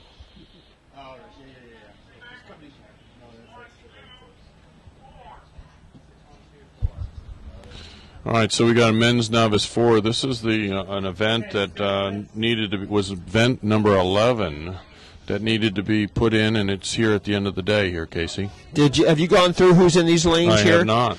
I've got Miami of Ohio there in lane 2, and Virginia, the Cavaliers in lane 3, North Carolina State in 4, Auburn in lane 5, and the Purdue Boilermakers again in lane 6. So, and this is a novice 4, and it looks like top 3 will go on to the semifinals, and then if they have some fast times in the 4th, 5th, and 6th position, they'll move on.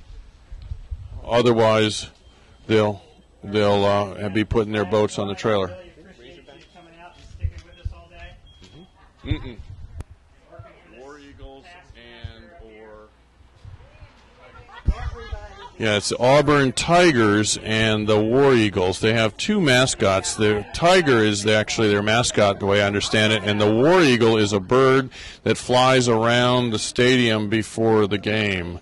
So they're sometimes known as the War Eagles, but they are the Auburn Tigers. 5 crews and All right, well, this is the last race of the day, and we really do thank everyone out there as we finish up with the Men's Novice 4 for tuning in there on YouTube and the U.S. Rowing Channel, watching the live video coverage of this.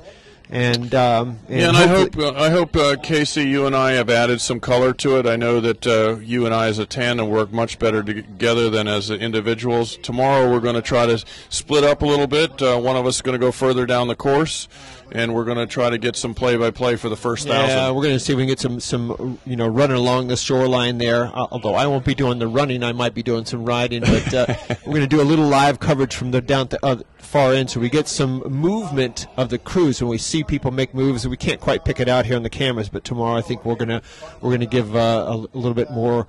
As the races get closer and more exciting, we're going to do the same. Well, today, we talked about it earlier on that you have some disparity between, fast crews and the slower crews, the small crews, the big crews. So, we knew that today the camera angles would have a tough time because the launch cannot stay up with the leaders. So it makes it tough. But tomorrow, a lot of the crews will be faster or more even. Parity will be here. And we hope to bring you a really good show. It starts at 8 in the morning, and our last race tomorrow afternoon is scheduled for, looking at my producer here, 3 o'clock. So if you tune in after 3 o'clock, you will find a black signal. So come in early and plan on watching because the finals start a little bit earlier in the day. We'll get scramble through our paperwork here as this men's 4. Go ahead, Casey. Well, we've got this men's novice 4. It is University of Virginia that is leading out here in those easily recognizable orange blades. The second place crew, I'm not so sure I can pick that person out right now, but I believe it is NC State. I'm not 100% sure of that. Yep, it is NC State, and third is that Purdue crew on the very left-hand side as they're coming towards us in lane 6. So you're spot on there, and a little bit of a diagonal line. 3 are going to move on. There you go. It's a good shot of looking at the 3 crews. That's Purdue in the forefront there, with NC State in the middle, and out on the right-hand side of the screen, leading the field by several boat lengths of open waters, the Virginia Cavaliers. Yeah. So, this has been just fantastic that U.S. Rowing has put this together and given us the opportunity to see our sport. It's a mile and a quarter long. You don't necessarily know what's going on for all but the last 30 seconds. And, and as the crews approach, because of the angles, it's even hard. But giving this camera boat, and it's the Revolution wakeless launch that's got the camera on board. It's staying right here beside the Purdue crew, giving you this shot, swinging around and so forth. Making me dizzy. No, I'm sorry. And they will actually probably be in the last race here. They should be able to come all the way down, down to the last 500 meters. So we can see some a little bit different angles of what we've been able to see the earlier parts of the day with this last race.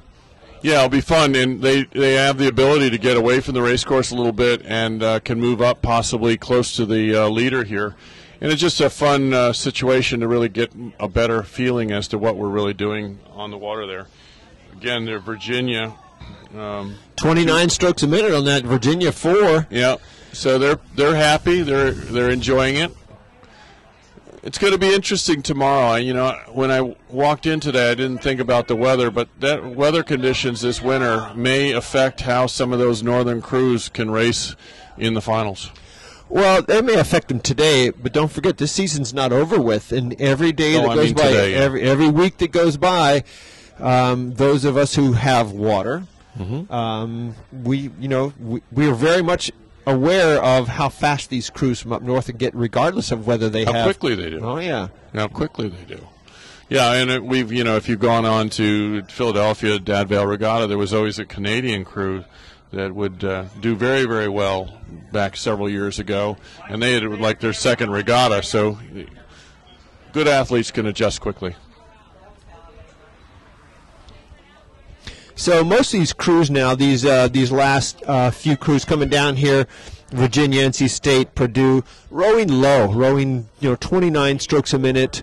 No need to do anything more than that. And Casey, just a point, these are, if you didn't look on the program or not seeing it on the screen, these are novices. So these are athletes that first year of rowing. They have never rowed before September, and so they're just learning the sport.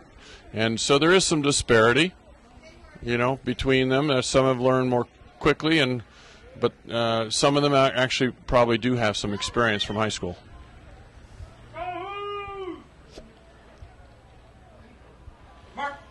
All right, so that's Virginia across the line first. For them, they're qualifying. And you're looking at the buoy line on the finish line at the 2,000 meters is bowed and not straight, but they do not use those red buoys as the finish line. That is just the dividers between the lanes. The crews row past that, and up here in the tower we actually have a sight that we watch as they go by. And a video camera if anything gets too tight. We have to analyze it.